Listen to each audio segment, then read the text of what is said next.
2026-03, Tuesday, January 20th, 2026. And it is now 5 p.m. And Julie, could you call roll, please? Steve Muntean. Here. Gail Gary.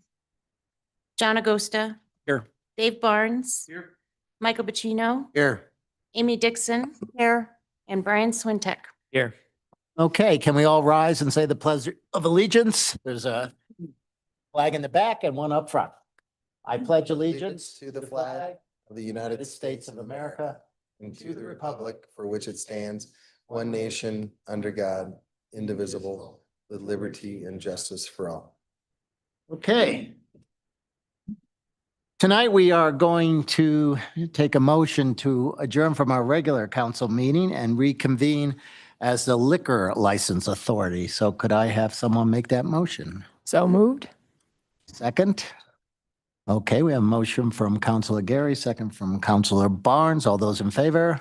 Aye. Opposed? Okay, so we will reconvene as the Liquor License Authority. And tonight we have one item on the Liquor License Authority consent calendar, and that item is to set a hearing date and designate a neighborhood for a new hotel and restaurant license for, I believe it's Sirac, Central Park Steamboat Owner LLC, doing business as Spring Hill Suites Steamboat Springs, Town Place Suites Steamboat Springs.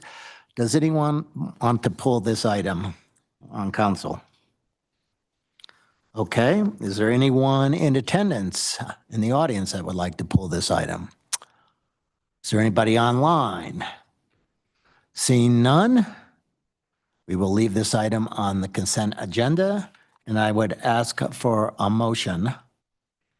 All right, so I would move to accept the application and to designate the neighborhood as the Highway 40 corridor and set a public hearing date for March 3rd, 2026. Second? Second. Okay, we have a motion from Councilor Gary, second from Councilor Pacino. All those in favor say aye. Aye. Opposed? Okay, that motion passes. And now I will take another motion to adjourn from the Liquor License Authority and reconvene to our regular city council meeting. So moved. Second. Okay, we have a motion from Councilor Swintek, second from Councilor Gary. All those in favor? Aye. Opposed? Okay, we are back into our regular meeting, and we are going to move on to city council reports. Who would like to go first? Who has a report? I have one. Okay, Councilor Swintek. I attended sorry, I'm opening my notes. I attended the chamber board meeting. The interesting, the trends that we're seeing because of the snow, there's a lagged effect. So all the metrics for December are pretty much in line with average. We're seeing slow decreases as the months go on. So January was down, I think, in the single digits, and then now they're projecting for February and March to be down double digits because people will not book later trips, or they may cancel their trips. So there is a concern. A lot of businesses are doing well. To speak to Councilor Agosta's point the other week, so many restaurants are doing well. It's just that people are skiing for a little and they're starting their evenings earlier. They're going to happy hour, going to first seating, and then they're going home earlier. So that's why the time has largely shifted. But many of the restaurants in town are doing well because people are coming into town because there isn't a lot of skiing. But there is general concern about February and March. If the lack of snow continues, we will see decreases, and we likely will see that in sales tax collections as well. The other, those pretty much cover all the big things. That's all my updates. Okay, Councilor Agosta.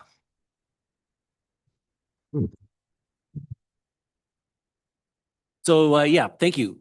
So this weekend, I spent a couple of days volunteering for the Winter Sports Club Big Mountain Ski Competition. If you're not familiar with that, that's where, kids 10 to 18-year-olds jump off cliffs. In this case, it was at the Steamboat ski area at the East Face. We had over 200 kids across the 3-day weekend that we were volunteering for.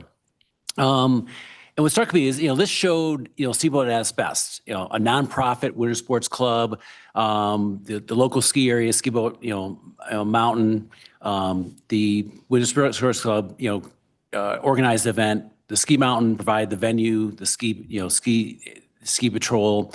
And then we had about 100 hours of volunteer work that went into all this. And what struck me is, this is a great partnership. It's a reminder of, how the vibrant community, that we cherish and the Steamboat that we want to sort of protect in this area. I'm struggling here because my glasses, I have the wrong ones. Couldn't figure out why I couldn't read what I had here. So sorry about that. So, but during the event, I met a young winter sports club coach who was generally excited about living in the Riverview apartments. Like many people in the community, he's been struggling to make ends meet, and he talked about the quality, location, and most importantly, the price. He can see himself living here for years, is what his comment was, and he represents that 25 to 45 age group that we're losing. People who keep this town running and who sustain our diversity and vibrancy.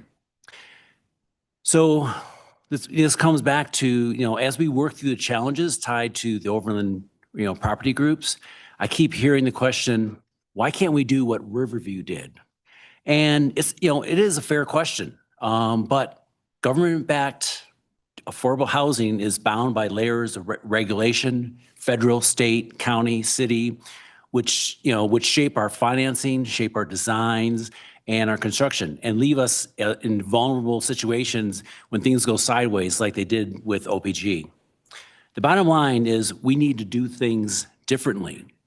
The current model is too slow for the crisis that we're in. The people, we're losing can't wait for us to get this right. It's not city council or city staff role to figure out where affordable housing delivery processes get us bogged down. This is responsibility of YVHA. So at this time, I'm requesting that IVHA and this board take the lead in finding ways to be more nimble and more efficient while developing and maintaining quality homes. Let's identify those processes that are bogging us down. Let's develop practical plans to remove those bottlenecks. And let's highlight private sector practices that we can adopt in today's regulated environment. So I do challenge YVHA to bring us back recommendations within 90 days of a proposed pilot project. If we want coaches, teachers, nurses, and young families, to stay, we'll have to pivot and start producing results at a pace that a community needs. So I will, as our representatives, Dave and Steve, I'd like to, have you take this request to the board, and on at least my behalf, if not behalf of the city council. Okay, thank you. Other councilors have a report? Councilor Barnes will finish on this side for me. Yeah, I'd just like to update after the tenant meeting that we had with OPG and Mission Rock. I did go out to lunch with Matt Gillum and his construction manager, Dan.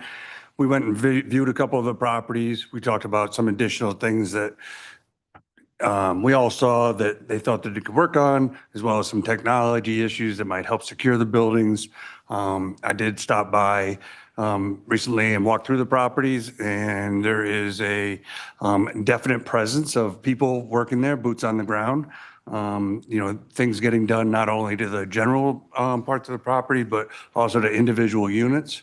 I know he's reached out to a couple of the tenants that had those bad water leaks in their apartments, and they're working to move them and then get into the walls and work on their apartments and then move them back and compensating them for doing so. So just happy to, update that there's been some good progress with those guys, and obviously we need to keep on them and make sure that those continue.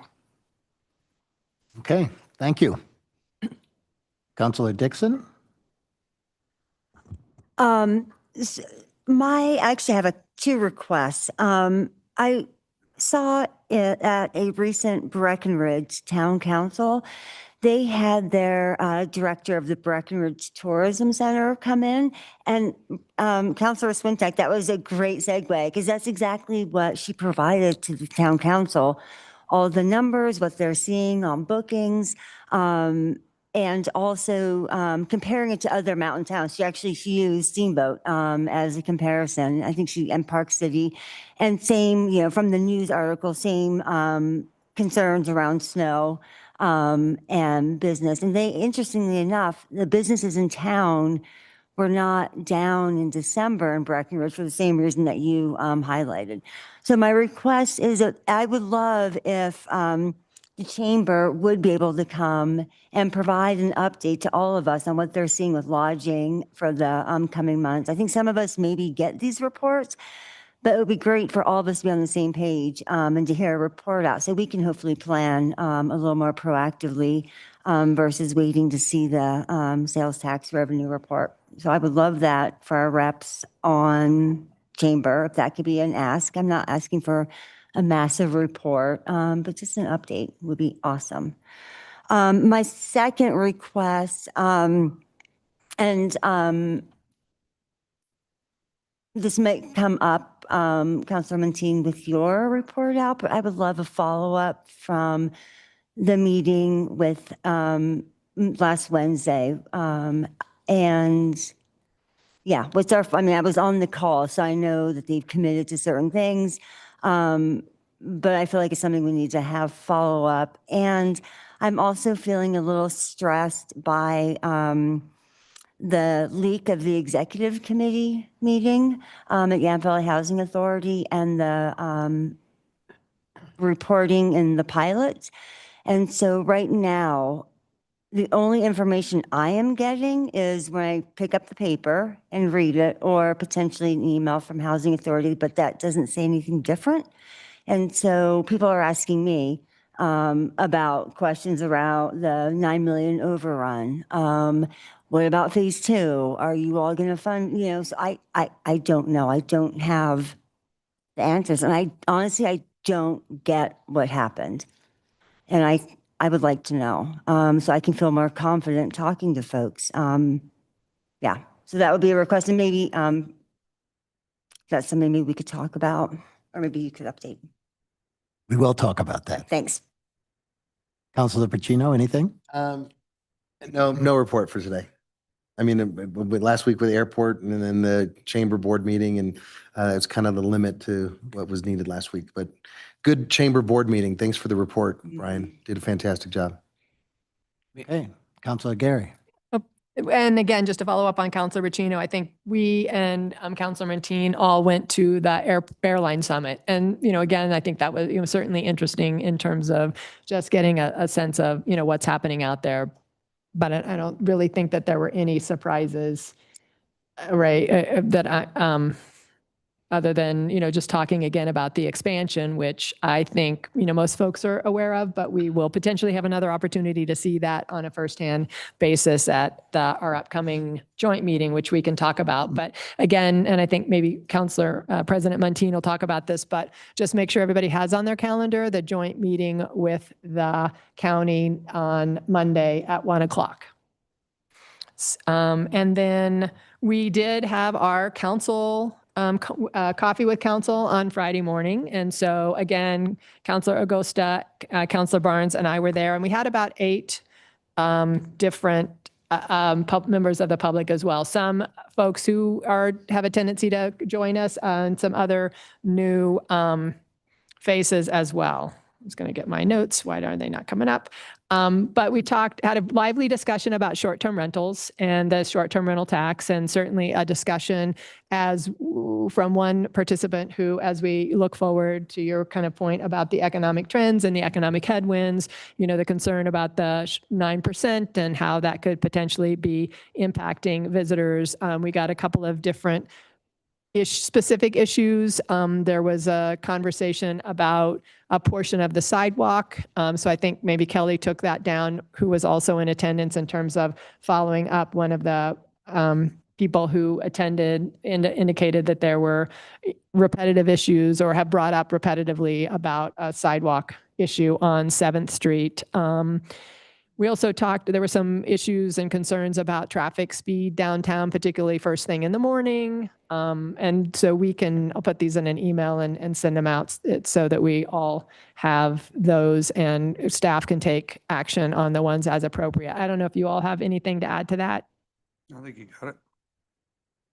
Okay, I think that is the primary.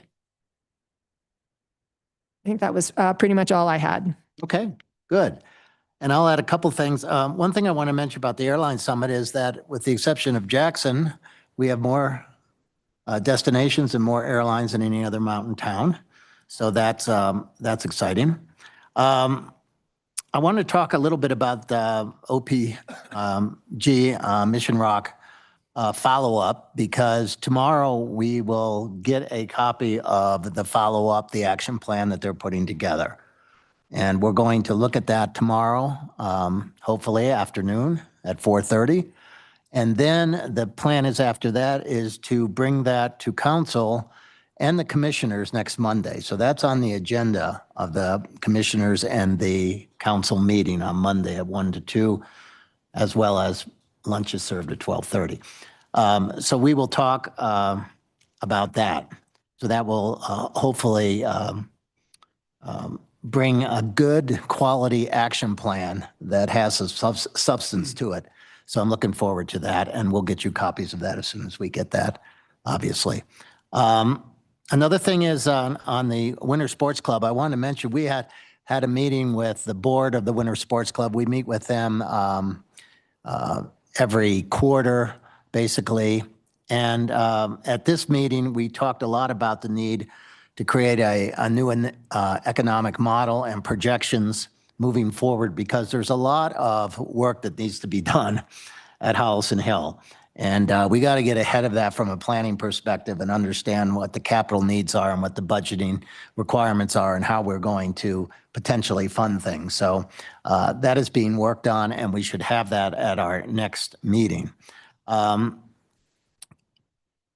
I would also mention that in terms of Councilor Agosta's report, I would appreciate it if you would, since I think you have this typed up, to provide that if you could, the way you have that. And then I would be glad to move that over to the Housing Authority and get a response and then we can discuss that.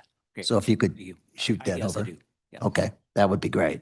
What else? As far as what's going on with YVHA, the executive session, and all this stuff that happened last week, there's a lot of moving parts there. I would be glad to share what I know about it. I think I might request that at public comment tonight, that if there's one person in the audience who might want to make an update of 3-minute public comment, I would appreciate it. And that we can start there, because I don't want to, I may not have the latest information myself as things are moving very, very quickly. So Kathy, are you okay with doing that? Okay, thank you. So as far as the chamber, Add on. what's that? Just on the open houses that Mission Rock and OPG are going to hold, is going to be next Tuesday as well. So we don't have a time yet for it. And as far as the chamber coming and give us updates, I think that's fine. I would ask Councilor Swintek and Pacino maybe to talk to Sarah if that's appropriate, if she wants to come and do that periodically, or if you guys feel that you have all the information that you need and can provide that, but she may be able to get behind the numbers a little bit more, but whatever you think's best. Ask, do we need them to come present, or is a report summarizing it good enough? A report. I think we're reporting some dialogue. I mean, since that meeting, I've had some conversation when I was shopping downtown to some of the local shop owners and the lodging community. And there is some concern for sure. But, it's like, unless it snows, I don't know what else we can do. But it is affecting our February and March months, but those are our snowiest months. So just pray for a jet stream to change. But I think we can definitely have them come and hear about it. I know it was a pretty good month for December. One of the vendors that said they had one of their better Decembers they've had in years, but that was because people were shopping for gifts for Christmas when they were here in town. Now that Christmas is over, They're really not doing that. So it's gotten flat. So they're concerned. Yeah. I'm Okay. getting mixed messages. Do we need a meeting or a report? I just need to know that. I think a report would be sufficient. If it starts to be a constant that we don't have control over something, maybe in person, but I think if Sarah can generate a report, I would be sufficient with that. Great. And the other thing that they do, they provide this lodging report. I don't know if you guys have seen it yet, but it shows last year's lodging and then, which is actual all the way through the whole winter season. And then it shows this year's actual up to now and then projections for the rest of the winter. So that would be something that would be nice to, if you get a hold of that. Yeah, I think we definitely want that picture. And again, because I think we're probably all hearing different things in terms of we're hearing that it's going to be down, but I'm hearing different percentages in terms of when we look at March. So I think that would be important to have, and maybe even ask Lisa for what, to funnel in what Yeah. the experience was from a Main Street perspective was. Yeah. Sarah will be able to, I'm not going to tell Sarah how to do it. I have no doubt she will talk to the right people and make it happen. Right. Thanks, Brian. Can we go back to Councilor Gosta's request of YVHA? What is your request? And again, I just want to make sure that we've got all of council's agreement in terms of if we all support that, knowing too that we also have in our February work session a discussion about housing. So I guess I'm wondering about the timing of that and dictating. It sounds like we're dictating to the housing authority to come back with something. Yes. So basically, bottom line is, I think our community is getting a little impatient with the delivery or pace of delivery of affordable housing. And so my request is basically, understanding that we are in a highly regulated business. We need to figure out how to be more nimble in this business. I mean, with the processes as usual. Like there's thousands of housing authorities out there across the United States. There's a blueprint of how this thing all works. That blueprint is not working, and we need to figure out. And so my request is basically identify those things that are bogging us down. Let's work together on identify how we release those roadblocks, and identify the third piece is identify where what is the private sector doing, what are they able to do, and are any of those processes that we can do within our regulations. And so bottom line is we need to figure out how to be more nimble and pick up the speed on what we're trying to do here. Go ahead. My question is just, what's the outcome we're looking to get? The outcome is the call to action is basically number one, are there things that we can do as a city or as county to change our processes to. Wait, I want to hit pause there. I'm not asking what's the deliverable. I'm asking we get that deliverable. What is the outcome we are looking to get from that? What is the end goal?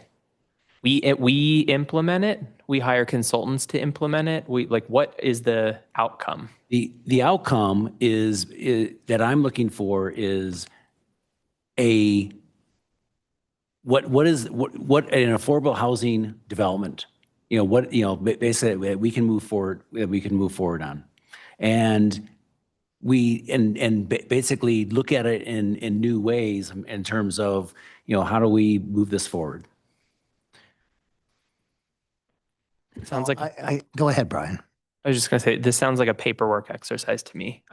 It sounds like we're just going to get a bunch of papers about what everybody is doing and what could happen.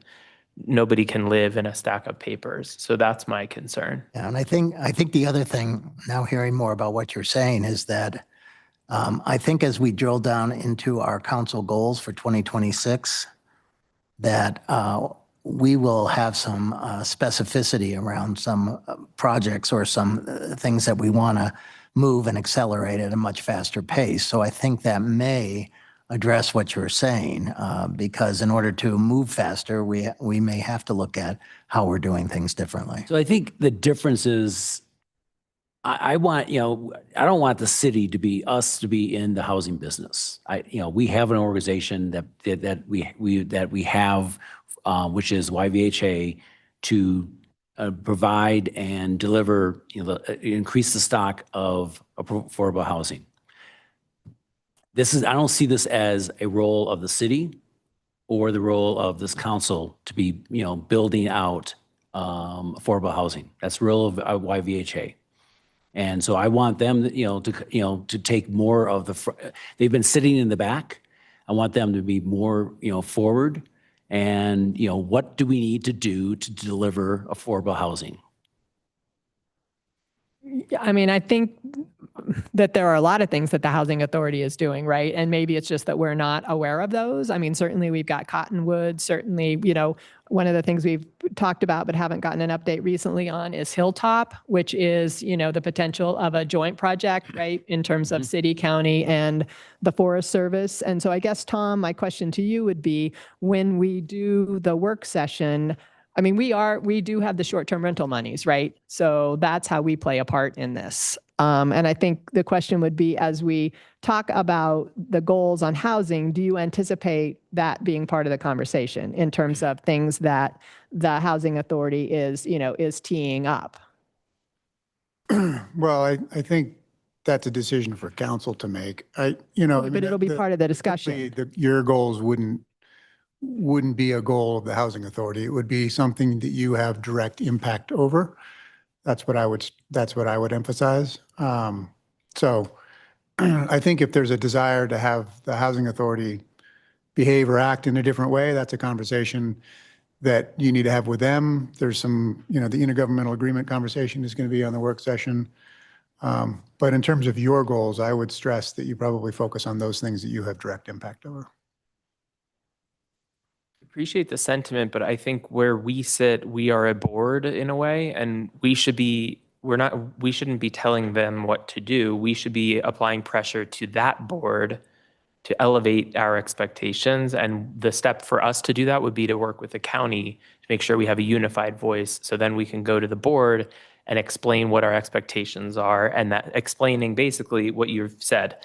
These are our expectations and you are not meeting them. And please meet these expectations. And then that board then sets the direction for staff at the Housing Authority, and it's a strategic thing.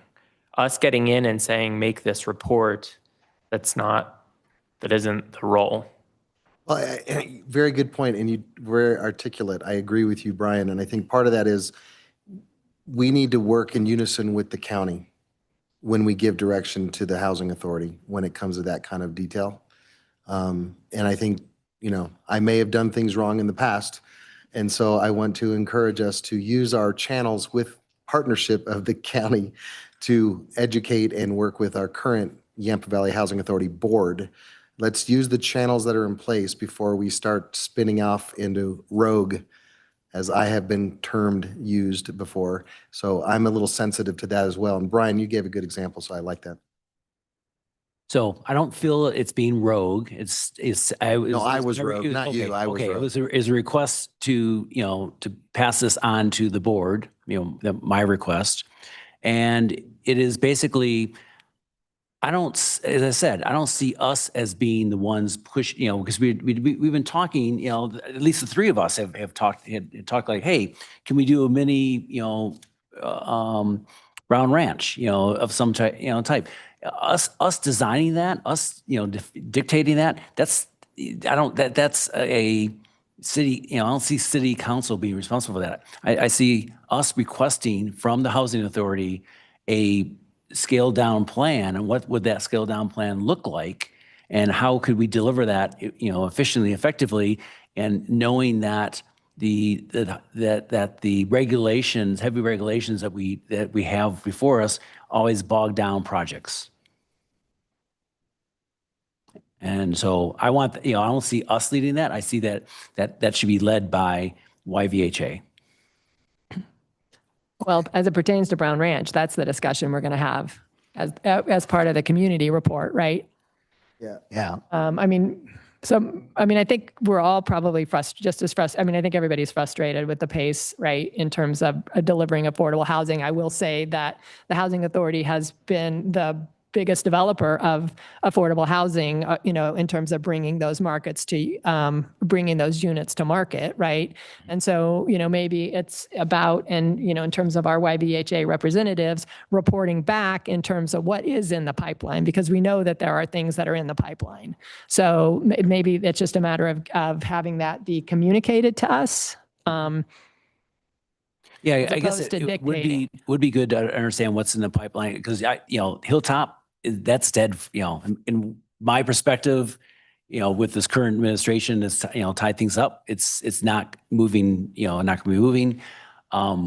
We Cottonwood 2, that's, not something that, it appears that we'll be working on as from YVHA. And, but there's the Campbell. And so, and I don't see, and Campbell is property owned by the city. Again, I don't see the city being, I don't want the city to be in a, housing, You want to be landlords? I don't want to be landlords. No. Well, there's one thing not to be a landlord. There's another thing to have $30 million worth of funding that we need to utilize to solve or address this problem. And that's what we need to do. I do think the one thing Councilor Agosta is highlighting is a question of, is the Housing Authority Board, not to put words in your mouth, but I feel like what you're saying is there's a lot of focus on putting fires out and what's in front of us. And you're asking, is anybody looking proactively of how can we do things differently? How can we improve? And so maybe that's a question we could ask our council member on the board to ask, is there any subcommittee or someone who is looking ahead, not just at projects, but how do we do better? And maybe that's a right channel. I mean, does that capture Maybe, part of what yeah. you're talking about? Is I like, think can you're saying, anyone? you're saying it maybe a little better than the way I was saying it. Because I was just basically just saying we need more nimble and fast and basically, but it does get down to, review of the, of what the processes are today and how do we be more effective and how do we be quick, get things done quicker. And I want to say one more thing about this, since I'm the new Yampa Valley Housing Authority person from the council, is that we just did this board assessment survey. And I just saw the results. They came out last Friday. And there is a lot of areas of opportunity. This is the board assessing itself. And so when a board assesses itself and it comes out with a number of gaps that need to be addressed, which a lot of these are what you're talking about. So I would tell you that at the next board meeting, at least in my view, one of the biggest things to talk about is what are we going to do moving forward to address the gaps? So I think we're moving in that direction, maybe not as fast as you want, but I think this is the first time a board assessment has ever been done. At least that I can recall, and I may be wrong. Yep. Does that satisfy you at this point? At this point, yeah. So I will, yeah. Okay. All right. Anything else? Then let's go to agenda review. And the first one on here is February 3rd. So if you take a look at February 3rd, you will see that at this point in time, that it's a very, shall we say, short agenda. A couple of resolutions, no community reports. Any questions on that? But very exciting, a discussion of the deed restriction pilot program. Yes, So that's- kudos to staff for moving so quickly on that. So just again, a shout out to the public to tune in and provide input on that, so we can have a robust conversation. Yep. February 10th is the next one. That's where we're going to have a work session, talk about council goals and reviewing the IGA, the Yampa Valley Housing Authority IGA is scheduled for February 10th. Is there a talk about the business improvement district or is that in the works? Just to confirm, I don't need a lengthy answer, but is that on someone's radar to get it as a work session? I think that was. Yes. Okay, great. Yeah. Thanks. Okay. That's what we have on February 10th. And then if we go on from February 10th, we have February 17th. Again, the agenda there is pretty sparse. We have some second readings of ordinances. We have a community report on weed management within Parkland. And that's about it on That is February. Blues break week too. Is that Blues Break? Okay. And then moving ahead to March, we see March 3rd. And again, on March 3rd, the calendar or the agenda is not very full at this point in time. But probably will pick up, I would think. Sorry, can I ask one quick question? I was just texting my friend who feels passionately about weeds.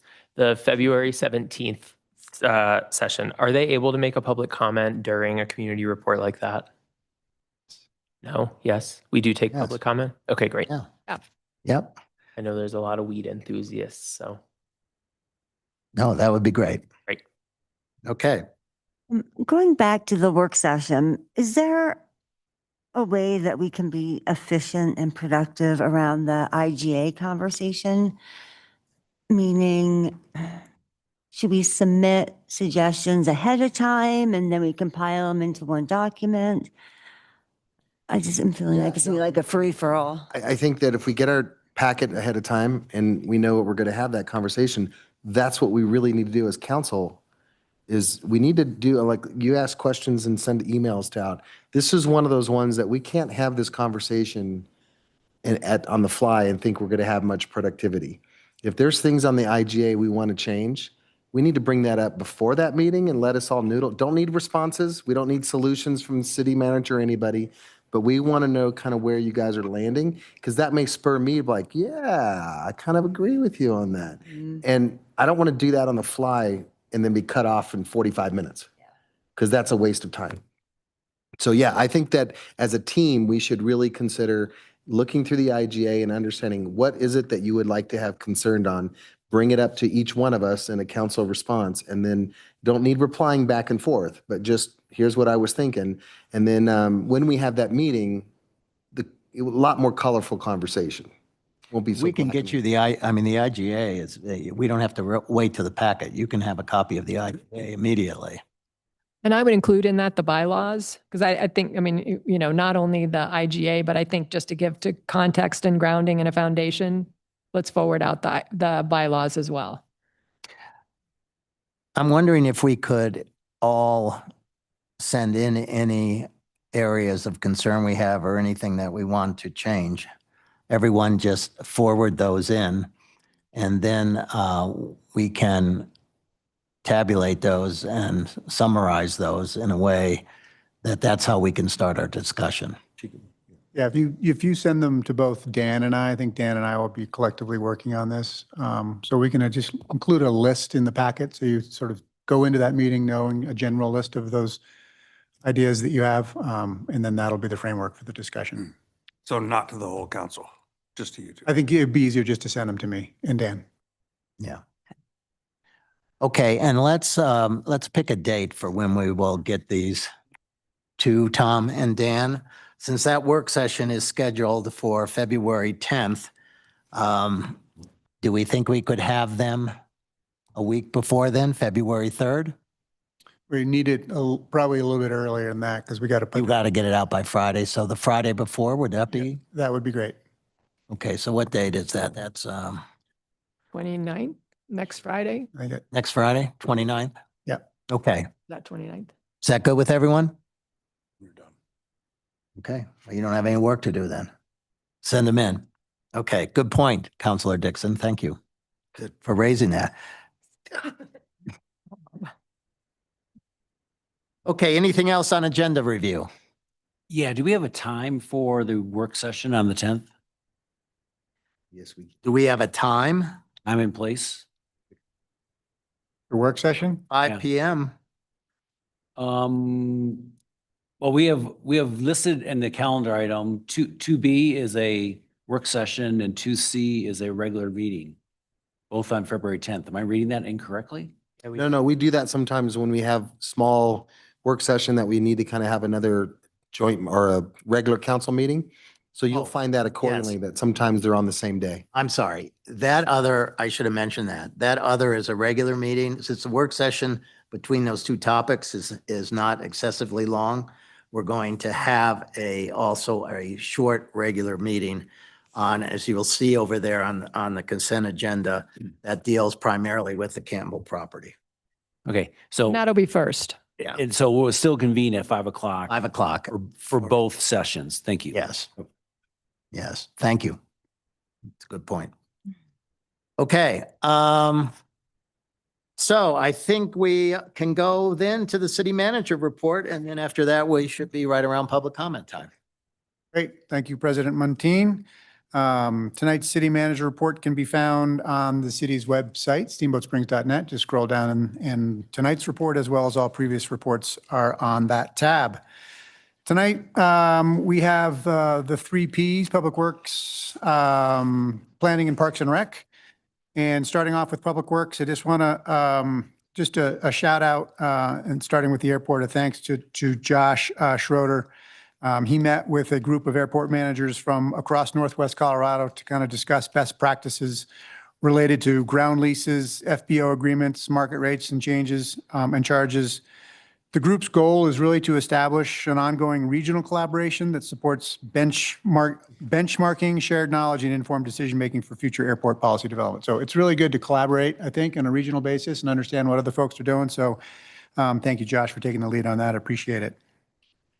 In engineering, just a note that the right-of-way and easements from the final property owner, KOA, have been successfully acquired for the West Steamboat Trail project. CDOT, Colorado Department of Transportation, is expected to issue the city a notice to proceed for advertising in mid-January, so that may have already occurred, which allows the bid process to begin. And then in parallel, final environmental clearance is still being sought from the Department of Housing and Urban Renewal, and construction is still scheduled for 26 and 27. So glad to see we're getting through all the hurdles and that project is moving forward. You will see throughout this city manager's report a lot of reference to the December 7th wind event that we have. I'm not going to mention all of them because there's a lot. There was a lot of damage that was done as a result, but a few that I wanted to highlight. Just for the streets crew, a big thanks to the streets crew. They were out there clearing, the roadways. There are a lot of reports of trees and blocking roadways and streets. They removed about 40 cubic yards of debris and down trees. They were up till about 12:30 to ensure that timely cleanup and making the streets safe for everybody. So a big kudos and thanks to them for that effort. Moving on to planning, there was this requested follow-up that I just want to read to you. City Council on May 6th heard an appeal of the planning director's decision to deny an application for a minor adjustment to the overall and average plate height in the RO district for 929 and 931 Pine Street, if you recall that. Council denied that appeal and upheld the director's decision and directed staff to work with the property owner to amend the development agreement to provide the property owner with additional time to come into compliance. And just wanted you to know that on December 30th, they did meet and they signed a revised development agreement that requires compliance within 5 years. So that is moving forward. Also wanted to highlight in the planning that they are participating in the city's new Civic Connections educational series. The first event in the series is Understanding Short-Term Rentals. That'll take place on the 22nd of January. I guess that is in 2 days at the Combined Law Enforcement Facility. This session is co-sponsored by Altitude Realtors and is also part of the popular Pizza and Politics program. That's actually the program that I first met Mr. Barnes at, I think, when we were talking about vacancy tax. To kick things off, attendees will enjoy a free pizza lunch starting at 12:30, followed by a fast-paced and highly informative presentation at 1. They're also working on a second session in the series in February, How Planning Works, which will offer a look at planning and development rules and processes. So glad to see that we're, trying to get the message out and really starting to sort of look at our community engagement processes. Just a note that the city's development review team, which includes staff from planning, engineering, utilities, building, and fire, they've started a 2-day session that started today. It's 2 full day, sort of a service delivery training session. I just wanted to give you an update because there's been some questions about what's going on with those 2 days. If you get complaints about there's nobody in the office, well, they're in this 2-day training. It's necessary for them all to be together to do this training, and I really, really appreciate them kind of diving into that. It's good and important work, and really necessary that they do that. So again, kudos to them and thank you. A lot of information on the development review applications as well as code enforcement, gives you the numbers for 2025.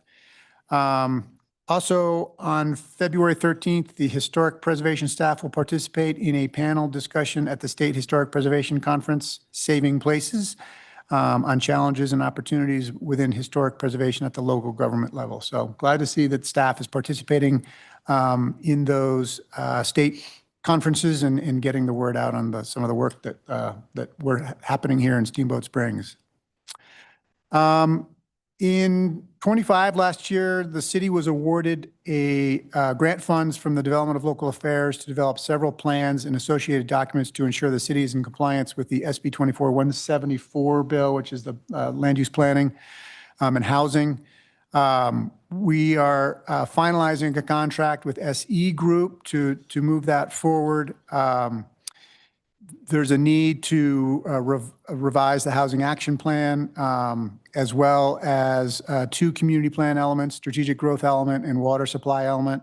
So a project plan and schedule will be finalized with an overall aim to meet the first statutorily established deadline by the end of this year. So again, some state mandated work that we're moving forward with that is going to keep the planning department busy this year. Just to note that the school district did submit a request for STR funds, $6 million in support of their efforts to develop the 21 units that they're doing out there, townhomes for teachers and district staff. The city's ad hoc housing advisory committee initiated their evaluation of the proposal last week and did have a lot of comments and questions for them. So the ball is in their court to kind of answer those questions. So that's moving forward. Moving on to Parks and Rec. Just an update that there were 3 stakeholder meetings held: Steamboat Soccer Club, Botanic Park, Parks and Rec Commission, and staff identified a mutually agreeable solution that accommodates the Yampa River Botanic Park fence line expansion while also meeting the soccer club's size requirements. So just wanted to give you an update on that. That proposed solution was presented to the Parks and Rec Commission at its January 14th meeting and is detailed in an attachment of this report. So otherwise, unless we hear differently, we'll proceed with that implementation. Also,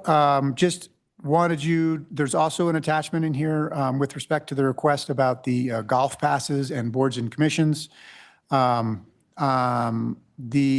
golf committee did meet and made a recommendation in there and sort of evaluated those tasks. So that's included in this attachment, and just wanted to close the loop on that, and happy to answer any questions. Lots of information on all of the Parks and Rec development projects. I did want to highlight that during that windstorm of the 17th, Howelson Hill did lose a lot of trees. The most significant damage involved a large tree that fell onto the start structure of the HS 100 jump. And it did require some highly skilled sawyers, I guess. I don't know that word. People who saw. Chainsaw guys. Foresters, thank you. And then just kudos to the team. They were out there really quickly. They completed with some contractors to complete the repairs during those final 3 days of December in time for the following week's jump competition. So again, kudos. The whole Howelson Hill team has been just cranking out, the windstorm, making snow, trying to get things ready. There's some references in here to the Winter Start Nordic Combined competition on December 12th and 13th. They were out there working their tail off to get enough snow for that. They also hosted the annual Murphy's Roberts Holiday Classic Slalom Race. Again, super diligent to produce sufficient snow and construct a race course that's safe and effective for everybody. And really went off without a hit. So kudos to that entire team for their continued efforts on making this a good winter, even without the natural snow that we've had. Haymaker Golf, I just wanted to note that the staff, they're continuing to develop designs for a new wedding venue located near hole 14. The venue is envisioned as a simple, uncluttered space that emphasizes the natural beauty of the surrounding landscape. And once completed, the wedding venue is expected to generate additional revenue through catering and bar services, rehearsal dinners, and group golf outings. So great place to get married and beautiful spot. And I like the creativity. A lot of info on the youth programs and info on adult sports, as including the Town Challenge Ski Ascent Series, which is coming up on the, I guess that'd be tomorrow, as well as the Steamboat Pickleball Center to offer drop-in pickleball league beginning Wednesdays. It started last week and continuing through March 4th. So the league takes place Wednesdays from 6 to 8 at the Steamboat Pickleball Center.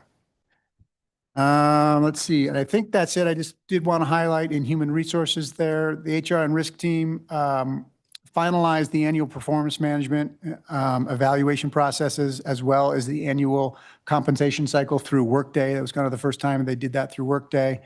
It included process improvements such as compensation statements, and also included the 2026 benefits, which are now in effect, which includes a high deductible health plan as well as a health savings account option for eligible employees. And it's a kudos to the HR team. That is a new benefit for city employees. And I just wanted to say, give a shout out to them and say thanks for continuing to evaluate our benefits package.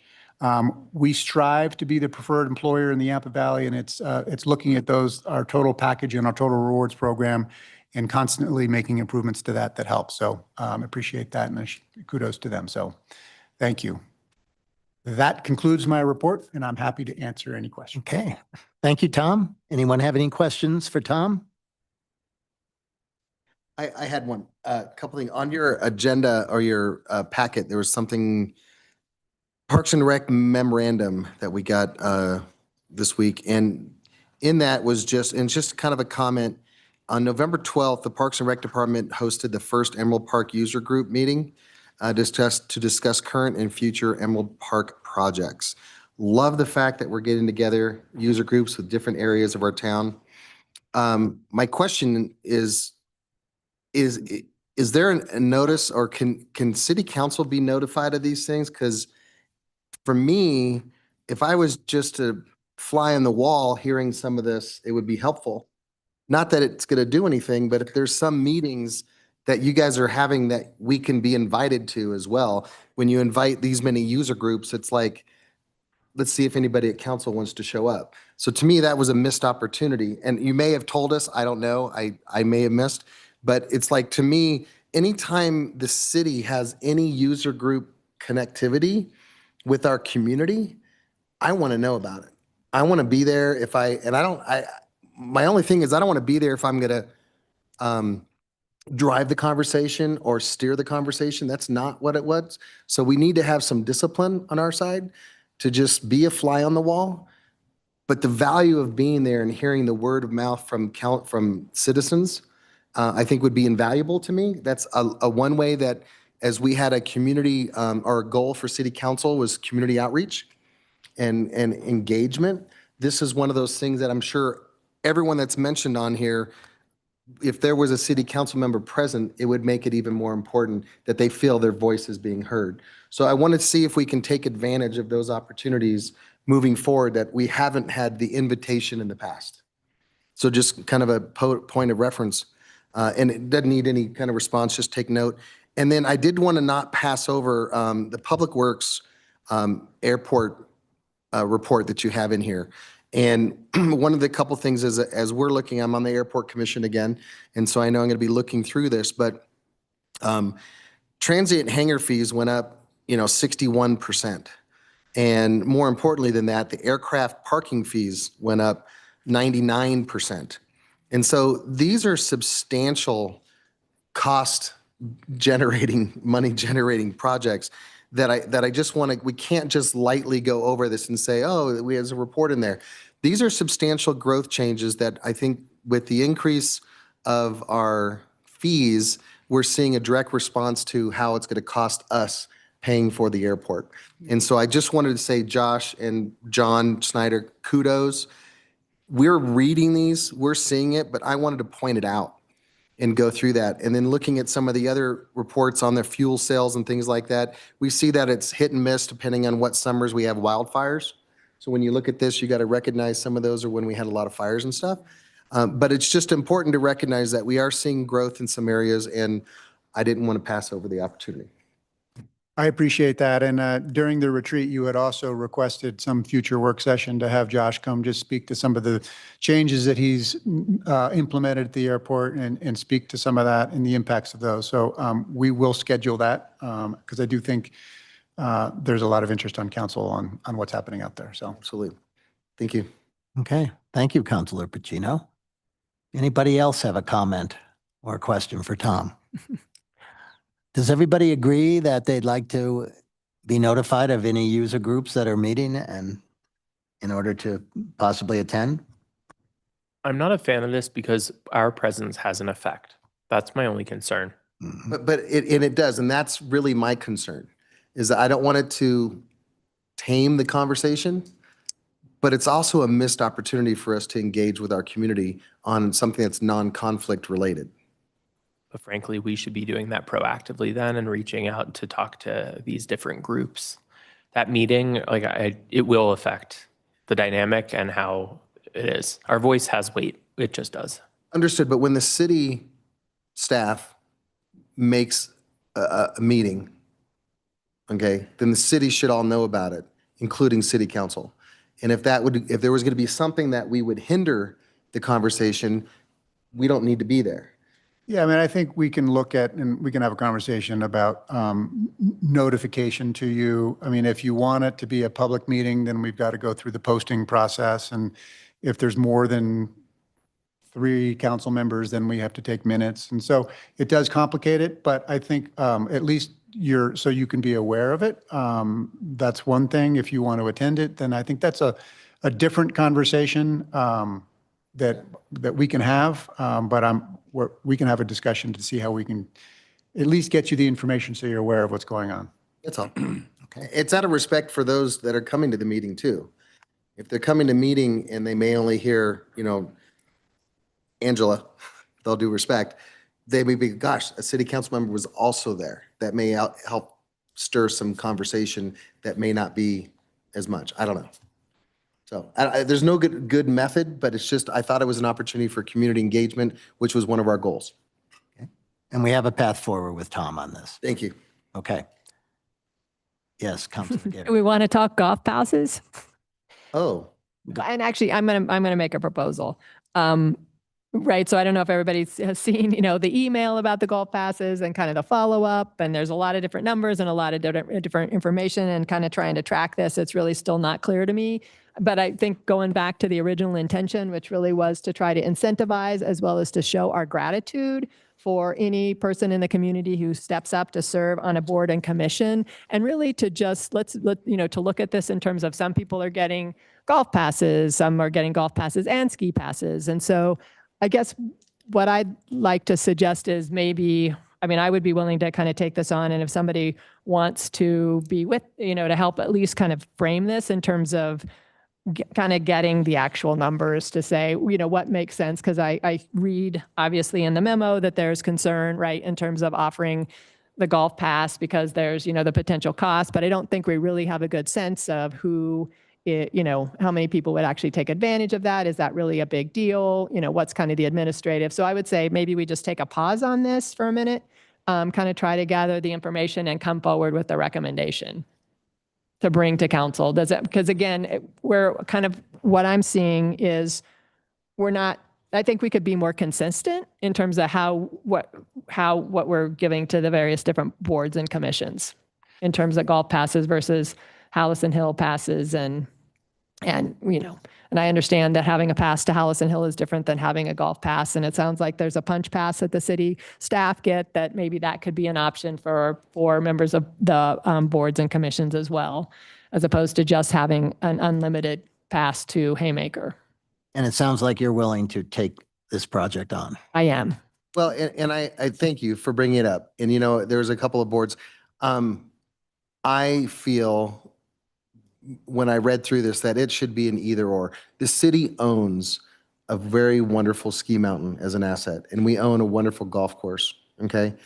I think it would be a pick of either or. And with all due respect to the memo that we got, I'm not really concerned about our staff's time that it takes to do this. Our volunteers are volunteers. And if there's people that are on a board or a commission that have absolutely no use or can't ski, but they golf, and that is not an option for them, then that person's getting lunch once a week, and that's about it. And so to me, it's a small task for our staff, not insurmountable, that they can't do this for a few hundred people or 100 people. So when I read the email, I was a little bit taken aside because I think that was not appropriate of an excuse not to do it. I think that we need to honor our boards and commission. We have 2 assets that the city owns that we should give freely to whoever use it. There's probably a lot of boards and commissions. Amy, how long have you golfed? She doesn't golf, but she probably will go skiing. You see what I'm saying? So let's let that go to our boards and commissions. So Gail, I will assist you in that if you want, but know kind of where I'm leaning. Yeah, so let me bring it back to the staff, have a conversation with them. I think we do need to have the Golf Management Committee weigh in a little bit. And we can work with the 2 of you and come back with a recommendation. Okay. Because you cannot convince me in any method whatsoever that it's an issue of financial gain or loss. Wait, All right, well, let's, wait, hold on. Okay, so I to know we're me, gonna it's wrap this up, mainly. but like 2 people weighing in on this are now giving staff a directive. I feel the complete opposite. And it's borderline offensive. Like, we got the opinion of city clerk and golf management committee. And what I just heard was council members saying, I can do a better job than you. And I don't think that you really actually looked at this and did the work. And so I'm going to step in and do it. And I am so lost why we are making a subgroup thing when we have housing issues and many other things to try to get golf passes. I mean, we need a little bit of perspective here. I feel strongly like I don't understand why 2 loud voices here get to direct staff to look further into this pointless exercise. Honestly, tell me why this should be prioritized. I would love to hear the rationale. Well, and the whole goal was really not to direct staff, was to we can work with staff to bring something back to council for council's input. If we remember this, the whole goal was to go back in terms of boards and commissions and basically incenting participation as well as showing gratitude. And as I say, I just think that in terms of the information, it's not clear to me in terms of when we talk about 100 Hallison Hill season passes, that's, I know that both my husband and I get one, right? So, I mean, from my perspective, I could use more information in terms of being able to have a decision made on this. And in terms of from a council perspective, step forward to say, I would be happy to do this. If we want to have a discussion at the diocese on this, I'm fine with that. If we want to take a vote and say that it's not worth looking into farther, I'll defer to President Muntean on that. But I do think that we owe and need to offer to the people who are stepping up to serve and just be fair about it in terms of who gets what benefit. okay, why don't we do this? Why don't we just give a thumbs up or thumbs down on whether we are okay with Councilors Geary and Pacino moving forward and analyzing this a bit and coming back with a recommendation to council? And not using any staff resource or time or energy to accomplish this. Correct? That's not possible. I don't There will know be a how- fair amount. I don't know how we So, do yeah, that. so that isn't the ask then. The ask is of council to please allocate staff time and resource so we can dig into this further. It's not just their time.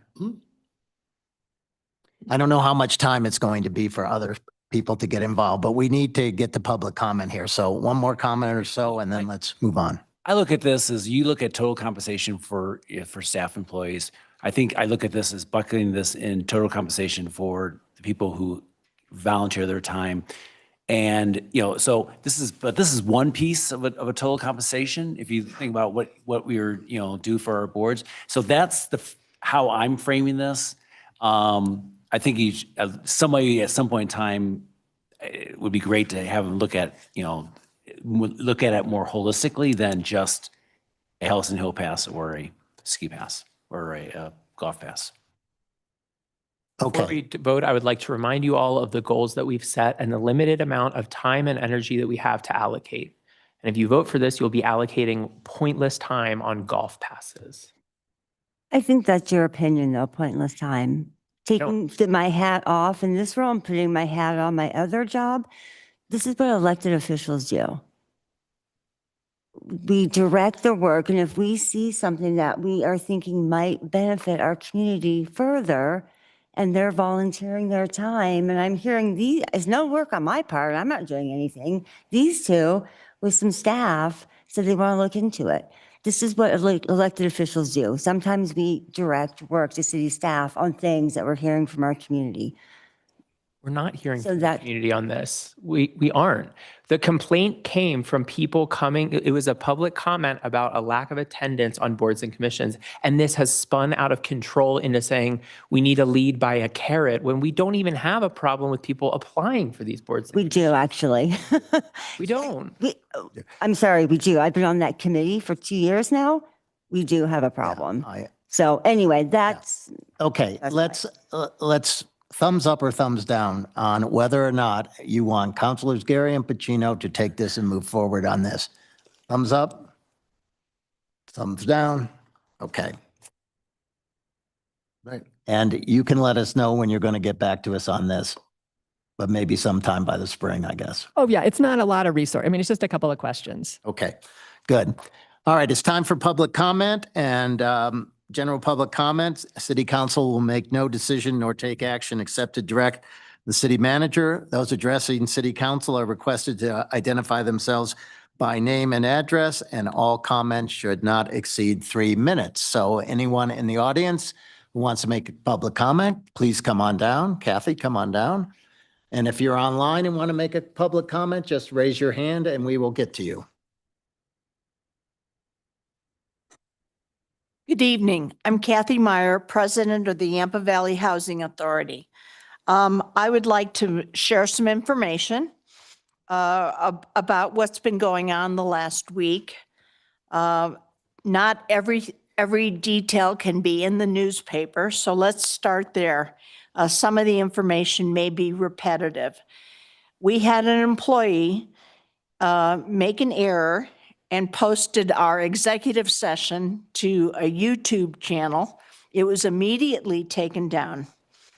The most important part that I would like to stress is that we have a commitment of $4 million from our partner, Lone Tree, and we have secured a short-term $5 million funding for the completion of phase 1.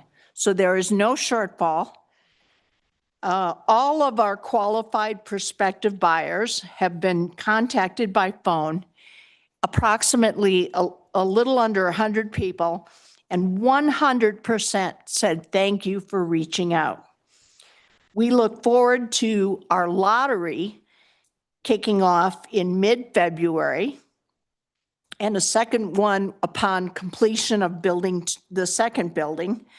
We expect to start closing units in late March, April, and May.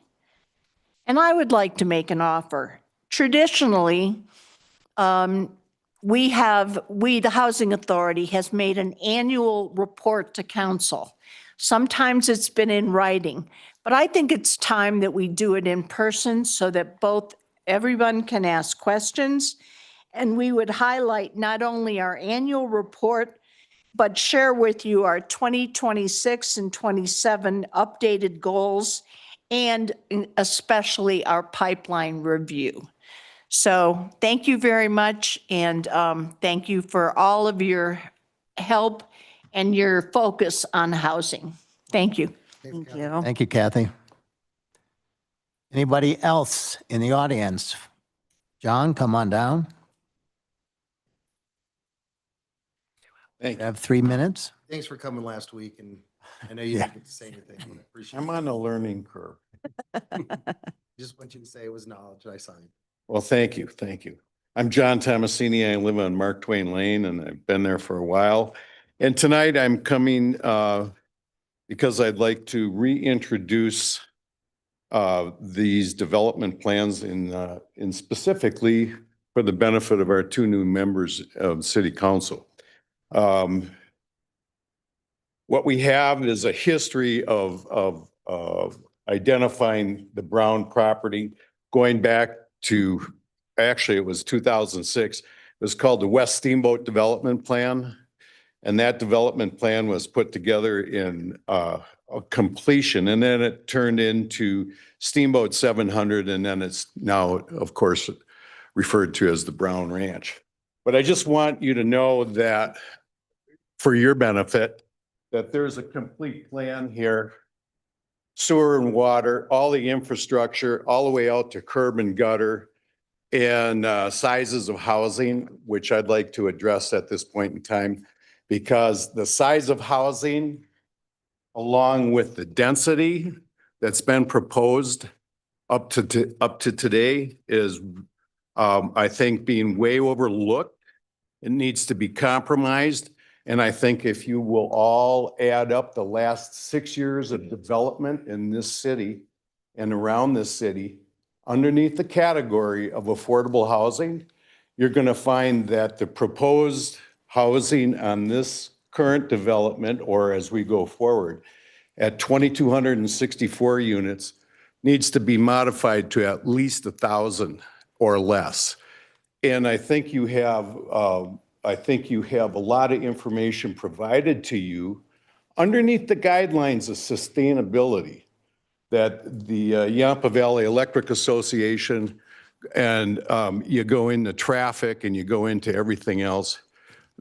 You can't build 2,265 units out there, number one. Number two, just because of economics, there's no affordable housing. So let's get over that affordable housing.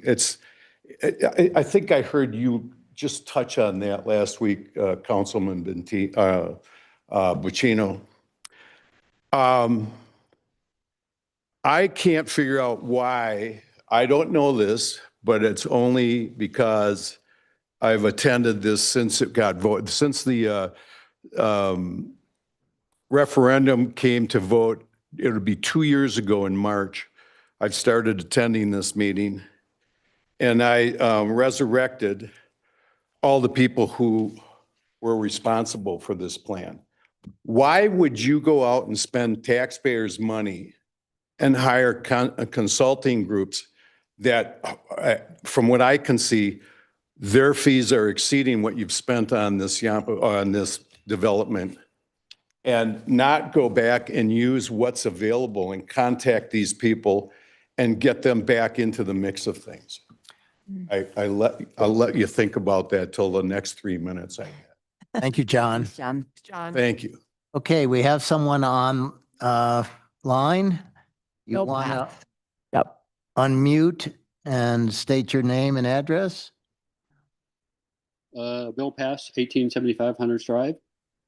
Go ahead, Bill. Just a brief comment tonight. I heard City Council speak in review of their own meeting notes tonight, public comments tonight, that regarding the YBHA IGA, that they were going to somehow pre-deliberate the IGA before public comment. And I would like to emphasize that, that needs to be done in public. I realize that you want to be as efficient as you can in regards to debating what the IGA should have in it. But, you have a work session coming up for public debate about the IGA for the YBHA. And I think that, those comments, any public comments or emails that city council members are making to staff to be coordinated need to be made public. Thank you. Okay, thank you, Bill. I did want to make one comment to that we are not going to be deliberating on comments prior to the work session. This was just an attempt to, or a way of getting whatever was important to people outlined and summarized in advance so that we could focus our time most meaningfully. So There Okay. will be opportunity for public yeah, comment. there will be at the work session. Okay. Anyone else want to make a public comment, John? Yes. Good evening, Council. John Bristol, Executive Director, Routt County Economic Development Partnership. First, always thank you for the partnership. Appreciate it. So wanted to give you a quick update on where we ended last year. Well, first off, as a reminder, we focus on economic diversification, or really that's industry diversification, right? And that certainly starts with entrepreneurship. And so through our business incubator, we had 33 new startups go through that program, as well as the High Country Accelerator program. That was 18 new startups. So that's 51 total.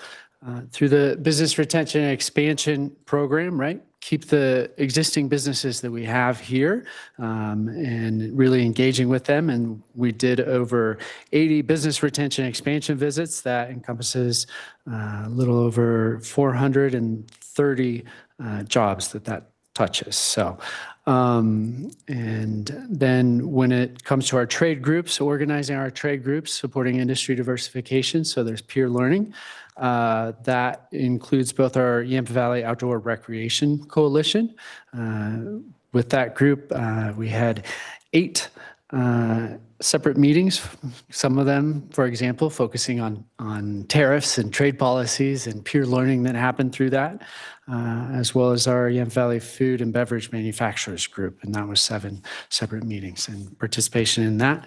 Looking forward this year, we do have our first startup meetup event coming up Thursday, February 19th.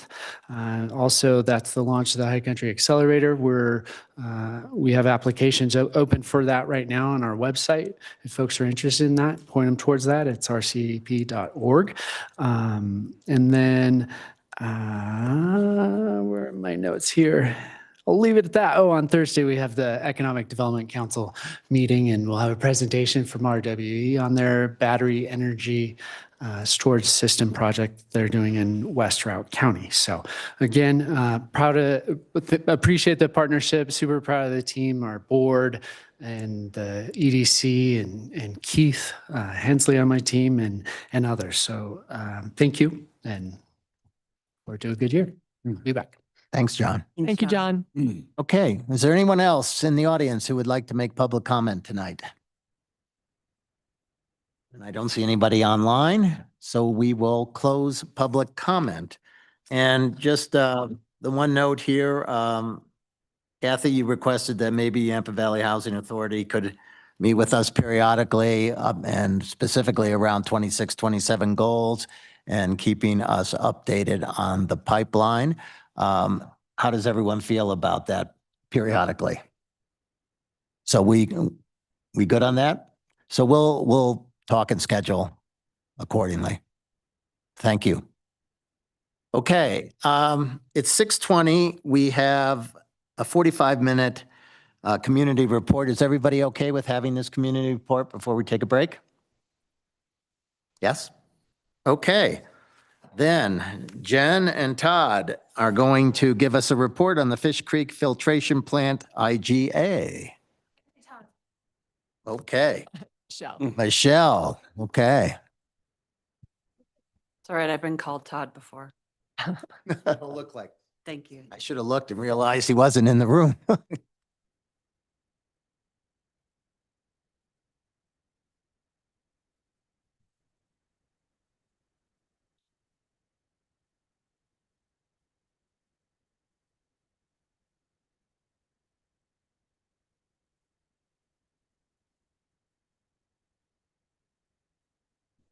Good evening, City Council. My name is Jennifer Bach. I'm your Assistant City Attorney. With me is Michelle. She is the, what is your title? It's very long. Distribution and Collection Manager. And also here with us are our partners at Mount Werner Water. Mark Hamilton is counsel for Mount Werner, and Frank Alfone is the general manager at the Mount Werner Water District. So they're available. We're going to give the presentation, Michelle and I, but they're available for questions and conversation if you have any. So yeah, thank you guys for being here. And I think also your plant operator, Tyler Gilman, is here as well. Awesome. I'm going to walk you through some introductory background stuff on this agreement that's we're just sort of introducing tonight. It's going to come back to you in a couple months. And then Michelle's going to get into the nuts and bolts of what this means operationally for the Fish Creek treatment plant. All right, so the city and Mount Werner, we have worked together on water treatment and infrastructure for over 50 years. We serve the same community, but we have separate boundaries and separate governing and boards. We've collaborated on water facilities, particularly the Fish Creek Water Treatment Plant, which is the subject of our conversation tonight. And I just want to emphasize here that our water system, our water treatment is joint, but our distribution systems are separate, and so are our water rights. So those aren't really sort of a big part of the discussion tonight. We're talking mostly about the Fish Creek plant, which you can see here. Here's the Fish Creek Water Treatment Plant. You might have seen it from hiking on the Skyline Trail or hiking the Fish Creek Trail along the other side in the sanctuary. All of the filter bays and the disinfection mechanisms are inside that building, as well as the district's offices. So a little bit of history. The city built the Fish Creek Reservoir up on Buff Pass in the 1950s. Mount Werner Water came online as a special separate district in the 1960s with the development of the ski area and served the ski area and the growing community around the ski area. In 1972, the district constructed the Fish Creek treatment plant, which is a lot smaller back then than what the previous photo you saw. And in a decade later, in 1983, the city put quite a bit of money towards making that a major improvement and making it into a full service water treatment plant. And what we have is agreements that never sort of worked themselves out completely to have that marriage. So continuation of the history. In 1994, we reached an agreement with Mount Werner Water to expand Fish Creek Reservoir. In the 1990s, I've dug through some old files with Kelly and Michelle and John and looked at an attempt to come up with steamboat water that didn't work out in the 90s. Some efforts aren't meant to be. And then we expanded the Fish Creek plant again in the 2000s, and we built more capacity by way of filter bays. And we have leased back half of that capacity to Mount Werner. So we own 6 of the bays, they own 4, but we lease back one of them to Mount Werner. So we both have about 50% capacity at the plant, which brings us to tonight, 2025. We've spent a couple years really getting into the nitty gritty of how this plant is run and what we need for transparent governance, budgeting, a fair ownership structure, and we think we are there. We're mostly there, and we're really happy to present it to you tonight. I'm going to just tell you a little bit about why we need this agreement. In 1983, we signed an agreement to build out that treatment plant. And we also had a condominium declaration, which was sort of structured where one entity would own 99% of something and the other entity would own 1% and back and forth. And that agreement, as sometimes happens, was never signed. So it's the agreement to build was signed and we built, but we never really we're able to follow through on executing how to run the plant. So this new IGA replaces both the 1983 agreement, which is really not relevant anymore, and the unsigned condominium declaration. Obviously, we've been operating as partners for many, many years, but occasionally we run into roadblocks and we need to have clear financial decision-making protocols. So that's what this IGA will do. And so from the legal side of things, sort of the hard legal points, we will own a 50% undivided ownership interest in the building and the lot that it sits on. Mount Werner will retain full ownership of 2 adjacent lots. And like I said, this will supersede the 1983 agreements. And just so you can see, this is in draft form, but this is the plat that we're submitting to the city's planning department. We'll eventually go through planning commission. So you can see lot 1 is where the treatment plant is. Lot 3 down there by the Fish Creek is going to be retained by Mount Werner, as potentially it could be somebody who lives there on site. They could build a small home there. That's not worked out yet, but far in the future. And then lot 2 is the uplands portion of that property that Mount Werner is going to retain. And with that, I'm going to pass it to Michelle.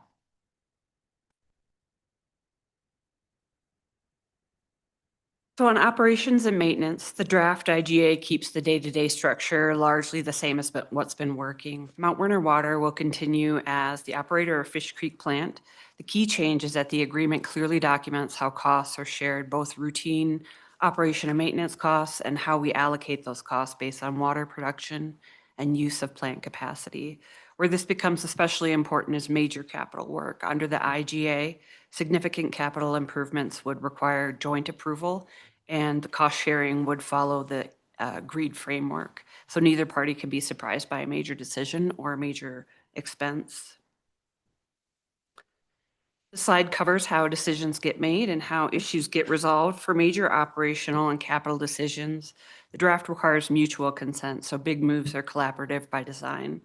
The IGA also creates a core team that will meet quarterly to keep coordination consistent and proactive. The core team includes 1 staff representative from each organization, which would likely be myself and Frank, and 1 elected representative from each body. So that would be 1 council member and 1 person from Mount Werner's board. So there's both technical and governance level visibility. And if there's an operational conflict, the agreement outlines a step-by-step process, written responses with technical detail, escalation through the core team, and if needed, engaging a third-party technical opinion to help resolve the issue before it becomes a bigger dispute. Here are the legal and financial guardrails. First, financial obligations are contingent on appropriation, meaning that each entity's commitments remain subject to annual budgeting and lawful appropriation. Second, on default and dispute resolution, the IGA sets expectations for written notice, a defined negotiation period, and mediation before court action.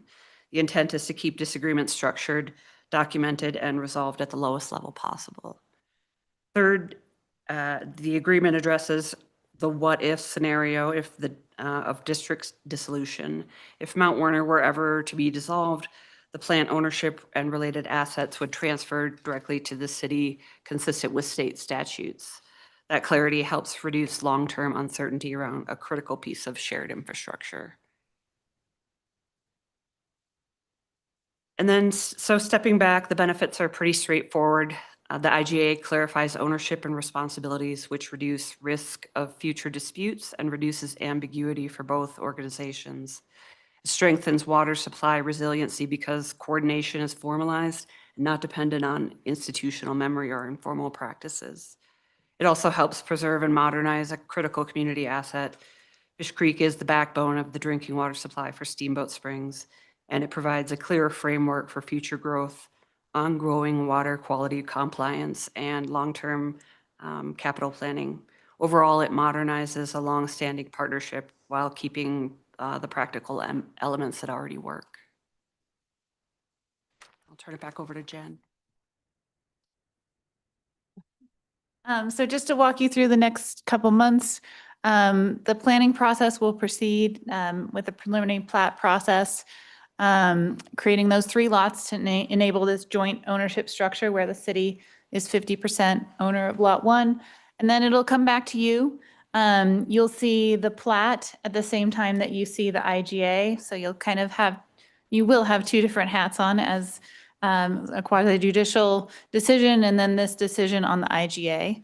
And then Mount Werner will consider and hopefully adopt the IGA as well. And then we will go on to record deeds. The city will receive a deed.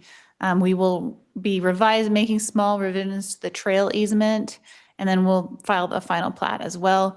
And then from there, we'll kick it into Michelle's court, and she will be updating operations plans, emergency plans, all the fun stuff that we built into the IGA that we think is going to make things work better with our partners. So with that, if you guys have any questions, we're happy to try and answer them. Thank you. Anyone have any questions?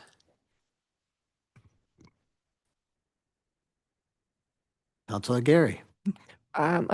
I had asked the question, and I'm sorry, I don't know, Jen, did you send it out aloud to council in terms of the response? I had just basically asked the question that if we thought that or Michelle, sorry, if there would be any sort of impact on rates. Right, that's a really good question. So no, actually, our rate process will remain separate. Each of us goes through a rate study period where we come up with our rates, and that's based on our own independent operations. So going forward, that process will continue to remain the same, and our rates will remain independent of each other.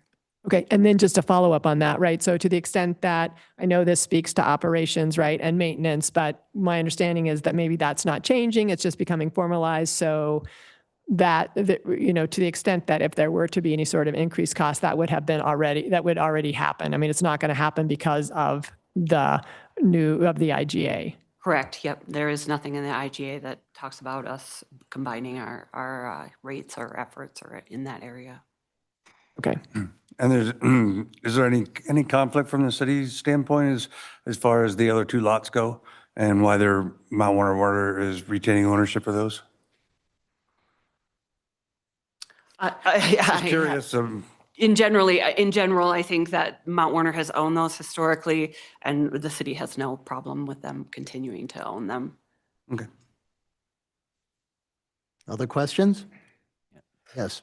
Water rights, does that have any implications in the IGA? Because basically there's an intake water and people own it and some splits between there. Yeah, we do have a section on water rights which clarifies that we both own direct flow rights and we own reservoir rights in Fish Creek Reservoir. And we really talk mostly just about accounting for those. And so that we're going to have transparency into data. Ultimately, the city is going to have control over which of our water rights are diverted at the plant for use. So there is no impact on water rights. It's just sort of some accounting clarifications because we do want to account for our historical consumptive use of water, and we want to, be able to use our reservoir water and our direct flow rights as we see fit, and that is outlined in the IGA. And when you say we, are you saying the city or are you talking about we? Okay. I feel there's another question there, but I'm not sure what it One is. follow up to that. So in the dissolution, would the water rights also pass to the city if Mount Werner Water was dissolved, or how would those revert? I have not looked into that. That's a good question. I'm not anticipating that Mount Werner will dissolve anytime soon, but I'll try to get back to you on that. I believe that is how that would work. But I'll shoot that back to you guys. Yeah. Great, thanks. I do have some other questions. If you had differences in expansion requirements, so if the city wanted to expand, but Mount Werner did not want, how's that covered? So generally, if it's something that one party wants on their own, then that usually those costs are going to be to benefit that party. And so that party would move forward with that project, essentially on their own, but with the approval and oversight of the other Okay. in general. All right. Then a what if scenario, and we always talk, right now we've been talking a lot about wildfire and what, if the plant had to be shut down there in wildfire, how is that what if scenario handled or?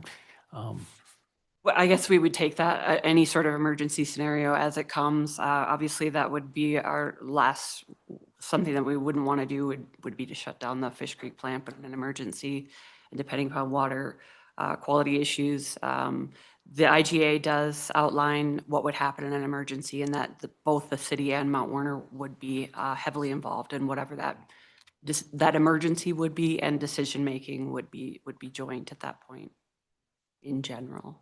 Right. And, okay. Yeah. And based on your previous question, if the city wanted to expand, the water capabilities, i.e. your haul water up from Yampa to filter up there, that would be part of that expansion type thing. If it's benefiting the city, mostly it would be a city cost. Yes, exactly. If it's benefiting the city mostly, then it would just be mostly a city cost. Okay. Unless it were something that were required by a regulatory authority. In which case, then we would be required to share that cost. Okay. Okay. That's it. Other questions? I had just two questions that are kind of off to the side a little bit, but I'm still in it while I have people in the room here. How much opportunity is there for expansion in water capacity at over there? So at the Fish Creek Falls plant, and if you want them to come up and talk, they can too. But we are currently at 7.5 million gallons per day, and we have the ability to expand up to 12 million gallons per day for the Fish Creek plant. The Yampa Wells treatment plant is already expanded to its full capacity and its footprint. Okay. To get to 12 million would require how much time? There would probably be a year or two of engineering, design, and permitting, and then there would probably be a good 2 seasons of construction for that. Okay. And the other question is around wildfire. Is there anything in addition we can do over there to protect that plant in case of wildfire back in the sanctuary there? So part of the facility master planning process at Mount Warner, and please feel free to come up. Yeah.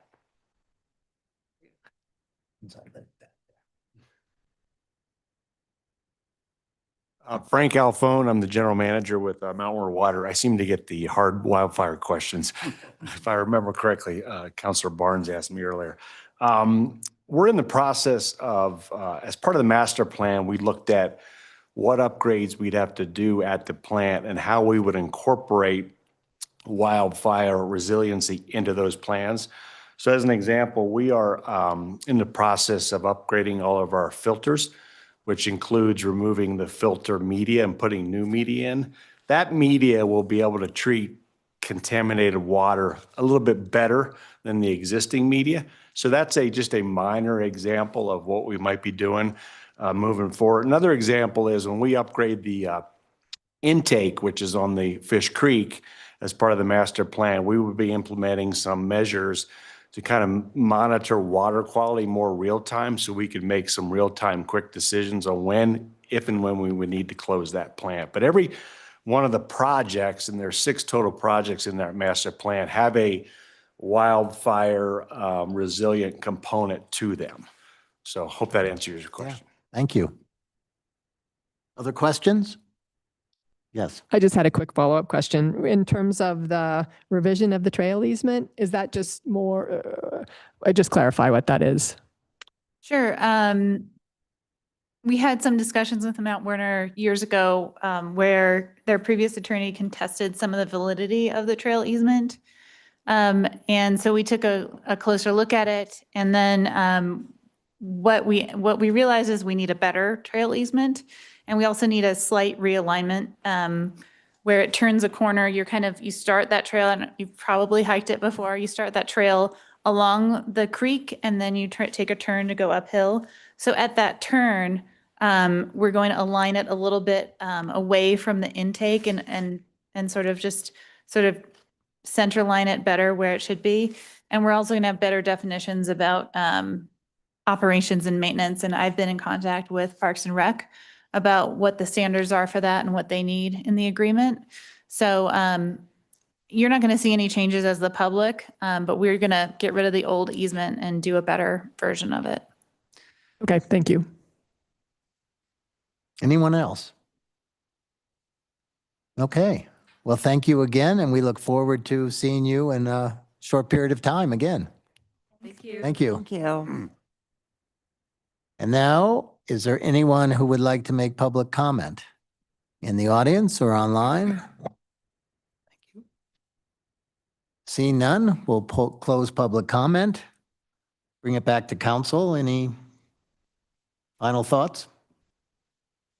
No, just thank you to staff. I think the IGA is really comprehensive. So thank you. Okay, thank you. Yeah, thanks.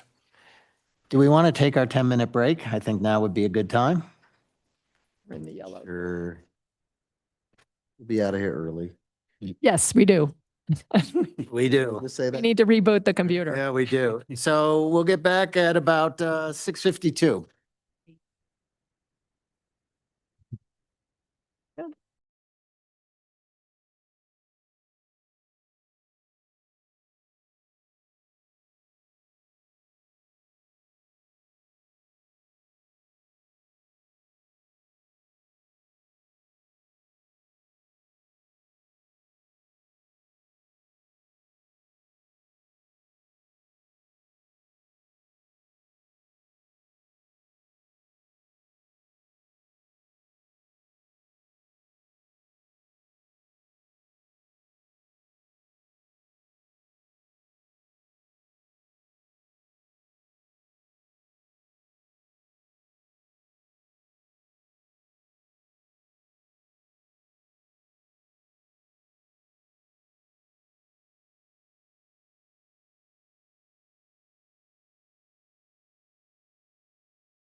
Let's get back together.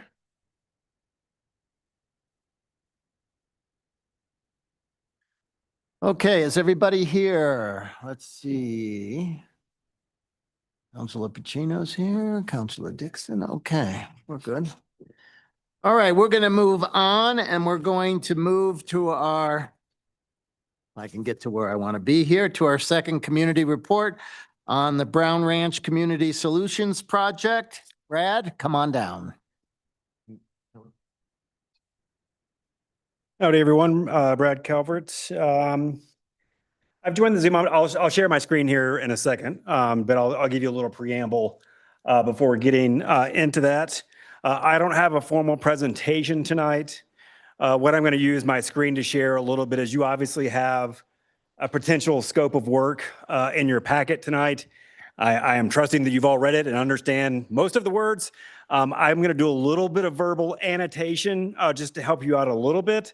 Mostly things that are contextual, like that you don't see it on the page, and I just kind of want folks to understand that. So I'll start that here in a second, but I will just offer background just for anyone that's listening. Most of this is in your packet. And apologies if like my own sort of terminology introduces confusion.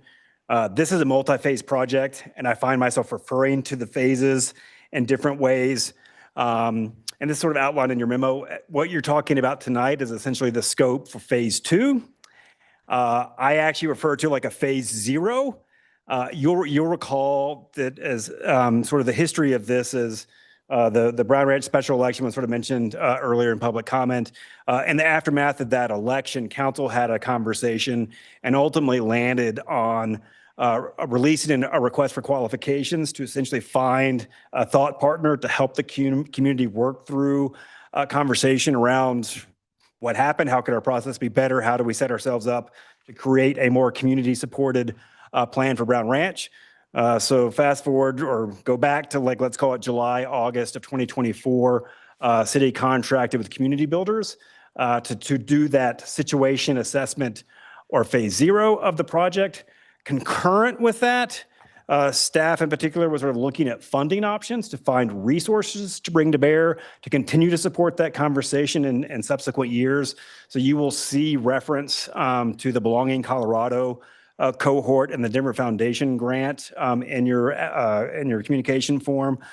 Those funds we were successful in being invited to join that cohort, and that provided funding support for not only phase 1, last year's work, but also resources for phase 2 or this year's efforts. So just a little bit of background on that. Let's see, anything else I missed here? And another few things I'll just mention before I dive into the scope itself. You all obviously as council saw sort of a phase 1 summary presentation back in September of last year. That same presentation included kind of a conception of what the scope might look like going forward. I described that concept as marginally constrained. It assumed that there would be Belonging Colorado Denver Foundation funding to support the work, but it also essentially made an assumption that there would be other funding sources available as well. The scope that you're seeing in your packet tonight is actually a constrained version of that. As written, I'll describe a little bit about this, but as written, the scope really only thinks about the Belonging Colorado Denver Foundation funding is supporting that scope of work in your packet, with a few little supplemental items that I'll share with you as I walk you through, again, kind of an annotated version of the scope where I'm just going to hit a few highlights to sort of, again, maybe reinforce some things that maybe aren't written entirely in the scope. So with that, I'll share real quick. This is when I mentioned I have a very specific PDF viewer. And on days like this, when I change my Office 365 password, it gets very unstable. So Rebecca is my backup phone or friend if I just need plain old Adobe. So again, I'm mostly just going to walk you through the version of this that's in your packet. Again, mostly verbally annotating a few things so that folks sort of that are listening or council sort of understand maybe a little bit of the context that's otherwise provided in the scope. So I'll quickly sort of work through them in sequence. There's a sort of first annotation that I just want to mention. The scope refers to phase 3. That is simply an acknowledgement that there is a phase that comes after this phase, where things like the actual development plan or site planning would happen in addition to something like an annexation agreement. So it really just sort of speaks to the reality that there is more work after this phase is concluded.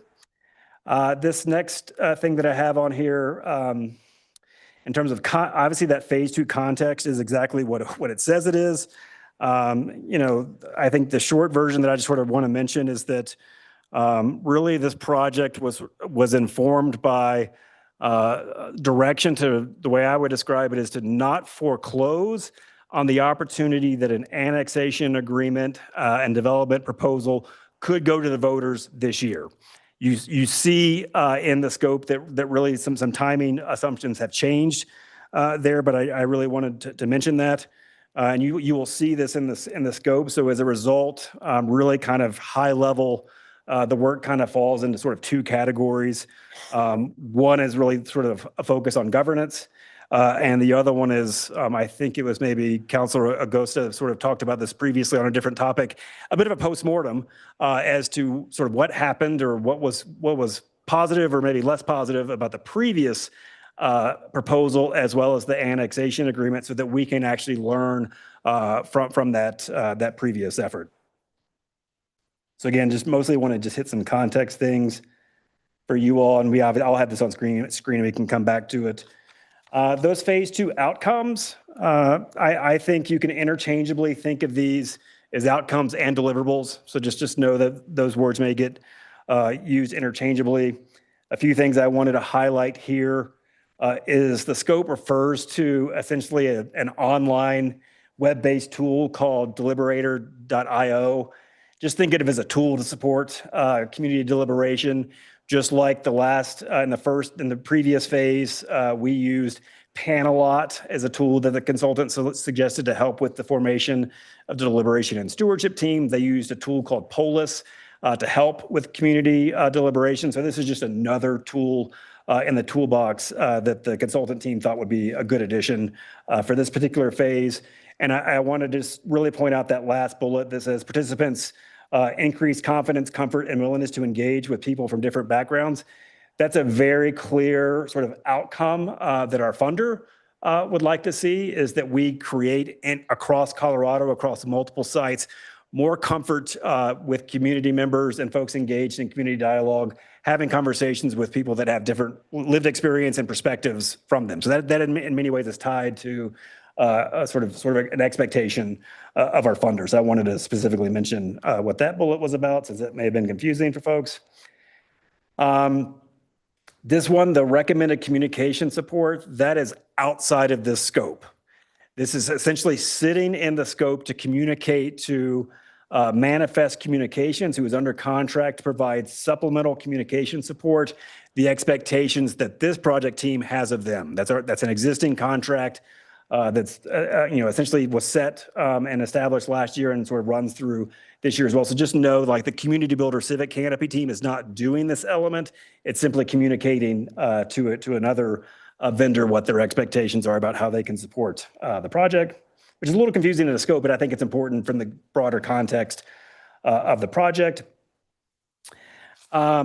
This project collaboration team plus areas of discussion. My main point that I just wanted to mention is, as a reminder, if we do end up going forward with this project, I am going to be looking for council membership to this group in relatively short order. We have to begin the scheduling pretty quickly, and you can imagine what it's like to try to schedule 6 3-hour meetings over 6 months with very busy people. So the sooner I have names and assignments sort of across all members of that new sort of governance team, the easier it will be for us to begin to sort of set meetings and get the project going. So that was mostly just a reminder for everybody. And apologies, these are all things that are kind of unsaid in the scope, but I wanted you all to have as context. Let's see.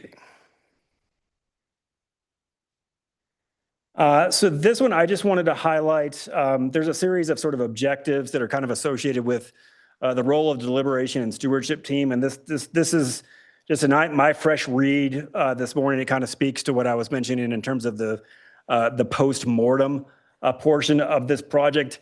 These are written in past tense, but any good post-mortem is really looking back to help you look forward and create a better version of a project going forward. So even though these are written in past tense, think of them as essentially informing future efforts as well. So I just wanted to make it very clear that that's the expectation there.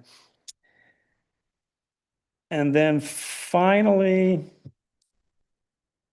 going here, and this is mentioned in your communication form, but this additional community engagement, again, sits outside the scope. The budget does not include these particular activities. They were identified by the consultant team as if additional funds were available and there was an appetite to do additional community engagement, these would be the types of workshops that they would propose. So again, it's not covered in the sort of baseline scope that we would anticipate pursuing with just those Belonging Colorado funds that I mentioned previously. But if additional funds were available and there was interest in doing these additional workshops, these are the types of things that would be pursued. So that's really it. I did not prepare any specific discussion questions. You see no slides from me.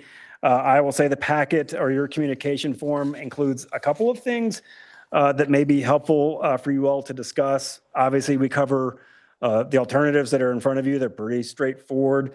Proceed with the project and the scope as presented. Modify in some way or simply provide guidance that this is not as scoped. It's not a priority for council and therefore we should not proceed. You'll see that there is a staff recommendation to essentially proceed with the project as scoped. This is where I just make it very clear that that's because I as staff have existing guidance from the housing strategy and the 2024 strategic plan, how important it is to continue the community conversation around Brown Ranch. That's really where that's coming from. And I can provide more about the sort of fiscal impact that's sort of noted in there as well. The one sort of update that I wanted to give the group, I'm pretty sure I say this somewhere in the communication form, but we had been expecting year 2 payment from the Denver Foundation in mid-January.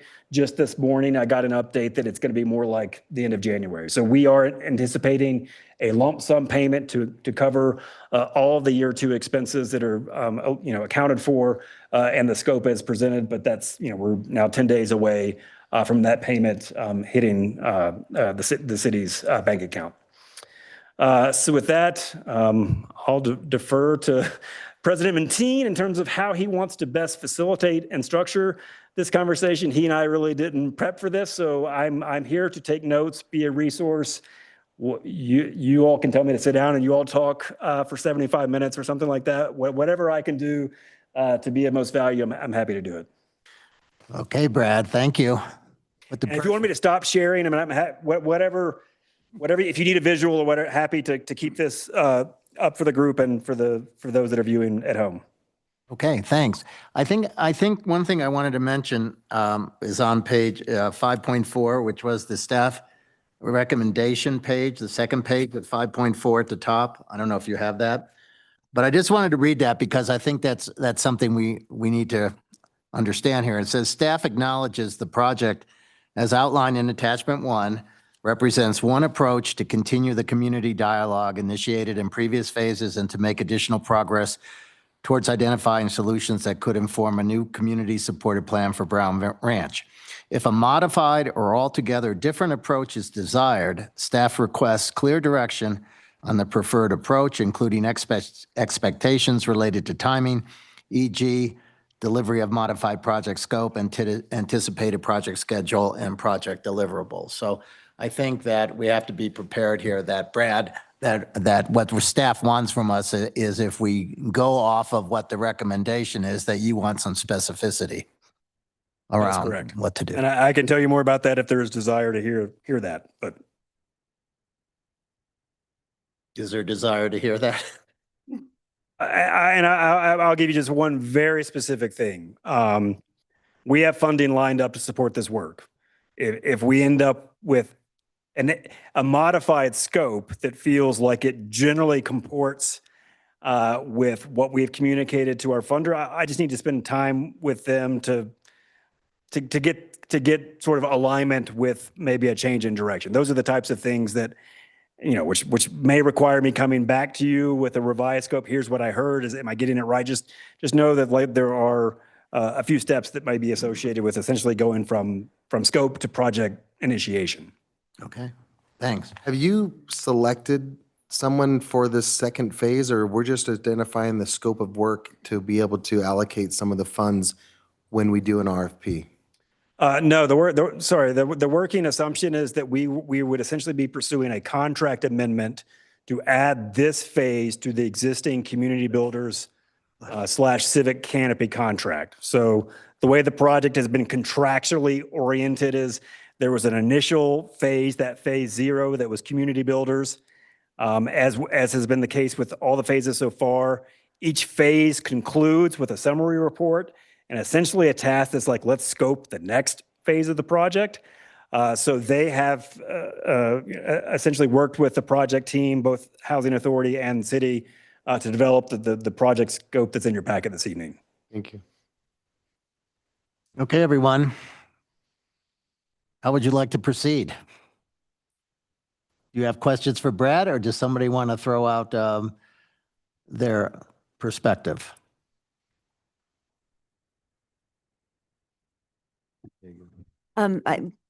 Brad, question for you. On page 7, the objective to re-engage the DST members and explore those different bullet points about traffic, environmental impacts. I'm having a hard time wrapping my head around how we would have productive conversation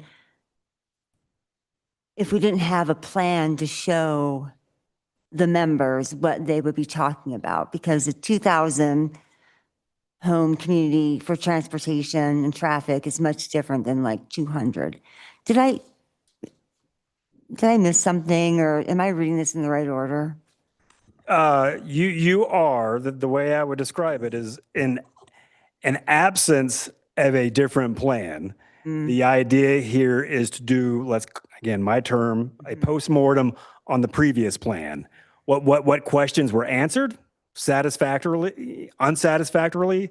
What questions were not answered? What questions need to be answered with any future plan? I mean, that's the DST essentially having that conversation if you read it in the scope, feeding it back to the PCT plus. There's an element of this project that's trying to answer the question is, what does a future or next Brown Ranch plan include? Right. And part of that is to say, well, here's what was under consideration last time. Did that answer every single question that we have? Or are there other elements that were not included that we would like to see in a future version of a proposal? So again, in absence of something new, we're essentially sort of saying, let's spend some time with the previous version of the plan to see how far the community got in understanding the issues at hand. Okay, thank you. Sounds like Gary.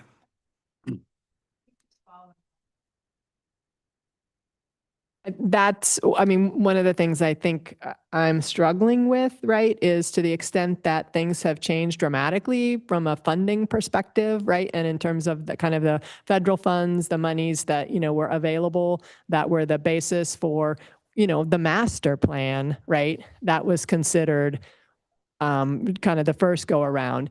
Is there another alternative to that instead of going back and looking at the plan that I think has been, I mean, is that really the proper starting point? Is there another starting point in terms of, we know that we've heard from the community that I think that people want something to react to, but is there another plan other than the, kind of the master plan that was discussed that really is not relevant today?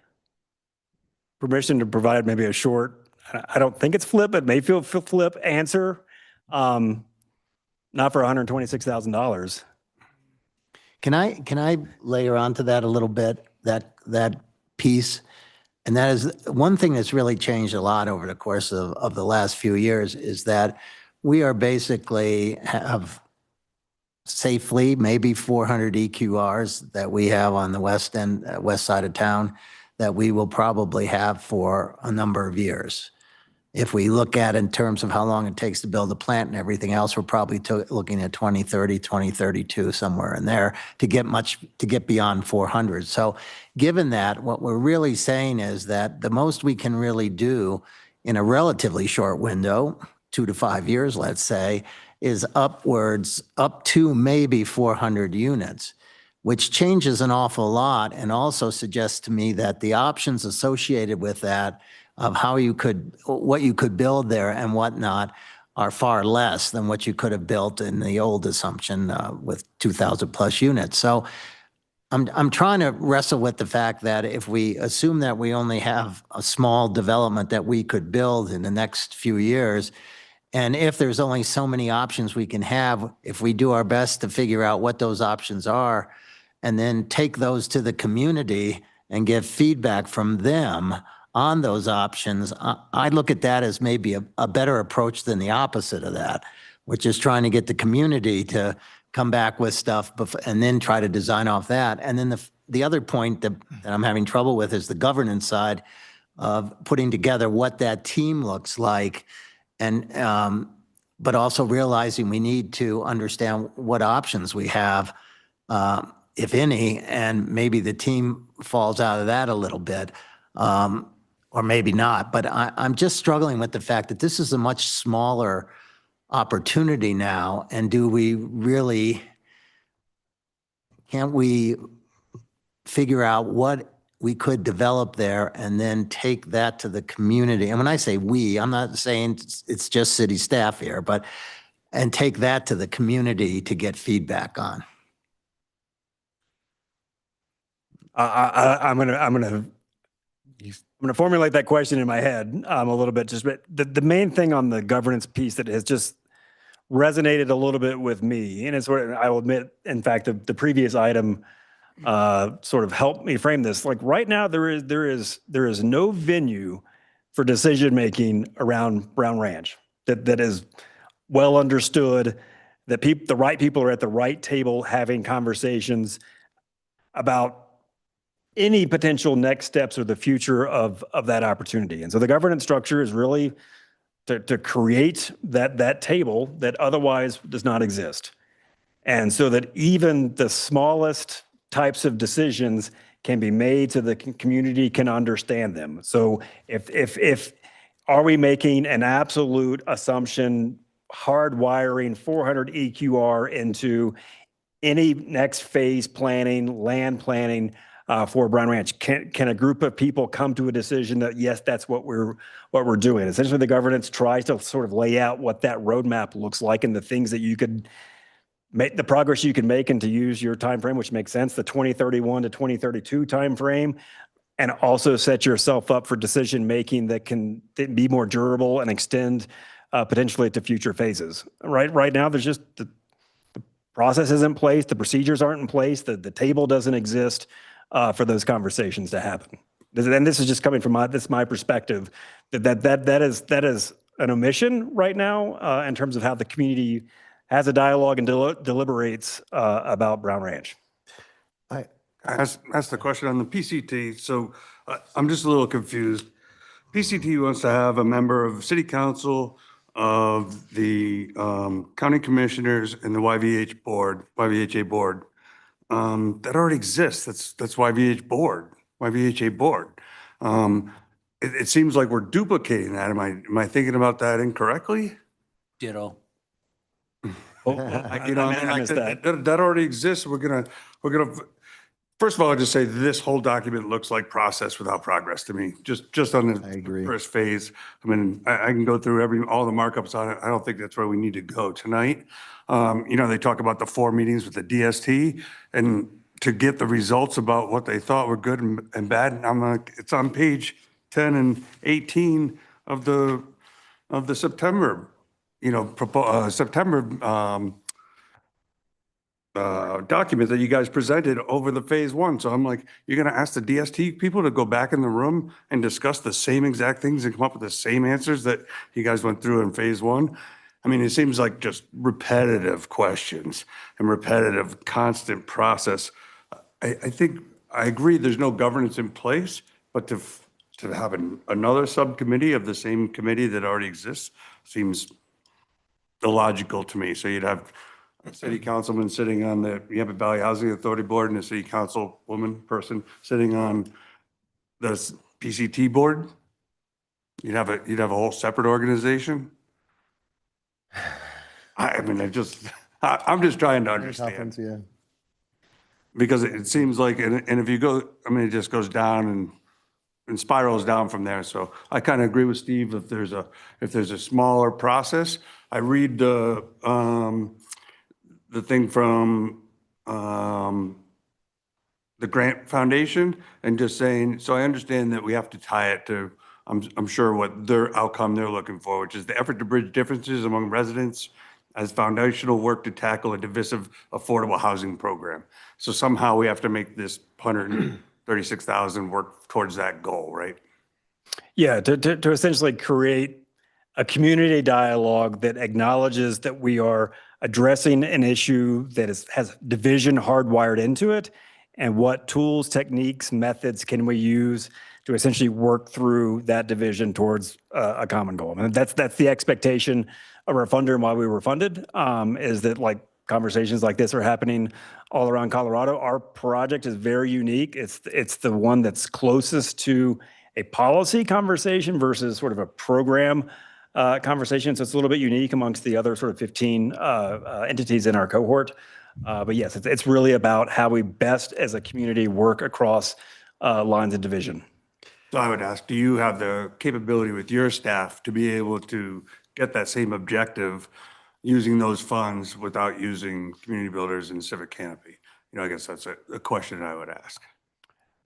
You know, that's essentially if we end up with sort of a different version or a modified version of the scope, but then I would probably find myself standing here at some other conversation to ask, has this hit the mark? And so we are now, it may take a few months to get to something that I can share with the council signs off on and our funder signs off on. It's just, it will obviously require additional conversations. Let's hear from some other council members. Yes. Yeah, I have a couple questions, and one is, thank you for saying that. Belonging Colorado is funding this, correct? Correct. Okay, and so a lot of this process that's going through there is kind of filtered through that grant funding requirement. I think that's a bit of a leap, and in part because this is a brand new program. So they don't. They're describing. I mean, our cohort is a learning cohort. Okay. Like it's my job to actually tell them what is going well, maybe not so well, in this new method or approach, right? So in many ways, we've been able to describe our work program. I have never had a red line come back from them to say your work program should be this and not this. These are all things that were proposed in our grant that really kind of came out of that first phase. We did a situation assessment that really landed on a basic understanding that we have a divided community. It was divided before the election. The election just simply surfaced that division, and there would be the probability of simply creating a new plan without actually thinking about how to work across division had a low probability of success. So let's address the division. Let's make it front and center. Let's deliberate, understanding that we do have a divided public and work through those divisions very clearly. That was what DST was designed to do. I appreciate that. I think you guys may have missed the mark in the sense that the division that you saw was regarding a specific plan. There was a group of our community that said a better plan would have been something to look at. We've now used 2 years to coalesce the fact that we still have a division, but the one common denominator is with both sides of that discussion, get us a different plan that we can talk about. And we are taking an awful long time to even start developing a plan. When we have years, thank you, Mr. Tomasini, for bringing some stuff up, of things that we have looked at in our community. And so I'm really concerned that, and I have been through this process, I've been very patient, and you know kind of where I'm leaning, but I don't know if this is the right method. And I really am not motivated by any grant funding.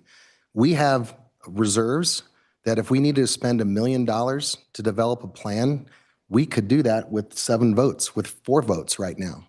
So there's a lot that we're patiently waiting on, and I'm not feeling that this is a good use of our citizens' time. And I'm not motivated by any grant funding from Belonging Colorado, personally me. Now, with that aside, I do have a question for John Snyder, and I'd like to ask him to come up for a few minutes. Thank you, John. What this is related to is a couple things, and thank you. He does not know I've asked him to come up here. We didn't preempt this, but John and I have been friends for 20 plus years, and I've known that you have been in this role and been working with the West Steamboat neighborhoods and Steamboat 700 since the inception, if I'm not mistaken. And with all that, you have watched and been holding feet to the fire to Bryn Gray when it came to their annexation agreement and everything else, substantially about water redundancy and a lot of other things that relate to developing land on the west end town. As you've gone through this process more than once, do you feel that your staff in your department can assist us in deliberating and finding out what is the actual feasibility in 2026 with our EQRs, our water treatment, and what we need to have that we can build this that would instigate a water treatment plant, more redundancy and things like that? Great question. Let me drag on here for a little bit. And we have time because we have 75 minutes. So please, let's not run through this. So I think there's this impression that there are clear, objective thresholds that everybody can agree on for infrastructure and for service delivery. And if we can simply identify those thresholds, build up to the lowest threshold, we've got it made. That's true with wastewater treatment. I can give you a figure that is entirely arithmetic that says, here's how much we can grow. That's about the only piece of infrastructure or the only service that you can do that with. Everything else, there's gray and there's interpretation. Traffic being a great example. Some people may say, no, we cannot live with a level of service D at any intersection, whereas other people say, hey, this is important enough, we can live with level of service F at every intersection. So there's gray. Maybe a different way to look at this, if you don't want to do the big deliberation process, is ask, is there a modest development that would not negatively impact the public that we could pull off today? Maybe there is. And I'm going to go a little bit off script because I have not spoken with Chuck Sarasoli, Angela Cosby. I've not spoken with Mark Beckett or Rebecca or Brad for that matter. But my sense is that we could do about 200 units without negatively impacting the public financially and without negatively impacting service delivery to the public. I don't know that for certain. That could be something we could flush out maybe with consultant dollars through some of this, not necessarily community builders, but technical consultants. That could be a different approach. But again, you're going to limit yourself, at least initially, in how big you go. And so in that process, we know that you threw out a number, and I will not hold you to 200. Sure. And that could be 200 single-family homes or tiny homes, or it could be apartments like we have at Cottonwoods. Yeah. But we know that at some point, we know that this community, we want to allow the base of the mountain to build Stockman with all its units there. That's going to take up some of our EQRs. And we want to continue with the infill of our community. And the success of Brown Ranch is going to be hindered on what EQRs are left, and then what water treatment plant we have to make. Okay? Is it possible to at least, as you've gone through this with Steamboat 700, Bryn Gray and West Neighbor, the whole thing, you gave us during the Brown Ranch deliberation a time to come up with, at 2029, we need to start construction of a water treatment facility based upon the growth of what the project would be. And Mr. Barnes said earlier, if we just do I think you said 2,200 units, maybe it's 1,000 units. Maybe we do something, that we can realistically kind of see. You can still evaluate when that triggers a water treatment plant, can't you? Yes. But where we're limited and where you have to bring the public along with you is, are you okay with one treatment plant, or do you want two treatment plants just in case one goes down? Amen. May Absolutely. I chime in? This is riveting, but just to stay on topic, is this in scope of phase 2, this conversation? Ryan, let me finish, please. Thank you. No, wait, I'm asking the council president, and in the interest of the time of this meeting, the point of this conversation is phase 2. This topic is very hairy. Yeah. Do we need to get into this? I think where it hits is if we're trying to suggest a different approach, which I mentioned up front, that if we're going to go a different way, then Brad needs specifics around that, what that would be. I think a smaller approach, obviously, or a smaller 200 unit or whatever, is something that could be considered into that. Beyond getting into the weeds on it, though, at this point, we don't need to do that. Okay. Well, let me bring this back into place. Thank you, Brian, for holding that through. The reason why I'm going down this dialogue is because I have a hard time investing more time in the community builders canvas in phase 2 of this proposal in a delay that has been stated before. The community would like to see what a new plan would be. Both sides wanted a new plan. So here we are waiting for another 6 months to a year. I appreciate what you're doing, Brad. But going through this whole process again, to do what, right? To do what? Well, the bottom line is we're trying to get to doing something with Brown Ranch, working with the housing authority, right? Working with the one who owns the land. And so as I look through this process, and I'm patient, and I read through it all, I made some notes, and I'm trying to be positive with this. But I think that for what our community was looking for, both with the two sides that voted on the annexation 2 years ago, was they just wanted a better plan or a plan to evaluate. We've gone through 2 years of evaluating whether our division is hindered on the fact that the plan was the wrong plan, and that's what the division was. If we can just have a plan brought to us like Bryn Gray, and we can say, hey, what would the community say with something like this, right? So I say that in a simplistic form, but as a planner, not a planner, designer who understands urban planning, you got to think of the whole plan, right? You can't just think of this one little carve out. And so it's a complex deal, but in the process, we have experts on our staff and that we've already hired and reports that we've looked at and drawings that even Thomasini brought that we're smart. We're here. I've had people talk to us at city council, and I'm like, we can make some of these decisions to get to a plan to then go to the community and say, what do we think there? Now, at that point, if that turns into a waste of time because our community can't agree on it, at least we know what they're not agreeing on. Right now, we're all trying to decide if we can agree on something or we should go forward with Brown Ranch at all. I mean, I was very discouraged at the end of phase 1 when they said, yeah, we should do something. Hey, let me ask you a question. Just if you could answer this yes or no. I can. Okay. Are you suggesting a different approach than what is recommended in phase 2 by community builders? Yes or no? Yes. Okay, thank you. I ask a follow-up question that Michael will help continue this thread. Brad, I agree healing all this community division needs to work. I think this phase 2, it's painful, but I can see why we need to do it. If we give you additional funds, would we be able to have a parallel track where there's something tangible, physical, real that we could deliberate on an actual what it could look like?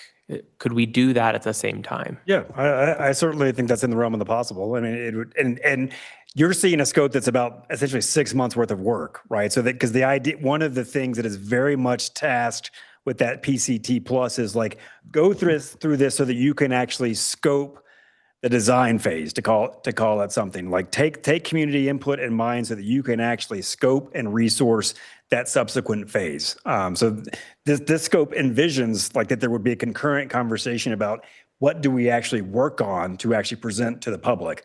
But like it's naming those things specifically so that that scope can be determined. But I guess where I'm going is like, it's not the conversation. I don't know how to put this into words, so I will explain how I'm picturing it.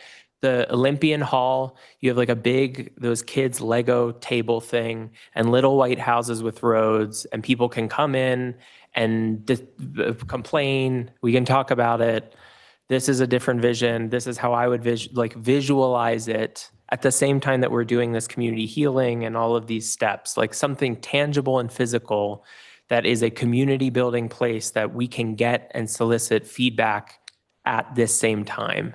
So we can start to build something. If we funded that separately, does that exist? Like trying to get to what everybody else is talking about. Is there a parallel track where we can get something in front of people and get ideas? And I'll add, I mean, John sort of, even though John didn't consult with us prior to his comments, he actually said something that's essentially in the scope. And that is that we don't really understand where people sit in terms of they desire and must see a technical solution to a challenge or an obstacle, or it's a values-based conversation, and there probably isn't a technical solution. He used the intersection as a perfect example. Do we know whether people will accept level of service D or level of service F at key intersections? By going through essentially the last version of the plan, we can begin to answer some of those questions as to what are the parameters that we need to be thinking about in terms of things that we have to fully solve and actually present to the community. A show your work, here's how this issue is going to be solved, or maybe an acknowledgement that there isn't an elegant solution to a problem, but we are going to, as a community, have to sort of come to terms with the reality that this is a trade-off and that we are putting affordable and attainable housing at the top of the list, and therefore maybe the other thing that you're trading off is sitting below that in terms of a priority. But you can't do that. You can't expect the community to base an intersection that's a D, or they're all Fs, and it's worth what? It's worth doing it having bad intersections. Why? Because we have this plan, right? So what you're saying is I can't go to our community and say, would you be okay with Ds and Fs in these intersections? Maybe. Every time it's going to be a maybe until we actually have something tangible to look at. So this whole process of asking people maybes is a waste of time because we've wasted 2 years. We need to find something tangible that this community can move forward with. And to me, if you said, okay, here's a plan and it's going to this kind of traffic at this intersection and this intersection, are you willing to do that? And she may go, you know what? I didn't think so, but I'd really value what we're doing. My point is we don't know what we're doing because we're delaying finding that until phase 3 or some other plan. I don't see how this is ever to come together. Okay, let's hear from a couple of other people, your ideas or perspectives. Go ahead. I would love that.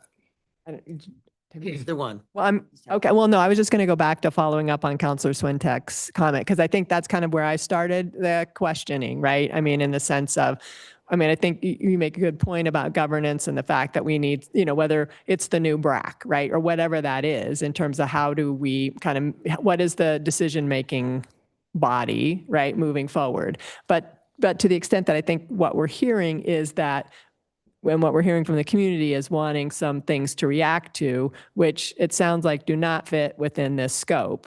But I guess just want to follow up on the potential of your thoughts about the parallel paths, right? In the sense of kind of continuing to move forward with this scope 2, but supplementing it with some I think whether it's scenario planning, right, or something that's more tangible, which I'm assuming we'd want to probably have a consultant so that we're not pulling staff capacity from inclusionary zoning and the deed restriction programs and, the various things that, the other policies that we've been talking about. What's your reaction to that? My main reaction is I probably should have closed the loop from Councilor Swintek's comment. I mean, and I mentioned this in my sort of preview or sort of introduction to this topic. As presented in September, the idea was the best version of this project would include some high-level scenario analysis of comparable potential developments at the site. But until those resources are available, it's really hard to actually pursue that work in earnest.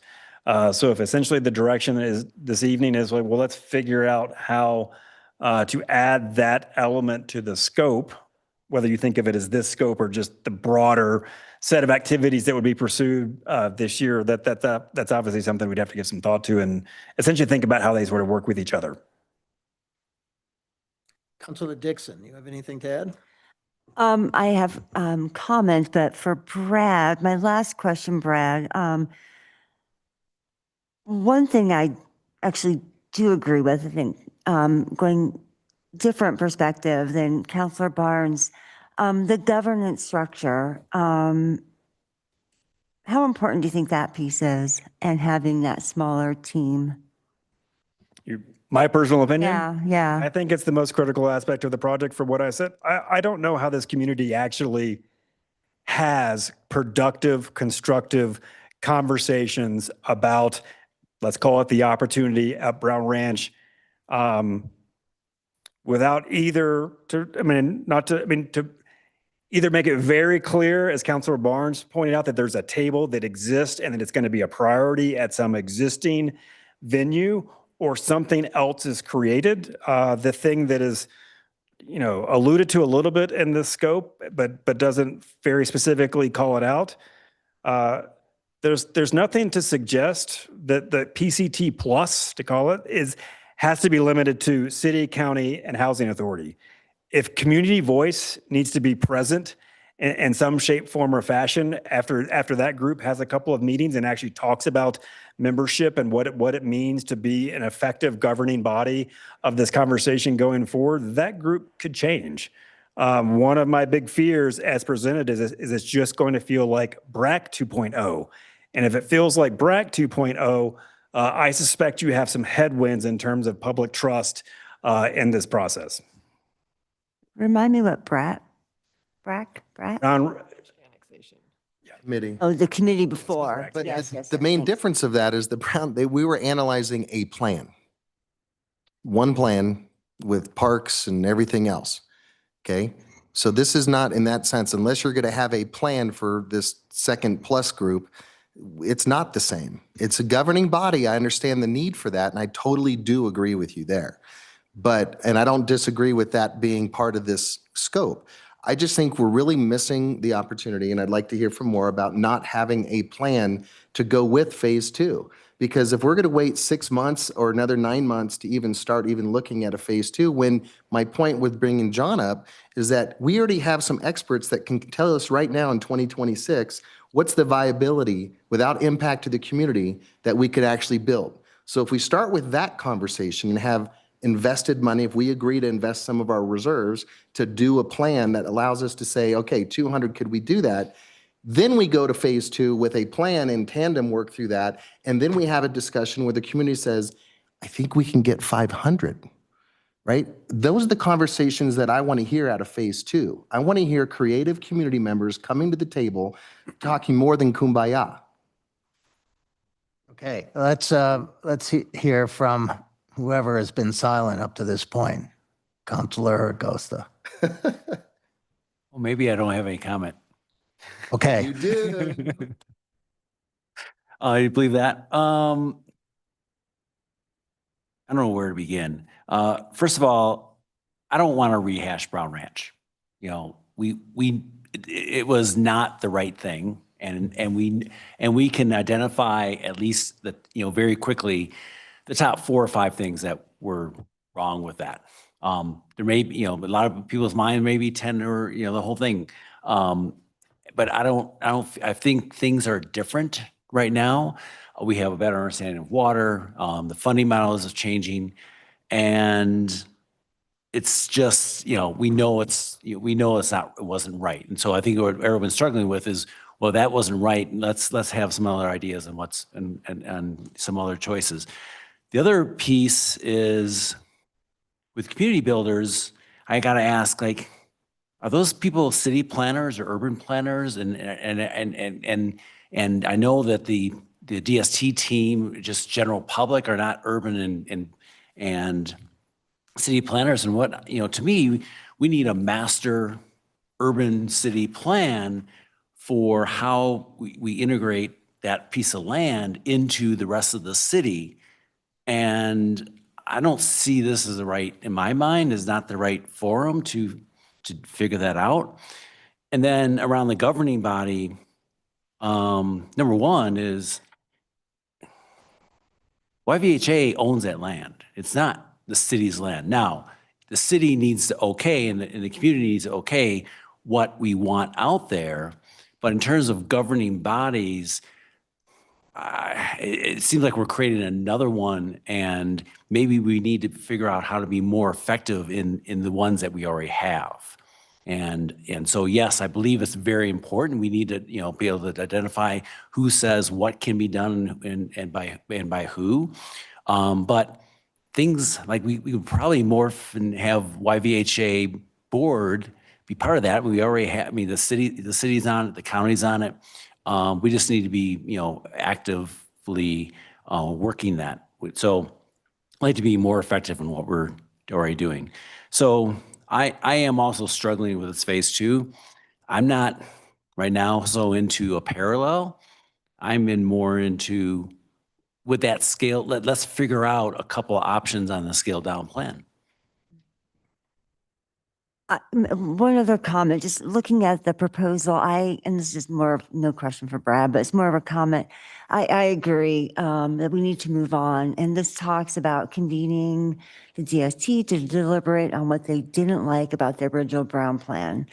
I mean, that is just like picking the scab. Sorry to be gross, but I feel like that's what causes more division in our community. And so we can't even talk about it. Their comments already exist. Yeah. In that forum, it's right there in the report you gave us in September on what they did and didn't like. So Yep. I agree to rehash it. I'm all about going forward, moving forward with trying to figure out a smaller plan, whether it works with this phase 2. Yep. This to me just seems like so much process. Governance for sure makes total sense. Just wondering, like John said, do we already have it in place? Does it just need to be pulled out of the forum that they're in and they meet separately? Or do you want to have additional city council and commissioners and public people in it? Well, I think Councilor Bacino and I are the two that lived through this, right? Yeah. Just from the perspective of the first round. And I think we all agree that one of the major issues that faced us the first time around was that it was viewed as a negotiation as opposed to a collaboration and on a going forward basis. So I'm hesitant to want to create another committee.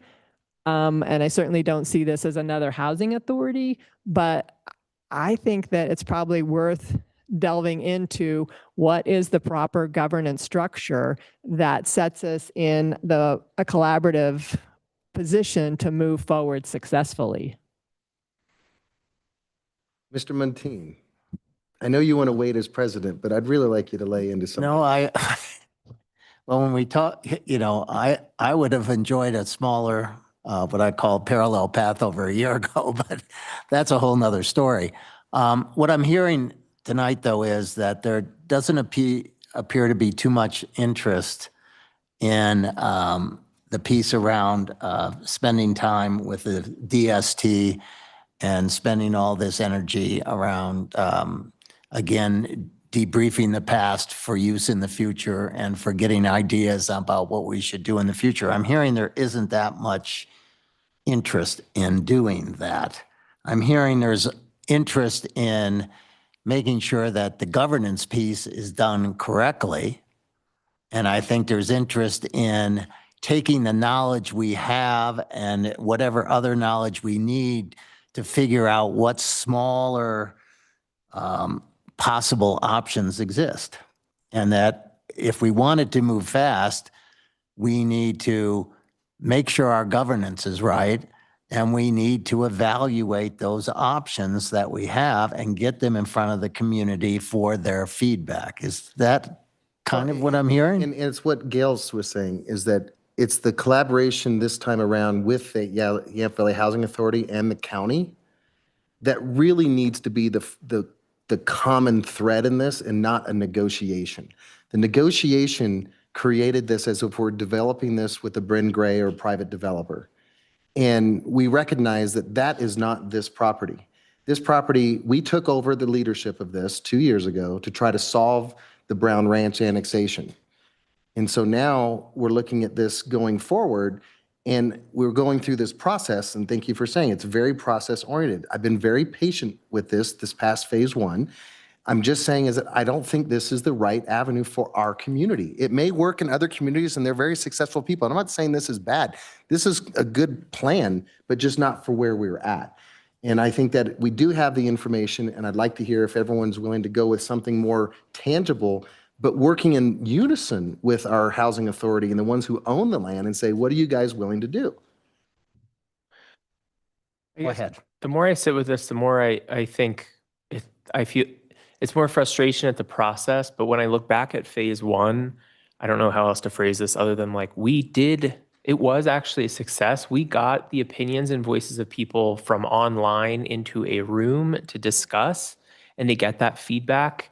And I worry that if we're just impatient and we say, let's cut out portions of this phase two, like maybe we do need to pick the old scab and review these things, because if we're working as our subgroup, those voices don't have a place to share. Like it goes back to the way where it was. It's like back online, back into just like talks between friends. Whereas if there is a forum where the public can truly rehash what happened in parallel as we talk in a room, that we can avoid what happened, if that makes sense. We don't push those voices out and stifle them. So then it's like, okay, well, we need to organize so our voices are heard. That's my concern, is part of this just impatience at a naturally slow process of dialogue. And I'm not saying not to do in parallel something physical, like something visual, but I think there might be merit in this phase two process.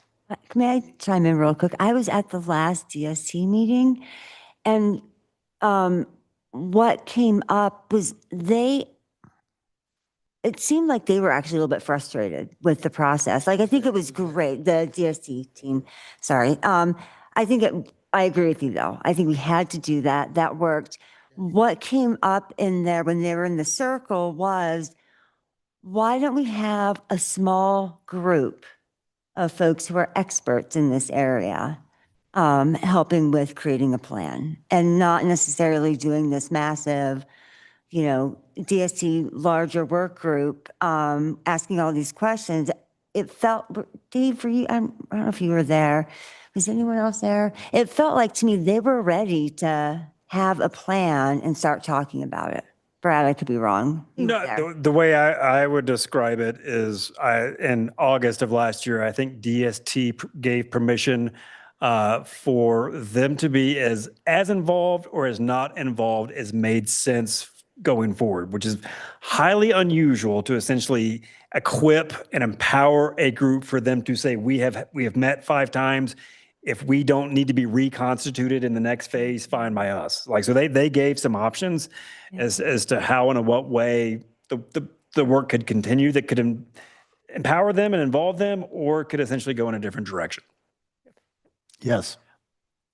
So to the extent of kind of following down this parallel path, right? I mean, in the sense of, and to not put it on staff, to basically come up with 3 different scenarios. what do you think it would take from a, potential dollar perspective using the STR money to contract with a consultant or some sort of firm to come back with 3 development plans that the DST or we could have the community engagement process to react to? Well, you've coupled a few things in there, so Sure. I'll unbundle a little bit. Thank you.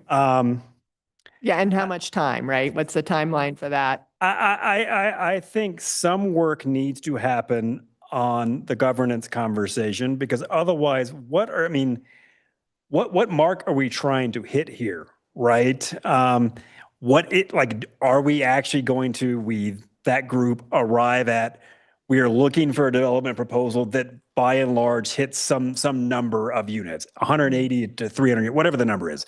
Someone has to make that decision, right? There's a question in the PCT plus discussion, what's the annexation timeline?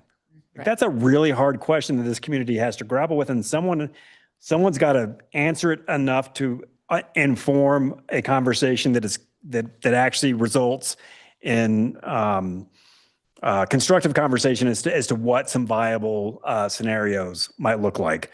The question about funding is really a conversation for this group to have. I will say that my opinion, Brad personally, has been scenario analysis for the purpose of coming up with a smaller, lighter, quicker version of Brown Ranch is in my opinion on the fringe of being STR tax fund eligible, because there's just too many options in terms of whether it is directly resulting in affordable and attainable housing versus something like we are supporting pre-development work right now at the Hilltop site. It's a known site. The development program is generally known. That connection can be made, but something that's several steps out from zeroing in and lasering in on a development proposal. That's a conversation for you all to have. But at that, I've always been a little squeamish about the assumption that it would be on its face eligible for STR tax fund investments. The PCT plus governance board that you mentioned and a couple of us agree with, do you believe that we can still accomplish the same, maybe not that name, governance without this phase 2? I mean, don't we already have kind of a lot of that in place with the people that we have working? I mean, do we have to go through this whole phase 2 to come up with the PCT plus governance? You don't have to. The thing that I would suggest is that this, whatever your experience has been with the Community Builder Civic Canopy team, they are seasoned and experienced facilitators. They can make sure that group can hit the ground running. I know governance and anything that feels like bylaws, MOU, how the group is going to work together just sounds like the most painful 6 hours you would spend in your life. But they would be really skilled in making sure that every single minute in that room is a productive minute.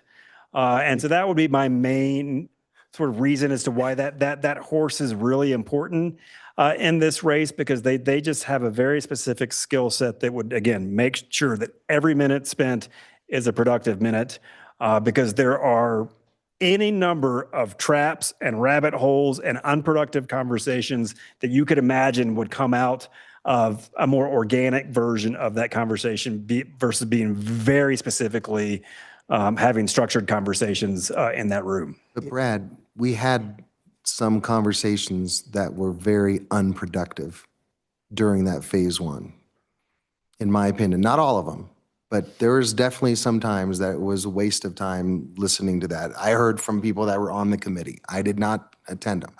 So I'm just feeding it back, if I could give you my own opinion. May I interject here? Please. I am having some real problems with this discussion. Okay. And it goes back to, I want to take a step back and look at it and saying, we need an urban or city plan. That's what we need. Because we may decide, hey, we want to do something small up front, and that small up front may be a little bit of commercial and a little bit of residential, but we need that master plan of what we want that area to become 50 years from now. I mean, and we're talking about, things like, housing and whether somebody has a porch or a backyard. And when we really should be talking about, this is expansion of our city, and we need to take the big view of it. And this is Yampa Valley Housing Authority's property. And if we have an urban plan, then we can say, then they can decide, okay, as part of this urban plan, we're going to sell off this portion to other developers to do something. And we're going to keep this part to do our, affordable housing. But we don't, but we're not headed down that direction. We're headed, that we need some governance and we need, and have a few, 20 people across us, say what they like and don't like about Brown Ranch and the original plan, or maybe what it looked like in terms of having a few houses there and a grocery store. This is bigger than that. And that is where I'm having a problem with, I want us to be looking at this as a expansion of the city, and maybe we don't have to annex the whole thing, right away. We can annex, 3-4, acres, but the bigger vision of what we want with the space, we need to understand. And that is what I'm having a problem with. You just described the last annexation attempt. Phases, sell off portions, a big plan visioning it as an extension of our city, and the public didn't accept it. It failed at the ballot. Like you just described everything that Councilor Derry and Councilor Puccino lived I sat through. through those meetings, and what many said is scale it back. Right, but that just didn't. And so you don't have, and so scaling it back, you don't have to annex the whole thing. Just like I said, hey, I want more deed money for, I want $1 million more for deed purchase. And you said, no, we can start with the 2 million. We don't have to expand everything today. We're going to have to start to narrow things down here and find some things that the majority agrees on. And if they're public, well, we haven't, I think are we ready to go to public comment or to ask discussion? I would love to hear Come the back for deliberation. Yep. Is there anybody online? Well, we haven't asked for public comment. Yeah. And I guess the only point, hopefully the housing authority will, because one of the things we haven't asked about, and I think the question, I don't know, Brad, if you've had conversations about the housing authority about this scope too. Yeah. I mean, so the housing authority staff worked with me and the consultant team to come up with the proposal that's in front of you tonight. Yeah, I wanted to say one other thing though, but to John, your point about having a master plan and whatnot. Yes, we should develop and work hard on that. But we're not talking about being able to build in any big quantity until 2032 or whatever the heck it is. And that assumes that we decide to build a water treatment plant in the next year or two and come up with however many millions we need to do that. My point is simply that where we are today is we have people struggling out there who need housing, who need affordable housing. And we need to do everything we can in the short term to help them out. And if we can do something small at Brown Ranch, which does not inhibit or prevent us from thinking a bigger picture down the road, but just gives us the opportunity to make use of what we have in terms of EQRs and whatnot, why not at least investigate whether something like that Not is mutually exclusive. possible? But my point is, does everybody agree here that we need a governance? We need to work on governance. We need public comment Yeah. Okay. first. Okay. Let's do it. Is there anybody in the room who'd like to make public comment on this topic? Please come on down. Is there anybody online? Please raise your hand. Ooh, We do have two. good. All right. Who is that? Bill? Bill pass. Bill, you're on. Thanks, Steve. Wow, I had prepared a whole written thing tonight based upon the presentation that Brad had in the agenda packet tonight that was not presented to the public. And that just got blown completely out of the water with a completely different presentation and discussion tonight. I would like to say, as a DST member, I participated in the DST Phase 1, and although I was also frustrated with the progress that we made and how we went about the work that we did, we did have some guidelines that came out in that report at the end, and if somehow those can get incorporated into something, I think I would be supportive of that. In thinking about the PCT and the PCT Plus, I had voiced concerns with Bill Fulton at Community Builders, that the PCT meetings were held in secret. It was kind of like a secret cabal, and from my standpoint, I felt that they were guiding the civic canopy to come to a conclusion because there was just no openness there with the PCT. So if you're going to do a PCT Plus, please make it open. Do recordings. Make it just like the YVHA and City Council, so that the public can actually review it and see what's going on behind closed doors.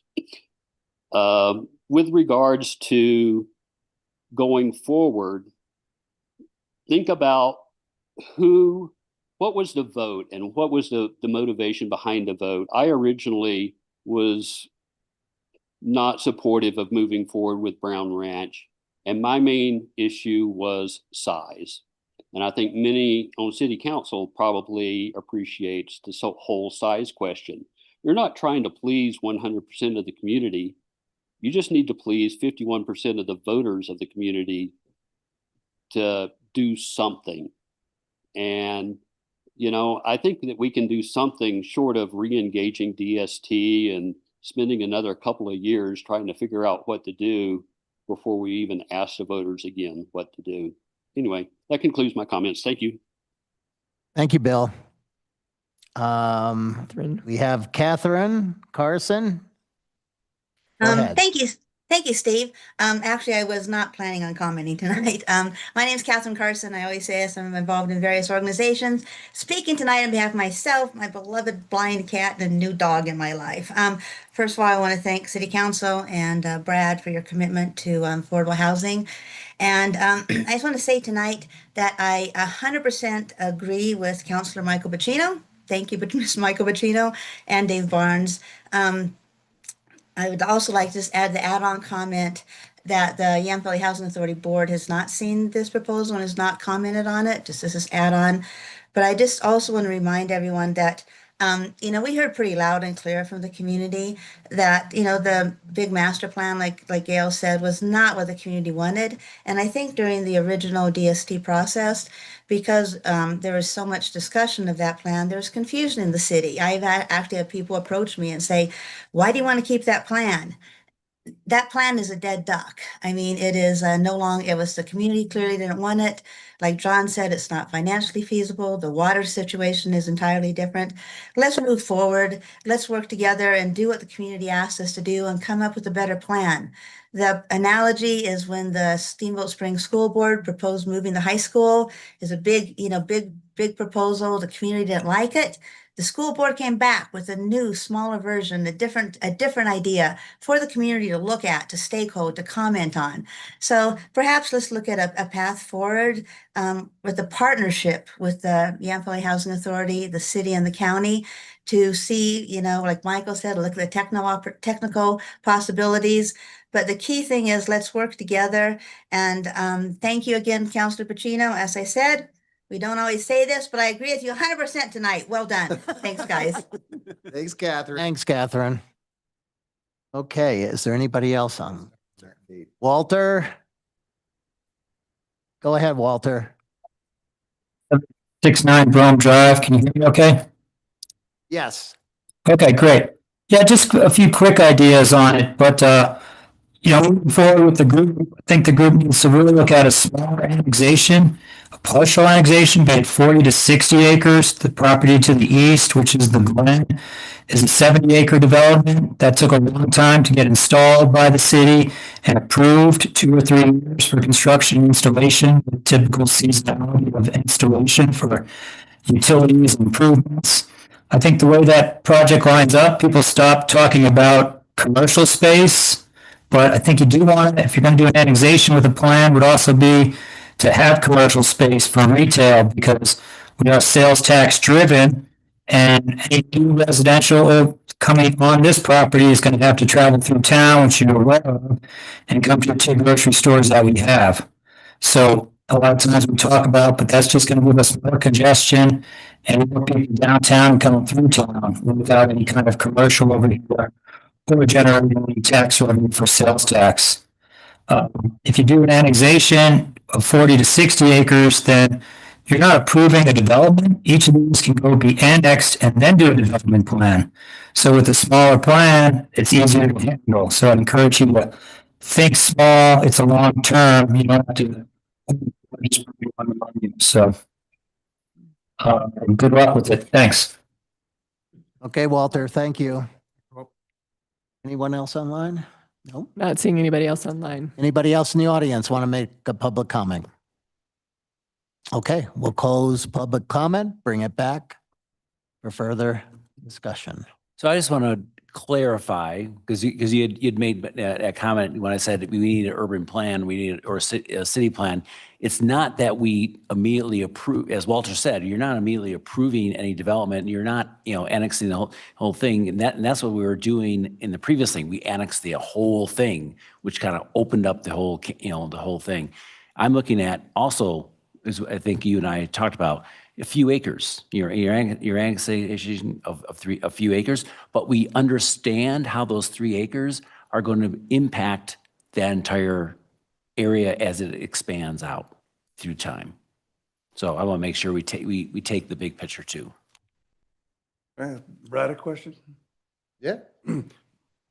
Brad, is there a component of this plan that we could just do the governance part with these guys, and that they were just overseeing that initial governance part rather than trying to go rehash and go back and beat the dead horse again? Yeah, and if I'll take that on just as I've been processing.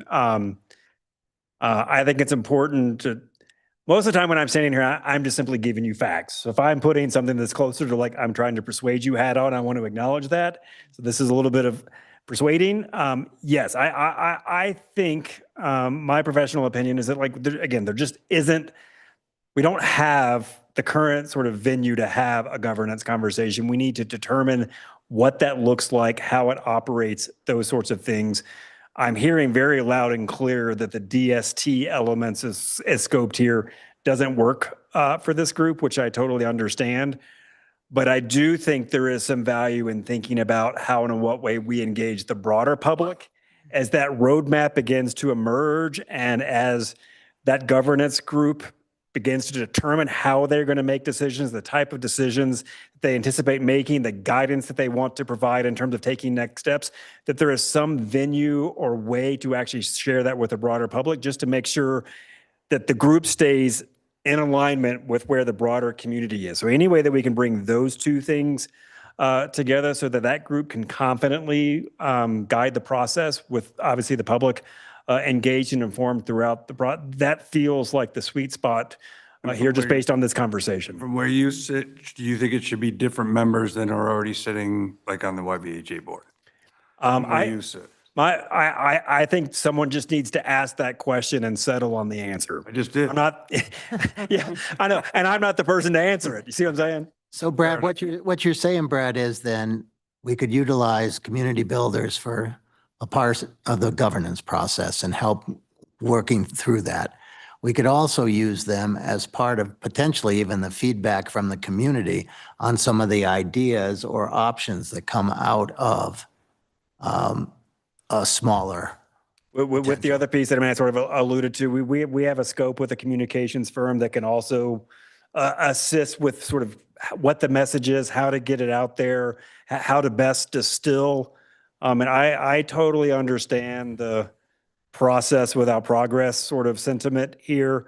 At the same time, you certainly want the community to understand the process that's happening so that they can make a decision whether they are going to tune in now or tune in later for a different type of conversation. So just so that the community is aware, has a sense of what's going on, what to expect in terms of what, let's call it the next 6 months, might reveal versus, a future conversation that may be scenario light, planning around a couple of options that again, has been shaped and determined and influenced by this governance conversation and at least sort of tested a little bit with the community to see if that feels like a positive step in the right direction to make that progress.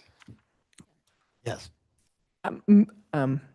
I absolutely know. I mean, you all know. I mean, I'm anxious to get a shovel in the ground and have believe that we are just literally digging ourselves in a hole deeper because we aren't putting a shovel in the ground in terms of what we need from an affordable housing perspective. I'm also having, just as we lived through the BRAC process the first time, and we had and Housing Authority did an amazing job of community engagement. Right. I mean, in terms of anybody that went to those first meetings, there were, hundreds of people there. What we realized was that we were, again, right, hearing from the people who needed housing. Right. So I'm a little hesitant to give up and totally jettison the DST process because that is a group of people that we know we have various different perspectives in that room. And I think that those voices are critical. And I fear that if we don't have that DST process, that we're going to find ourselves back in the same place that we were before. So, I would like to, again, I think we need to make progress. And I think we make progress by having scenarios that again, let's not go back and rehash what we did with the first, watercolor plan. Let's get the Legos in Hallison Hill, where people have the opportunity to see this is what it looks like. These are 3 different options and people can react to that. So you've got the DST, right, that has their voices, because it's not just, we learned the first time around, what's the size of the water, what's the infrastructure needed, right, in terms of the water pipe, right? And that's going to be dependent upon how many houses, how many people are going to live out there? What's the transportation plan? So there needs to be a little bit more, right, in terms of sketched out so that back to this point of what are the decisions? What are the trade-offs? So I think you went through that in this phase 1, and it's all written there, what they did and didn't like about it. Well, no, but I think my point would be we need scenarios, right? 3 different scenarios that the DST and then that you take to the community to respond to.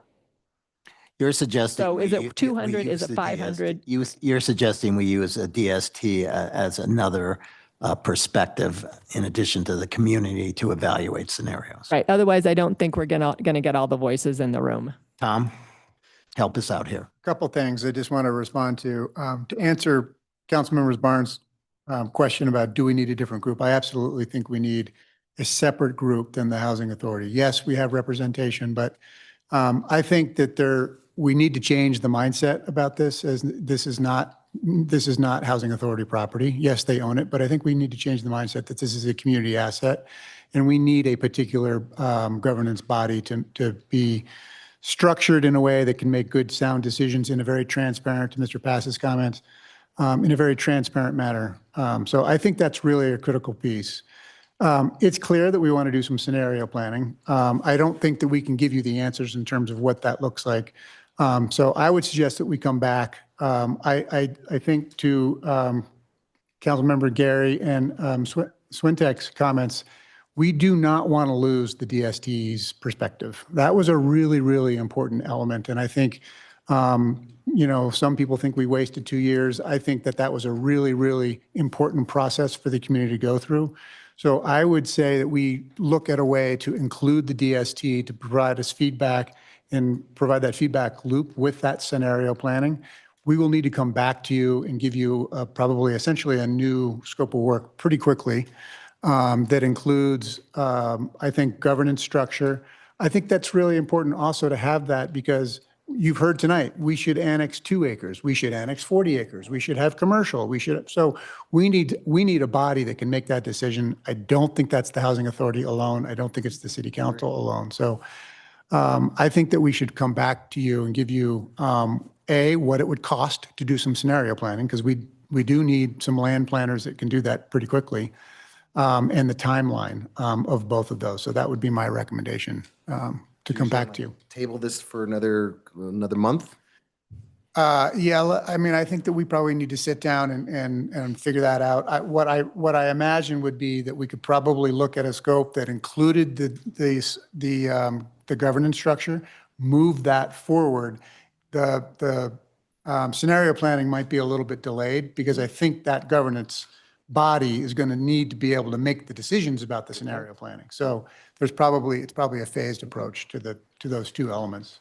I think that. And I'll just add, I mean, one of the primary things you do in scenario analysis is to identify how you're going to evaluate those scenarios. Right. Right. And in many ways, that's in some ways what we were tasking the DST with in this scope. It's sort of a roundabout way to get there, but like, tell us what's important to you so that we can then turn those into ways that could evaluate scenarios later. So we just may have to sort of change that structure a little bit. And just to be clear at this point, I mean, scenarios sort of fell from the scope because right now I can't bring forward a resource that actually allows the level of scenario analysis that I suspect is desired with the funding source that's available right now. So any conversation around additional scenario analysis is likely going to involve a conversation around additional resources, which again, as you saw in the scope, is very specifically a PCT plus sort of conversation or expectation as they help think through what this project needs going forward from a resource perspective, and to make that clear and available and transparent to folks who want to monitor the process. And I think it's important too that we try to maintain that Belonging Colorado funding, because I think that's a really important element. So it's probably in addition to that funding, we are also looking at funding for the scenario planning. And it seems like you have that somewhat support for additional funding to achieve that. That's what I'm saying. I don't want to say Belonging Colorado is great, but if we need more money, we've got reserves, we could do it. We just want to make sure that we need more progress. I don't know how else to say it. Okay, so can we just have a thumbs up or thumbs down? Is everybody okay with kind of separating out the governance piece, get it on a faster track, and utilizing community builders and part of those funding for this government's piece? Thumbs up or thumbs down on that? Yeah. As long as it's focused. Okay. Well, we'll get another scope of work and we'll rip it apart. Okay, so that's done.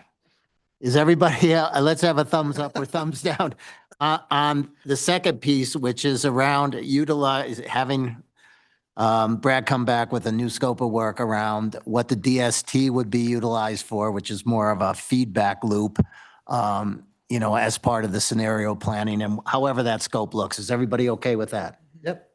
And I'll just mention, I mean, Tom and I didn't consult on this, but Bill, you heard this in the sort of public comment. The last thing I want to do is bring back DST with lack of clarity of charge, right? I mean, they need to walk in the door. I think one of the things that we ran into last time is they walked in the door with maybe a mixed set of expectations as to what they were going to experience over 5 meetings. And so by thinking about scope, being very clear as to what's going to be developed and presented to them to describe it in a way, and what their role is to evaluate, collaborate on sort of their gut reactions, their, more than gut reactions, their technical reactions to the proposals. It's just really important to have that nailed down so they know exactly what they're walking in the room to do. Otherwise, we will likely have similar frustrations that we experienced the first time around. I think we get community feedback from the community, not just from the DST. And I think the community might feel left out if they're not getting the input and just the DST is. Well, I don't think that's the assumption is we would do both. Yeah, and Council Gary makes a very, very good point. I'm glad she said it. This is not just true of this project, but it's sort of across the board. My experience is that oftentimes it's easier to draw out proponents and more difficult to draw out opponents because in this case, in many cases, they know that they have the deciding vote at the ballot box. And if they just simply are in their mind, they are against it, no matter what the details are, they aren't necessarily interested in engaging. And so that's the built-in advantages of the DST is we were very specific of having a diversity perspective present in the room. And so that we could be very comfortable when we were talking to 40 people. We were talking to the full range of perspectives. I mean, it's a little bit of Pollyanna, but a very wide range of perspectives present in the community that if you just say, come to Olympian Hall at 6 o'clock to build with Legos, you probably are going to get a certain type of individual that shows up that's probably is more supportive than the broader public. So we just constantly have to be vigilant about that reality. Do you feel you have clarity? Next steps? I think so.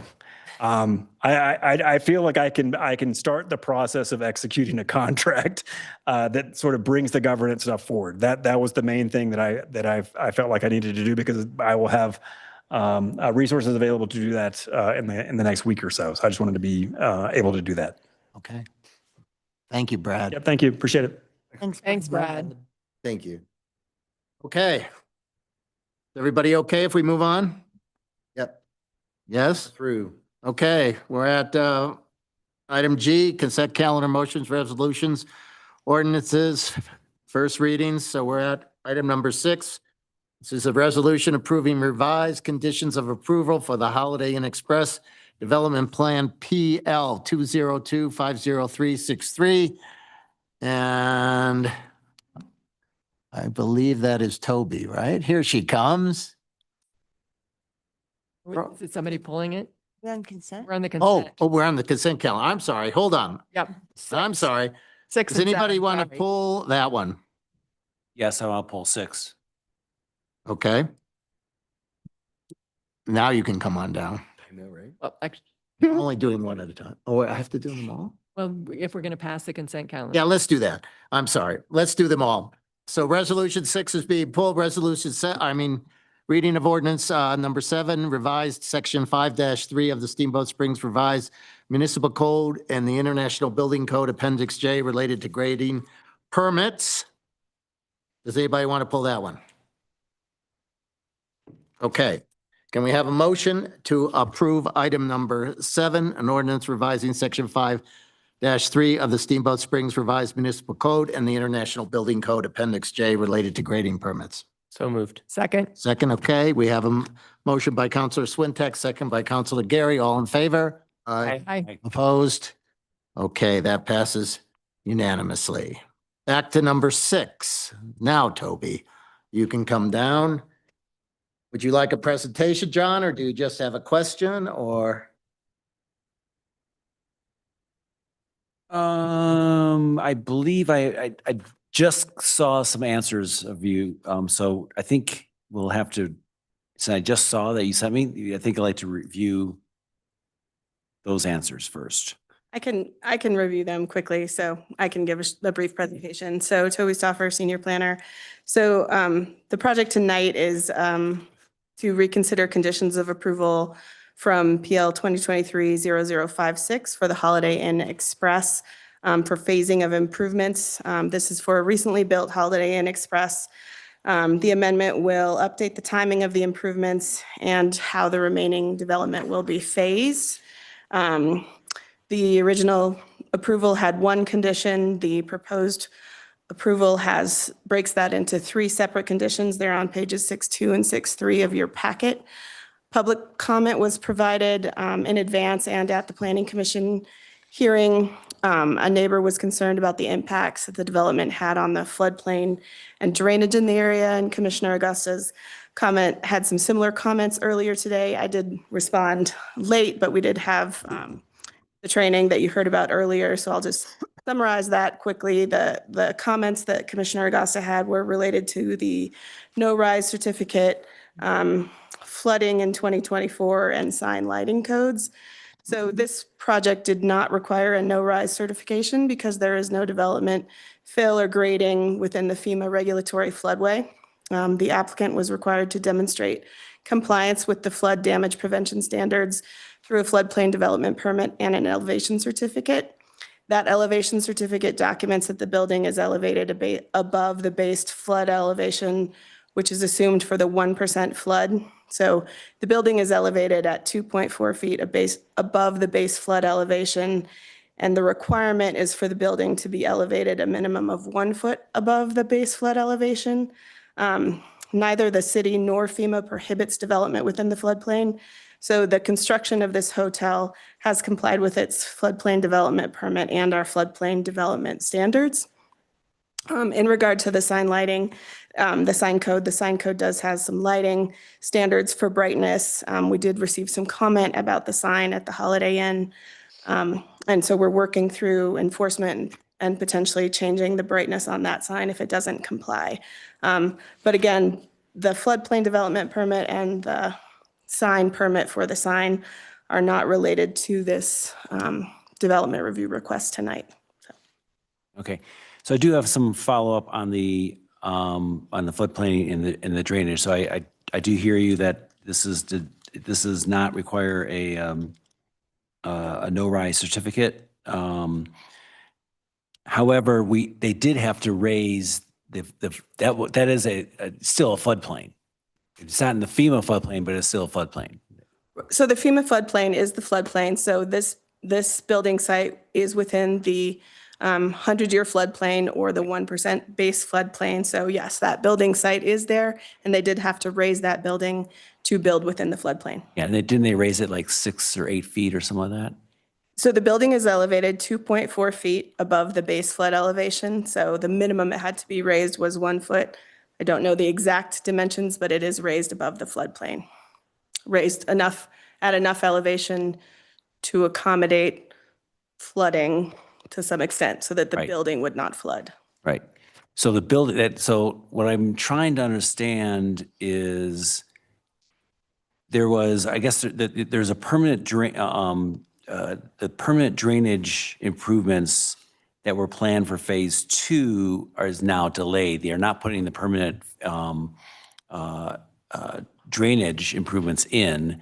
So I'm not a hydrologist, but I am concerned that because you've raised the level of for the phase 1 hotel, the Hollywood Express, you haven't raised it for phase 2, but Walton Creek is right there. And so when you raise it, the water is going to, flow down in there.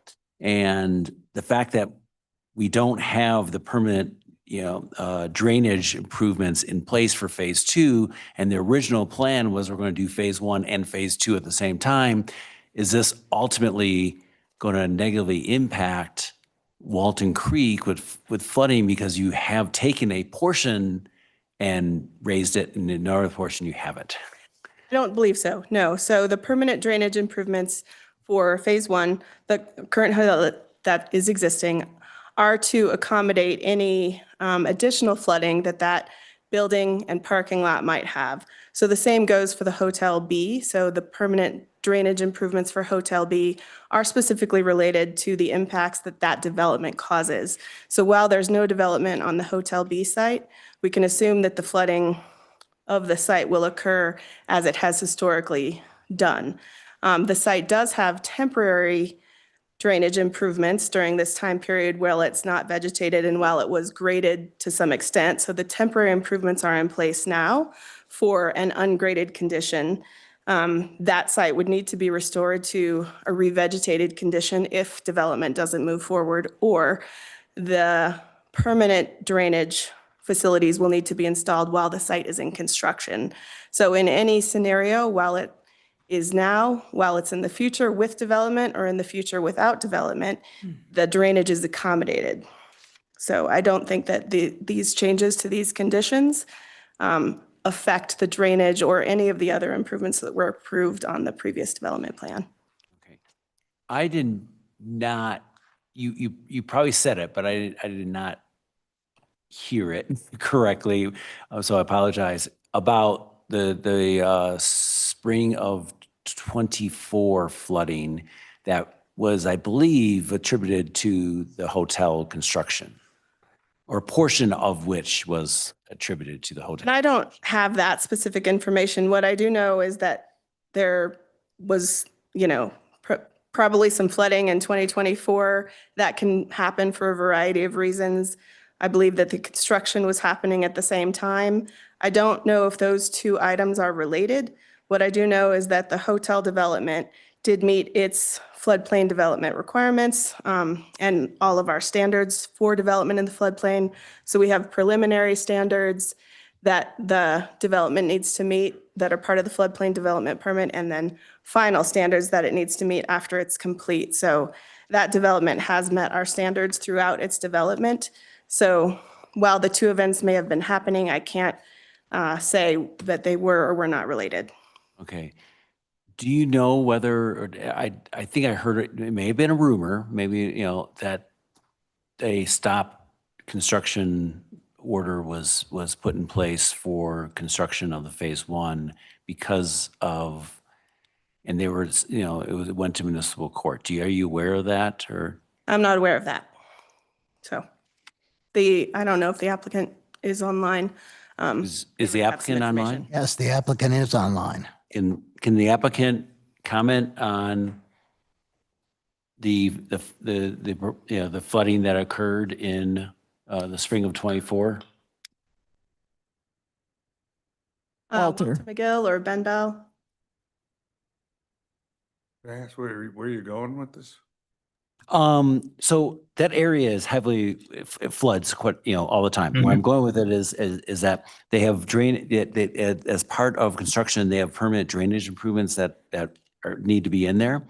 And without those, I mean, there's, you know, high potential of flooding, and flooding did occur in 24 as part of, and that was attributed to the construction that was going on in phase one. And Mitigations weren't in yet. mitigations were not in yet, but they're also with, you know, this is, you know, phase two, also, what I don't know is whether phase, you know, whether phase two drainage improvements need to be, you know, where everything was as a hydrologist, everything was, you know, was designed such that you can separate out the two. And the same thing I was asking, you know, my understanding there was a no rise certificate because you are moving. I mean, they did think they raised the land about, you know, 6 feet or something like that, 6 or 8 feet. Well, let's try to hear answer those from, questions one at a time. Yeah, hold on. Walter, we're going to hear from you now. Go ahead. Yeah, so John, it's there's a base flood elevation out there that's at 64.1. I can't hear him. Yeah. Can you hear me any better now? Your microphone is kind of a little echoey. Yeah, can you have I'll another method? I'll try to speak into it a little more clearly. Okay. So Away from it. away from it. Okay, can you hear me better now? We can try. Okay, well, the base flood elevation that was at 64.1. We built the hotel at 66.5. So that's 2.4 feet. There's no 6 foot of fill going on the site. So let's be clear on that. Now you're talking about flooding in 2024. Walter, for a minute. Walter, hold on 1 second here. The rules of order do require that individual participating in a quasi judicial hearing have to have video. Walter, could you put your video on?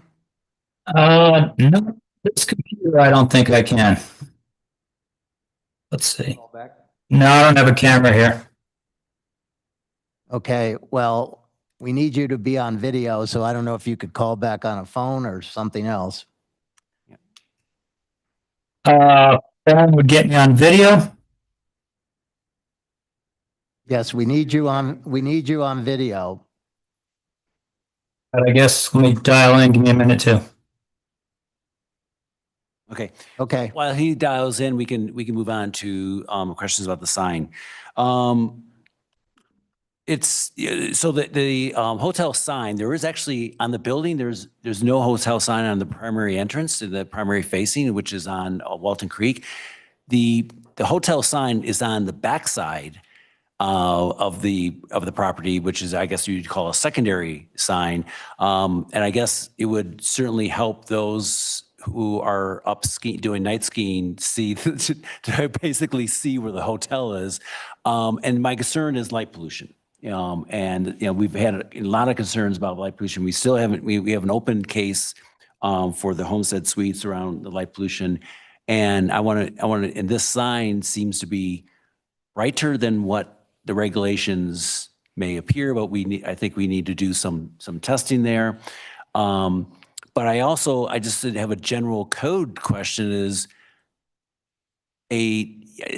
so the code allows for I guess this is in property CC. It allows for a secondary sign to be on the back of this building. So the only one, by the way, so it blows my mind about, I'm just, about why they would even want a sign there. But basically it is 4 stories high over the canopy of the trees and stares right out to the entire neighborhood of the mountain area. And so it's just, I'm kind of disgusted, to tell you the truth, that the sign is even there, providing the light pollution across the entire mountain area.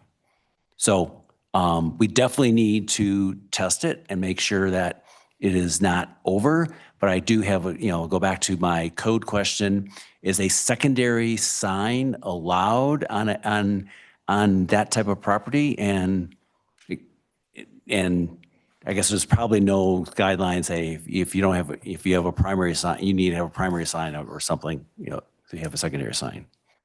Yes, so we do have a code enforcement case in process to determine the brightness of the sign. So we're investigating at brightness to see if it meets our code standard and if it can be adjusted. So I'm not current on the exact code enforcement status, but we have started working on that brightness, and we do have ways to measure brightness. We would have to purchase a piece of equipment that's relatively inexpensive to confirm the brightness ourselves, but we're going to start with enforcement, working with the owners. The sign appears to have some switching and a way to vary the brightness. So we are working on that. Regarding the sign standards, wall signs in the commercial zone district are allowed. So they can choose their frontage, but they are allowed to have 2 signs on their property. So we don't have a requirement that it has to be on Highway 40 or on any other property access. So those signs do have permits and they do meet our standards. So we are, like I said, we are looking into the brightness, but we do allow signage for commercial purposes. And the sign could be 4 stories high up in the air. It can. Okay. All right, is Walter on about the? Well, and then as we go through this, I'm just curious, how does your questioning affect this actual application that we're voting on right now? My question about the sign or the question about? You pulled this. Yeah, I pulled it because of I wanted to review the drainage improvement standards for the property. And how do you feel? Did they answer that correctly or to your liking? Or Walter was going to come in and clarify further, but I didn't,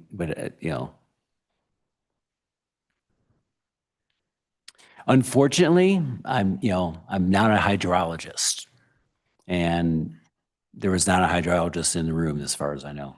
Toby, did I understand you though, when you said that phase two mitigation for flood detention and stuff was independent of the phase 1?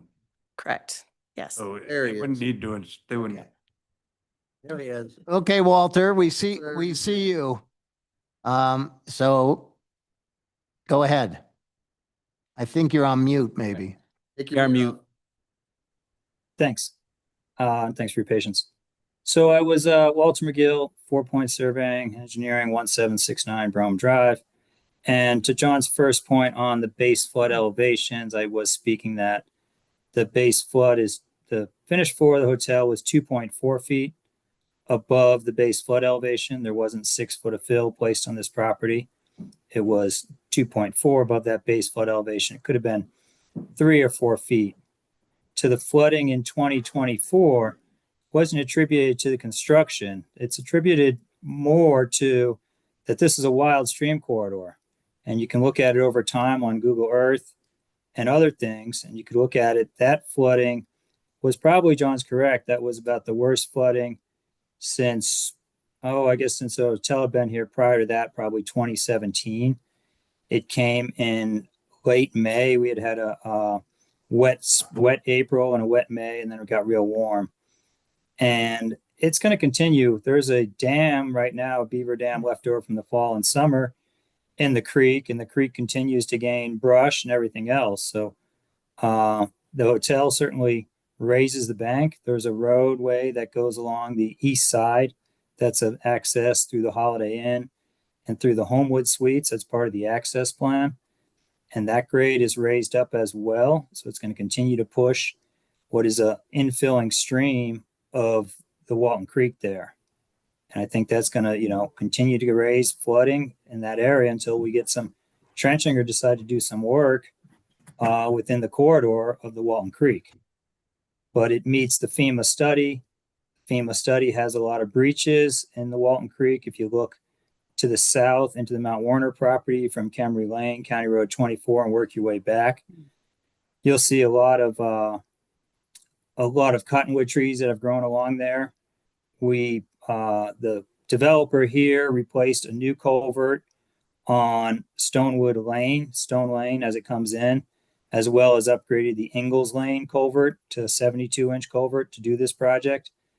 And there's been ditch improvements along the US 40 there. So I think, in my opinion, that this area floods because of the changing and the ever-filling Walton Creek corridor there, more than this hotel impacting it. If I recall correctly, I think it was Ben Bell was working with them, and they were good. The drainage improvements was going to push the water to the ditch versus to Walton Creek.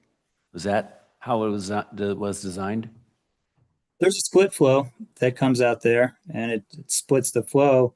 But what's happening is it's picking up the flow along US 40, and there's a berm on the south end of the Homewood Suites. And it splits that flow and takes it along US 40 again as well. But that was installed probably 2021, 2022. Okay. Yeah, I have no further questions. Okay. Walter, do you have anything else to add? No, I think Toby's explained it well and what the vote is tonight.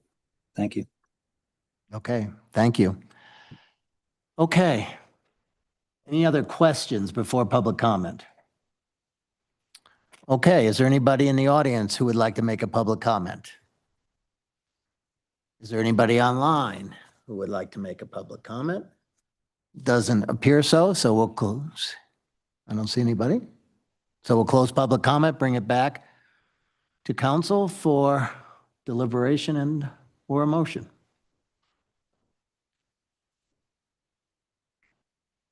Motion to approve. Second? Second. Motion to approve by Councilor Dixon, and second by Councilor Pacino. All those in favor, say aye. Discussion. Oops, any more discussion? Yeah, I mean, what I will say is I didn't say anything there. Discussion point is, I've never liked this project. But I cannot, turn it down for any code reason. And it's, and as I said, I'm, even when you get into the sign area, I'm pretty disgusting that, they have a sign that advertises to the VBRO folks that maybe next time go to Holiday Inn Express. It just blows my mind where they put the sign, and the light pollution that it's creating across the mountain area. So there it is. But I can't disapprove it. So aye. Okay, so we had a motion and a second. All those in favor, say aye. Aye. Opposed? Okay, motion passes 7-0. Okay, we're going to move on to motions, resolutions, and ordinances. Number 8 is a second reading of an ordinance rezoning Lot 1, Overlook Drive subdivision from multifamily MF1 zone district to residential neighborhood RN1 zone district. Jeremy, do you want to make a brief presentation? I will be brief for you. Jeremy Brown, planner. This site, as you know, is about a 1 acre parcel currently zoned MF, requested to zoned RN1. Briefly, it increases some of the setbacks, decreases some of the developable heights in the area. Staff, upon assessment of the criteria for approval, looked at the consistency with the proposed zone district. The parcel itself fits within all the parameters of the RN1 zone district. We found it to be compatible with development patterns. There are adjacent MF sites, however, they are positioned themselves significantly downhill topographically speaking. You access a site via the RN sort of neighborhood and other RN properties that are topographically adjacent. So to find that compatible, there were limitations given by the fire department in terms of number of units on this and how it is accessed. So we found it to be more compatible in that realm. The advantages and disadvantages, obviously, we mentioned it appears to be more compatible in its nature based on the adjacent properties. That we did not find any adverse impacts. And certainly the community plan that this was under review of, the previous community plan, as well as the current and updated community plan, both do suggest that low density neighborhood residential is appropriate in this area. So with all these findings and meeting the criteria for approval, staff recommend approval of the proposed zone map amendment. Thank you, Jeremy. Any questions for Jeremy?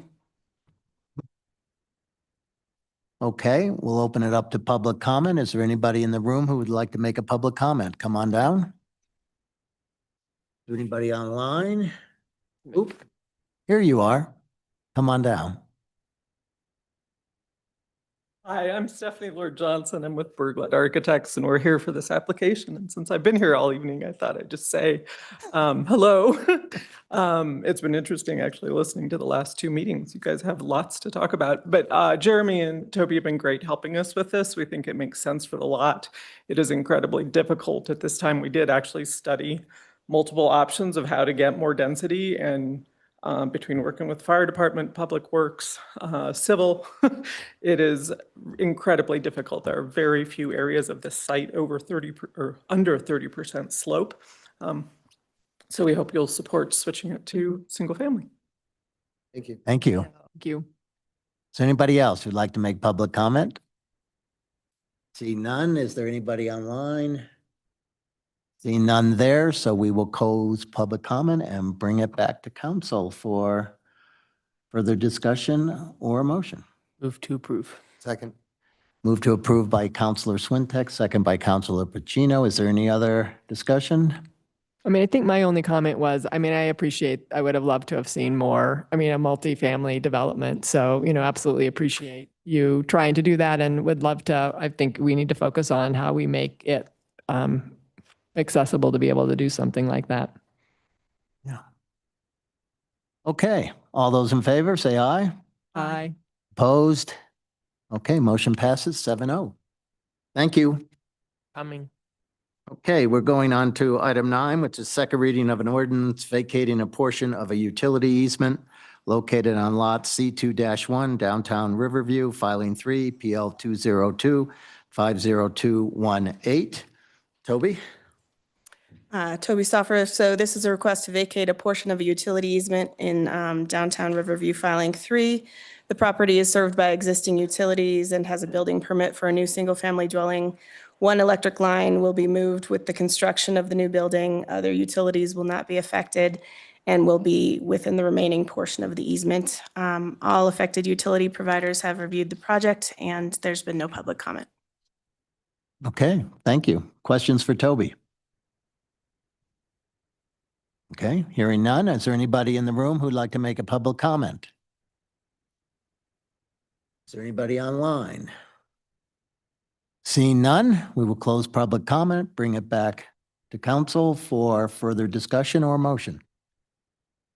Move to approve agenda item 9. Second. Okay, approval by Councilor Pacino, seconded by Councilor Swintek. Any further discussion? Okay, then I'll call the question. All those in favor? Aye. Aye. Opposed?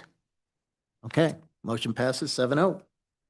We'll move on to item 10, second reading of an ordinance vacating a drainage easement located on parcel 171100010, 1400 Skyview Lane, PL 202-50304. Toby? This is a vacation of an unused drainage easement. The property includes existing development and is in the process for a minor subdivision.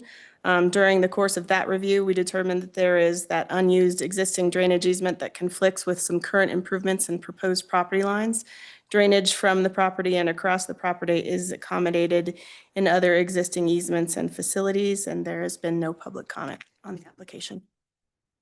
Thank you, Toby. Questions for Toby?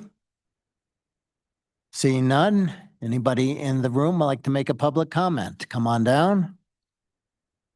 Nobody online. No one's online either, so we'll close public comment, bring it back to council for further discussion or motion. Motion to approve item 10. Second. Okay, motion to approve by Councilor Barnes, seconded by Councilor Pacino. Is there any further discussion? If not, I'll call the question. All those in favor? Aye. All those opposed? Item number 10 passes 7-0.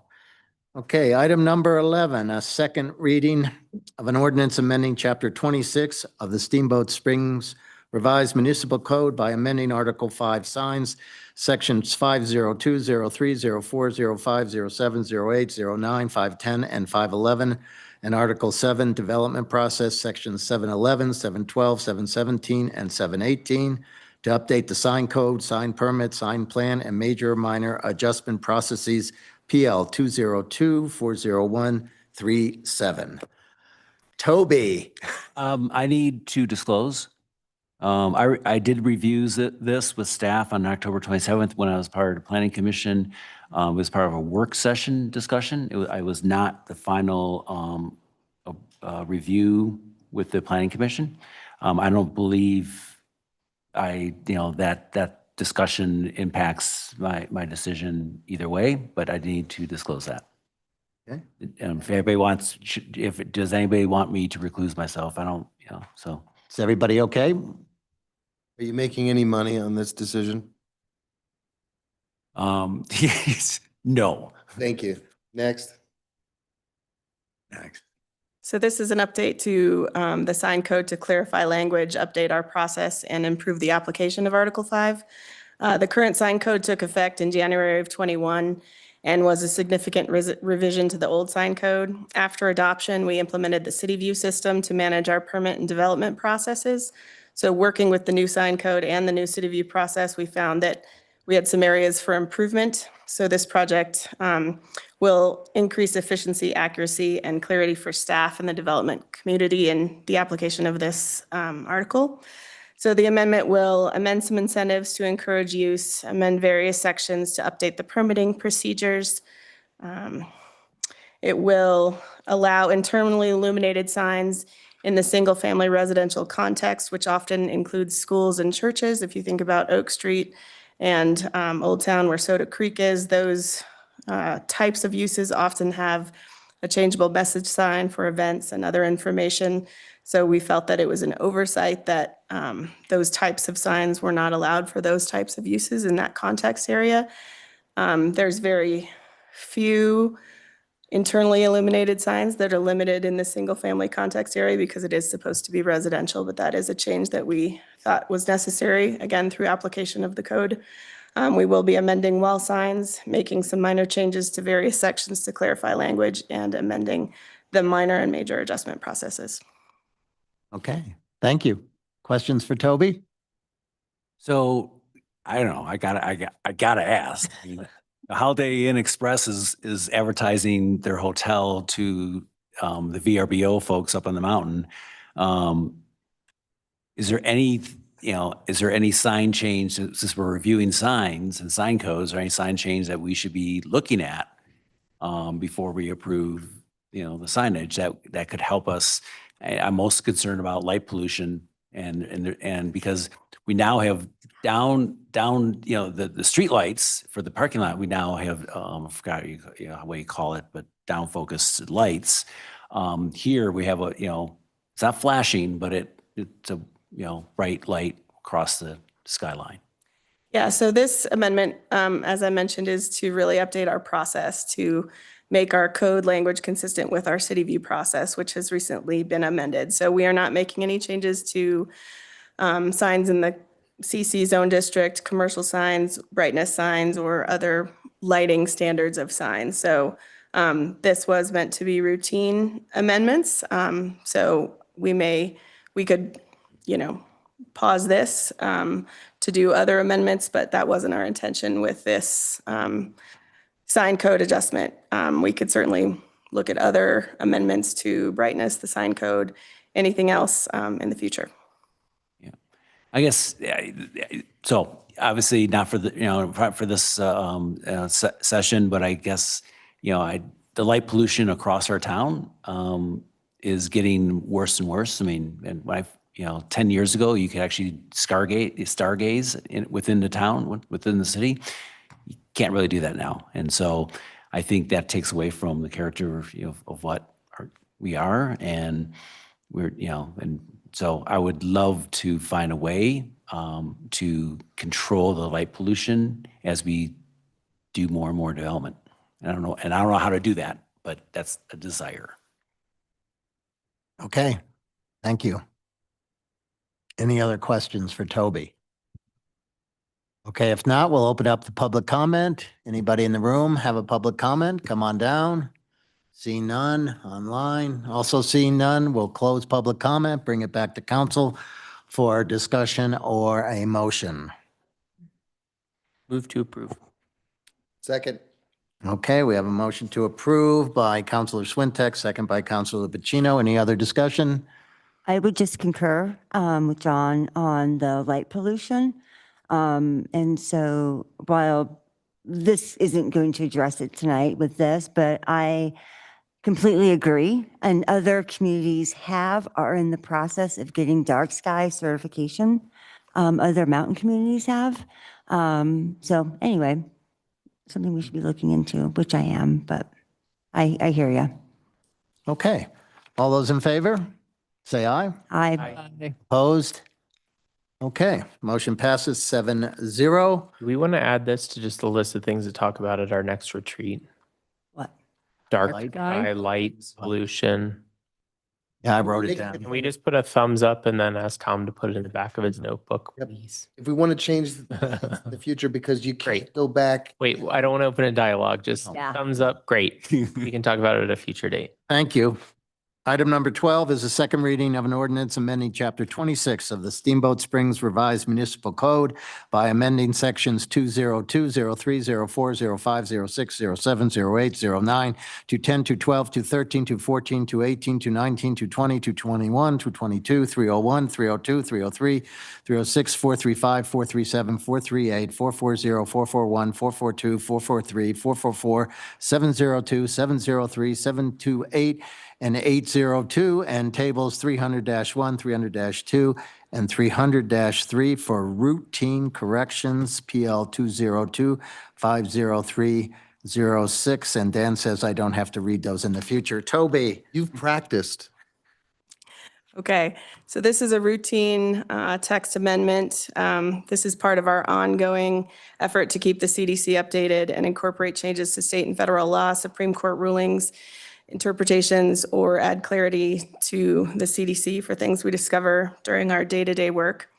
The changes include updates to various sections for manufactured homes to comply with new state law, amending building height for duplexes in multiple family districts, adding parking standards to uses that did not have a standard, revising the process for hotel and hostel uses, adding natural medicine healing centers to respond to state law, amending the definitions of family and wetland to comply with state and federal law, and various updates to other sections. The proposed amendment in the ordinance tonight has a few changes from the first reading.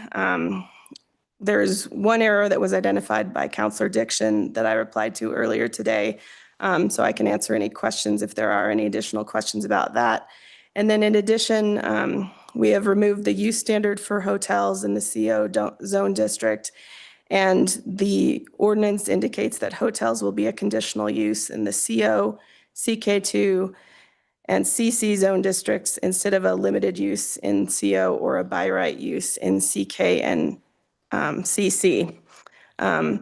Regarding the use process for hotels, our intention with this amendment was to implement the recommendations from the downtown plan, which does provide guidance for using the plan strategically to integrate values into our downtown to be proactive and protect what's important for our downtown to be successful. One of the specific goals in the downtown plan is to increase lodging opportunities. It indicates that lodging uses are limited types in downtown, and lodging is an important land use in downtown because accommodations host a variety of visitors, activate street life, and contribute to the local economy. To achieve the goal, our strategy is to increase opportunities for lodging uses by modifying the CDC to allow hotels as by right instead of a conditional use in commercial Old Town, commercial Yampa, and commercial Oak 2. So this ordinance, as amended after first reading, is contrary to the direction in our downtown plan. And it's also contrary to one of the criteria for approval for a text amendment, that this amendment is compatible with the preferred direction in our downtown and our adopted plans. There are 3 recommendations for you to consider, and I can provide a diagram that may help. I'll actually do that now.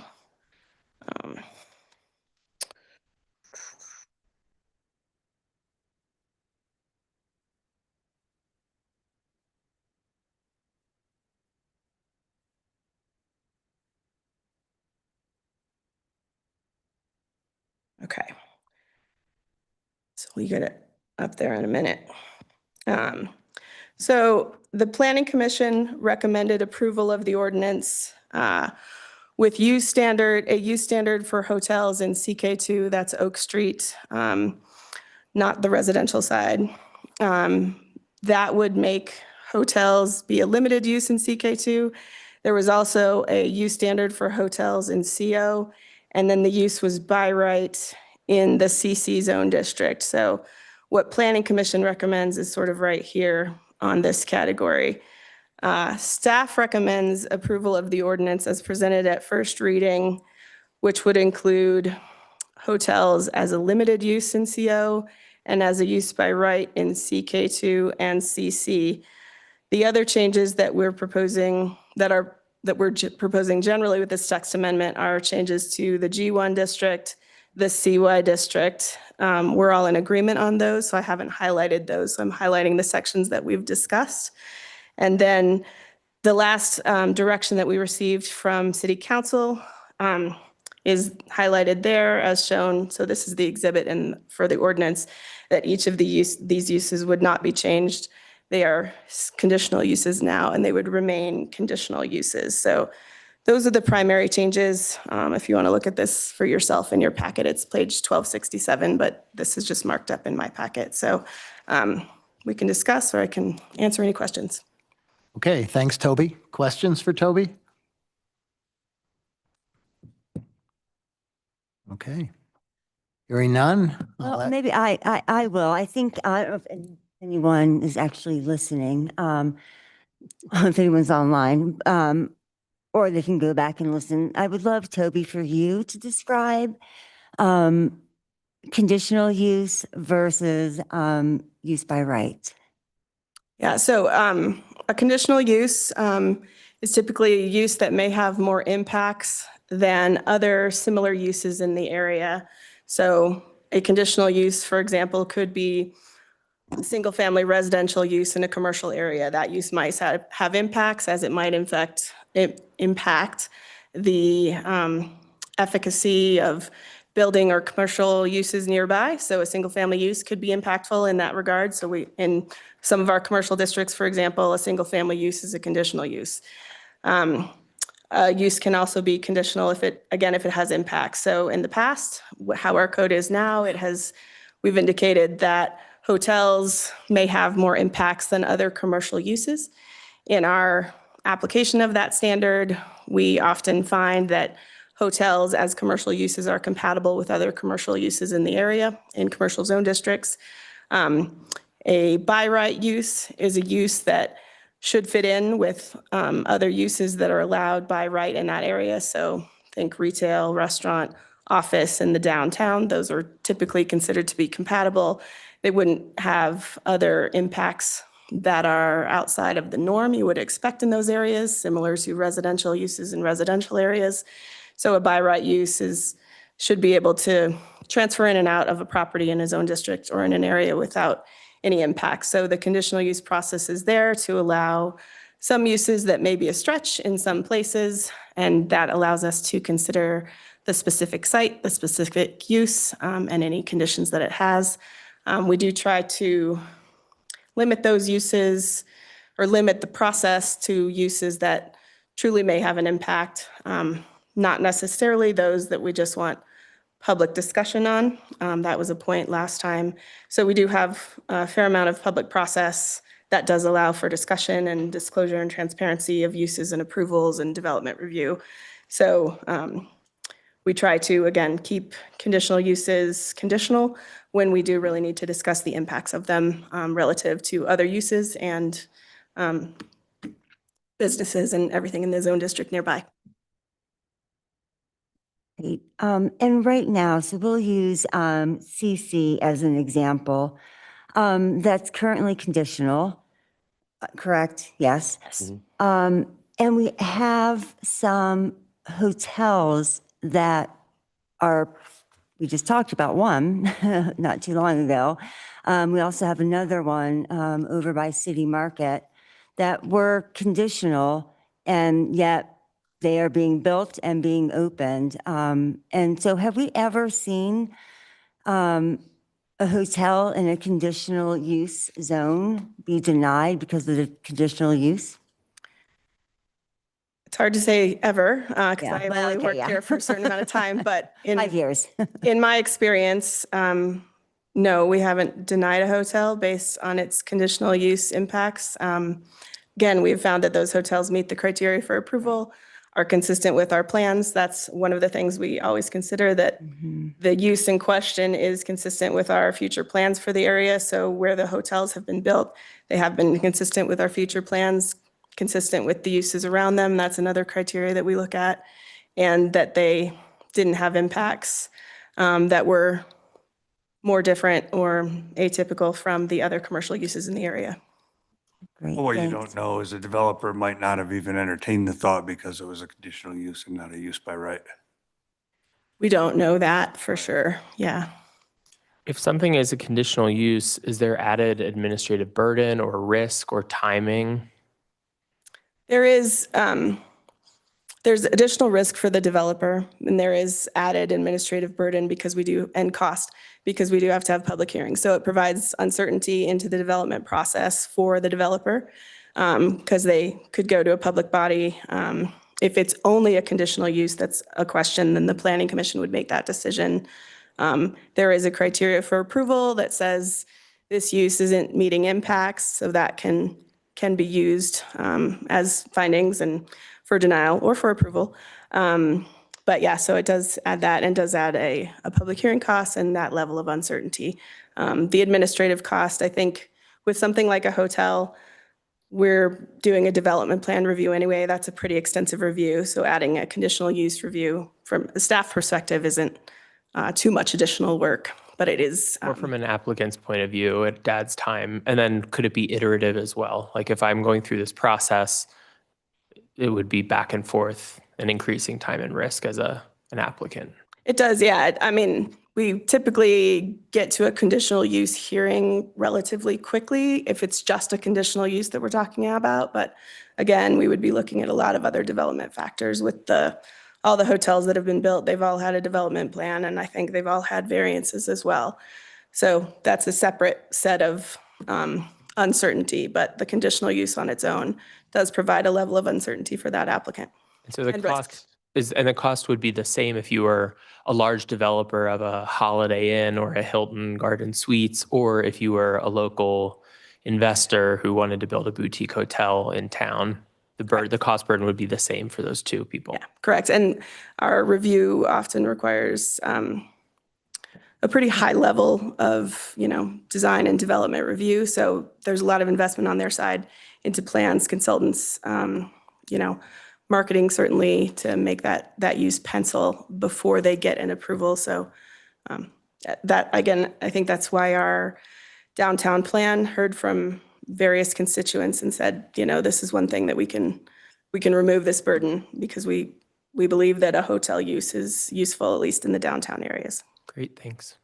So it's your staff had recommended that it would be used by right, and yet the direction from council or from planning commission wanted to keep it conditional? Council would like to keep it conditional. That was the last direction last time. Planning Commission thought that that hotels could be limited use, which adds a use standard. Those use standards that Planning Commission recommended were to generally have retail and restaurant on the ground floor in CO and CK2. They also added office in CK2. Staff had worked with Planning Commission through the work session and adopted a limited use for hotels in CO with a use standard that we have restaurant or retail on the ground floor to ensure pedestrian activity. So. But your original staff recommendation to planning commission was? A use by right in CO, CY, and CK. Okay. Consistent with the downtown plan. Thank you. All right. Any other questions for Toby? One last question. At our last meeting, the discussion at council was, well, it would come to council probably anyway, because there'll be a variance. But I reviewed the planning commission meetings again, and it sounds like the hotel south of town had just a couple variances. And so I thought, wow, so there is a possibility that we could get a hotel downtown with 0 variances. Is that possible? I would imagine it's possible, but I want to definitely caveat that we have a lot of standards in our downtown districts, and the height is quite low at this point. The lot coverage standards are reduced in some districts. So in addition to adding these as a use by right, there's a recommendation to add height standards. So I think it would be difficult to achieve a hotel that met any sort of price point. I'm not a developer, but they're small sites with low height. So that's going to be a pretty expensive room to make a hotel work. So we have a lot of challenges just with sort of the other standards in place downtown, and definitely like the limitations and the sizes of the lots. There's very few lots where hotels could be developed in downtown. Certainly something could be redeveloped, something could be torn down and redeveloped, but we still have those limitations. So I think it would be really hard to get a hotel truly as a use by right. All right, thanks. But I guess that's just, when we're talking about the use, we're really just talking about the use impacts, not like the building or the structure. We're always going to be reviewing that building and structure and the development for its consistency with standards in our community plan. So it's really just sort of like the use question. Is the use of a hotel that much different than short-term rentals? This is a green zone in the downtown. So are those uses that much more impactful than other uses that we have in these areas? Great, thank you. Okay. Thank you, Toby. We'll open up to public comment. Does anybody in the room have a public comment? Come on down, sir.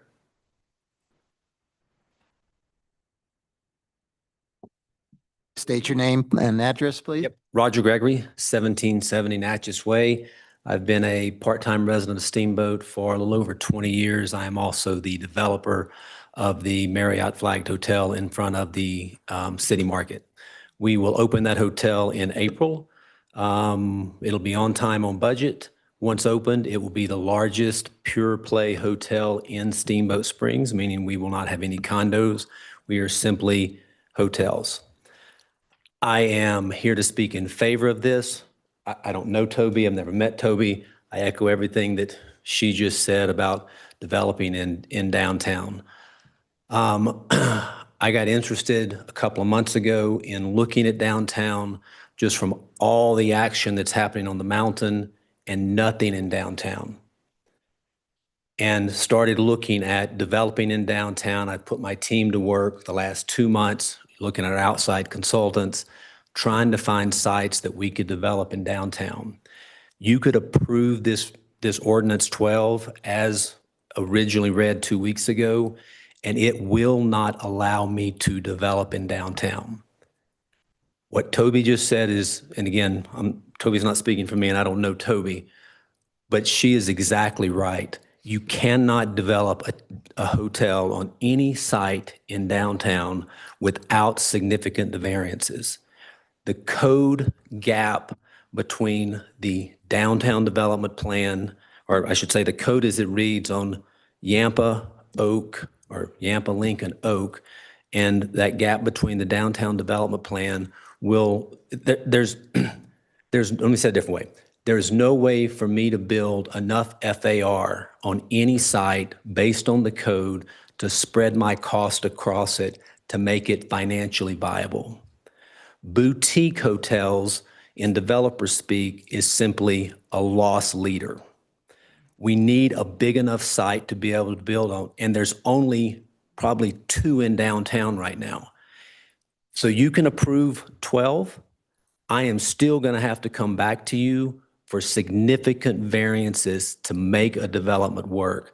I'm going to spend $750,000 to $1 million just to get the planning committee to be able to vote up or down. It is significant risk to us. I look at the topography of the sites. I look at my inability to be able to park everything that I need on the site. And then I look at commercial zoning on the front, 14-foot height on the first floor, 28-foot limitation on Lincoln, so forth and so on. I strongly recommend that you approve this to at least remove the lowest barrier to a developer. Thank you. Thank you. Wow. Okay, is there anybody else who would like to make a public comment in the room? Nobody online, so we'll close public comment, bring it back to council for deliberation and/or motion. Toby, is Oak and Third Street still part of CK2? I mean, it's big. We have a big lot. Yes, Yeah. that is CK2. So someone Well, could- I get to the alley. So the front of Oak, or the front of Third and Oak is CO. So there's 2 different zone districts. If you're thinking of Wells Fargo and the large parking lot is CK2, and the front of where the building is CO. So 2 types of zoning in that property. How do you manage that when you have a CK2? Well, CK2 looks at, it's going to be conditional. They're going to be both conditional at this point. At this point, yeah. So we would have to look at that zoning if there was development, or we might have to amend the zoning or do something if we were going to develop that site. Take some of the risk away from, thank you, sir, on that. If we went to a use by right, would we have to make that difference on both of those? Or not just to accommodate him, but we only got a couple of sites he was making a point on. Our downtown plan recommends a use by right in each of those zone districts, CY, CO, and CK, to remove one of those barriers, as the gentleman mentioned, and as our downtown plan acknowledged. So I think a by right would make the most sense in our downtown districts. They each do have their own character, but that's really covered by the design standards for those districts. I agree. I'd like to look back at the original staff recommendation, just because I I think removing that lowest barrier allows the developer to at least look at the options that are out there. We have so many other hoops that we're all going to jump through. I know there's some concerns about creep into the residential side of Oak Street and this and that, but the creep is still decided by us or by planning or by code. So, you know, I mean, to say that creep is just going to happen is kind of a fear tactic. At least I believe it is. So I think it makes sense, and I think it makes sense with the downtown plan. I had to meet with Rebecca, and she kind of walked me through the whole process too, and how many other barriers there are to get through this process. So I understand there's a lot of other barriers, and thank you for your comment. You know, there were, you know, good comments. Conditional use still does not put up a, you know, that high of a bar. And I am concerned that you know, that is the residential line, you know, and that's what you're you know, the overall concern about is all of a sudden putting a hotel when right across the street starts our residential neighborhood of Old Town. And so I would like to have some, you know, ability to control, you know, when something can be there or not as a hotel, because you're now encroaching into the neighborhood. And as I mentioned out, you know, there's going to be parking issues along there. So even if they meet the minimum parking requirements, you can start seeing some needs for, you know, residents in a hotel coming in and parking into the neighborhood. So I want to be able to, you know, look at that closer. So I'm still firm with that we don't change it. So I'm not hearing that we're solving a problem outside of developers wanting an easier route to get a plan approved. And thank you for the public comment. I think what we heard tonight was there will not be a boutique hotel, which I think we were all thinking like, that'd be really great. That's not going to happen. We heard that. That this would require significant variances. And so if you already do a use by right, that takes out all the public comment. So we have different views. I get it. And I respect that. I am coming in from a community lens, and that I want to make sure our community voices are heard from the start of the process, especially folks that live downtown. And so I had to check my gut and, you know, what I was thinking about this, and actually called several folks that live downtown. They live downtown. The first response was they were appalled. They had no idea this was going on. And so they felt like this was a big enough change. How did we not know? So I walked them through it. They all felt like this needs to stay as conditional use. And one person actually said, I would love for a hotel. So I kind of, I don't care. And then she said, but I would love to do comment on, and started going off. I'm like, well, that's conditional use then. And so the argument that, well, it'll come forward with variances, well, at that point, it's no longer conditional, and we're just yay or naying these variances.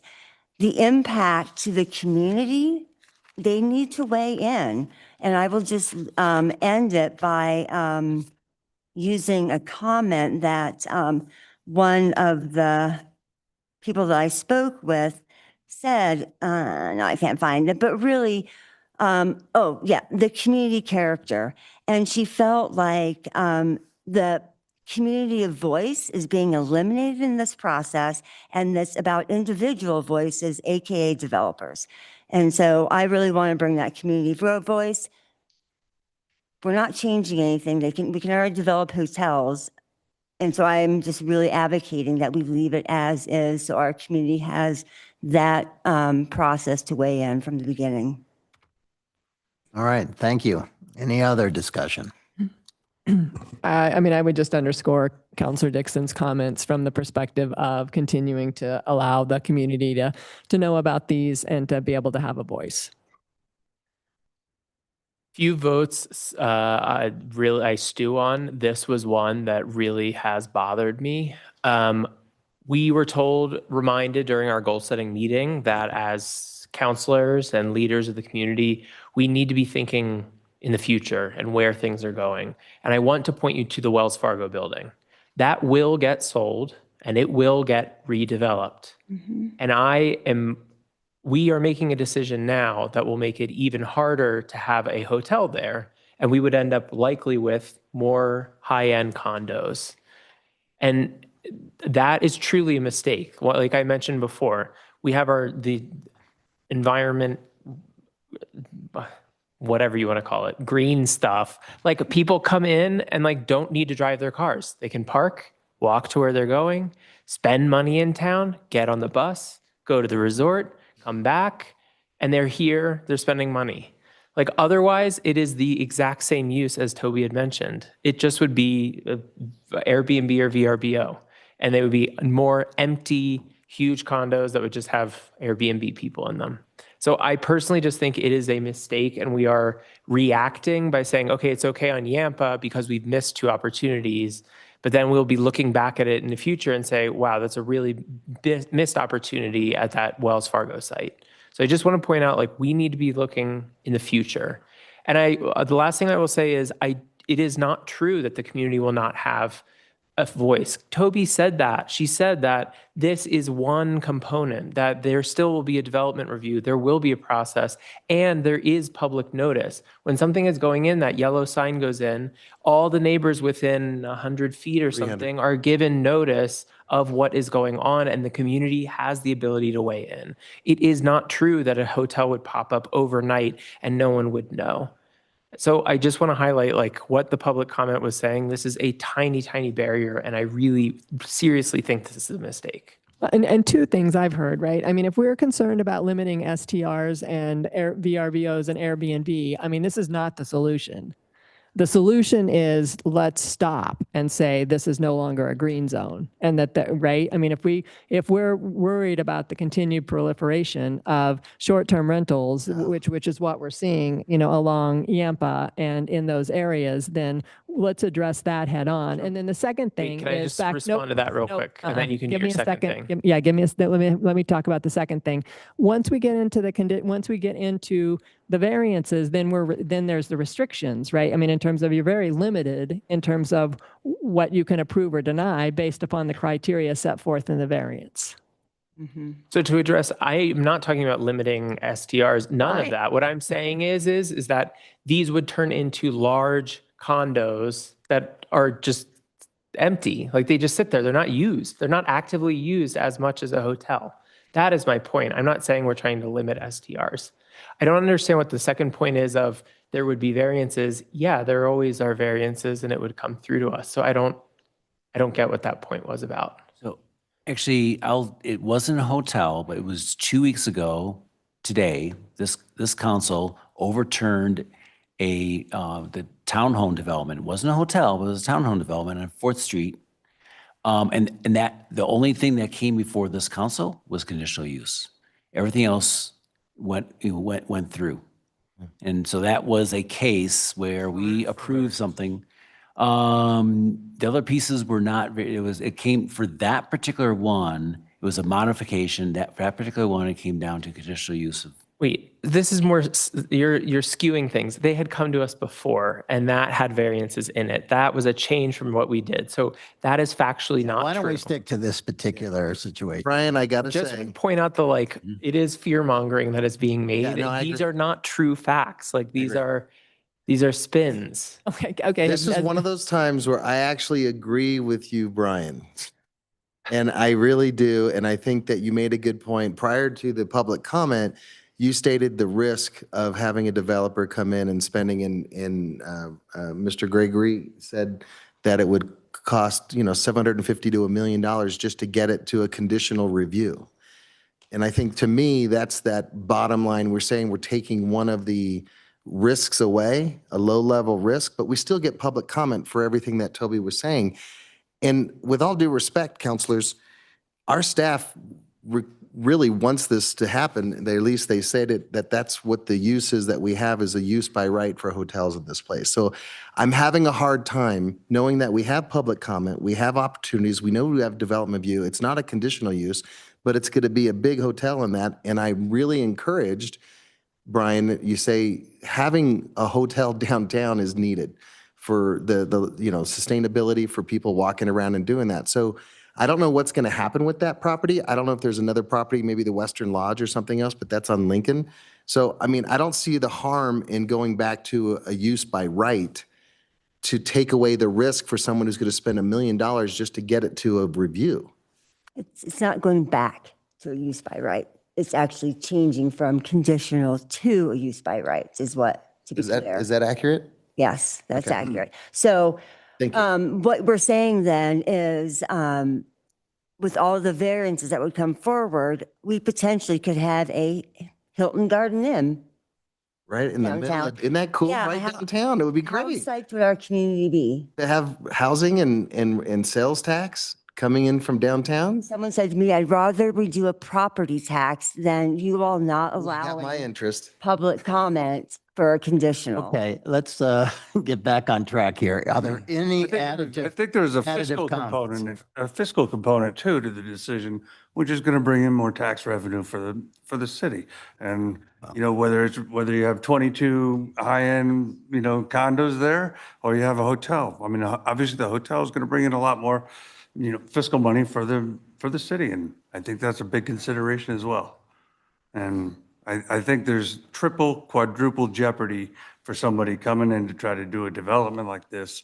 And at least having the idea that they can come in and know that they can at least apply for it with a right is very important, because otherwise they may never even look at it.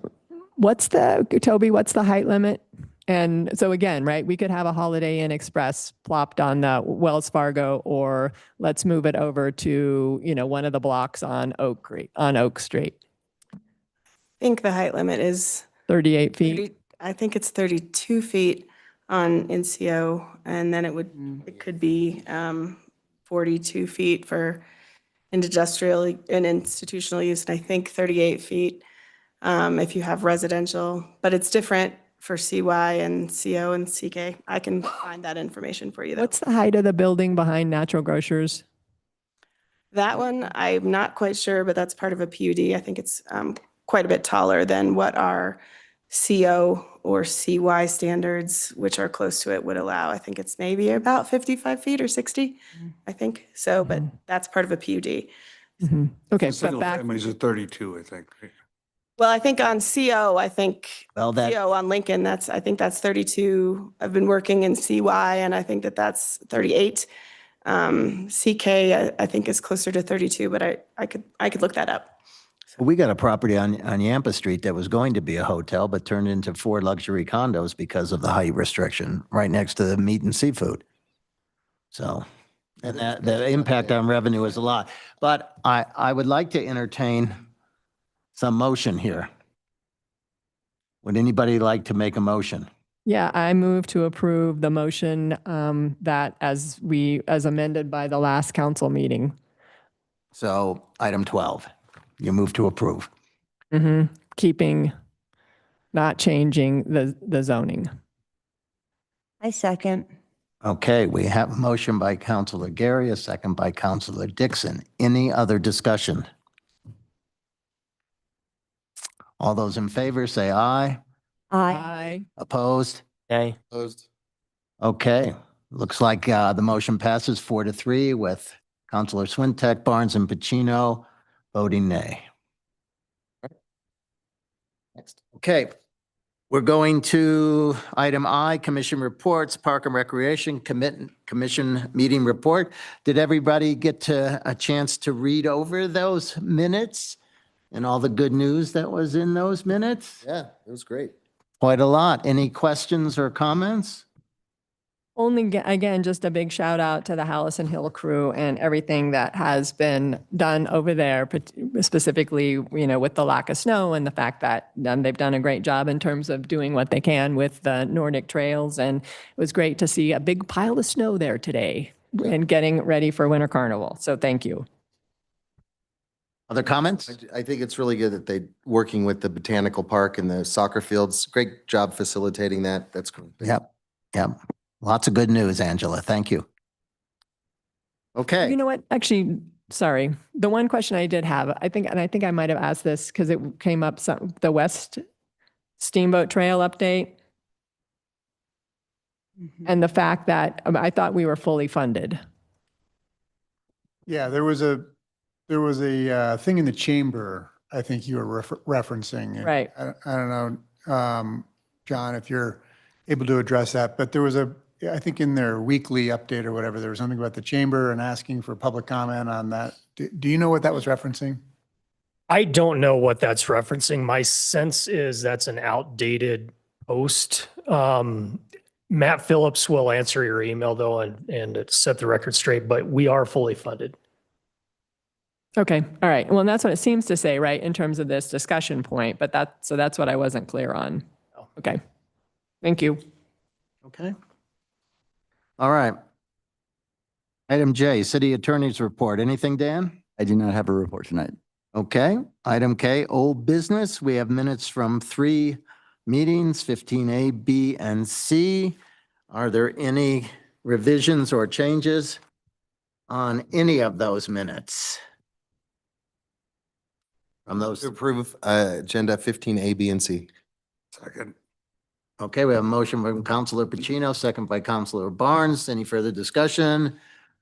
Okay, all those in favor, say aye. Aye. Opposed? Motion passes 7-0. Okay, we're at adjournment unless there's any other business. Move to adjourn. Motion to adjourn by Counselor Gary, Counselor Pacino, second. Second. All those in favor? Aye. Aye.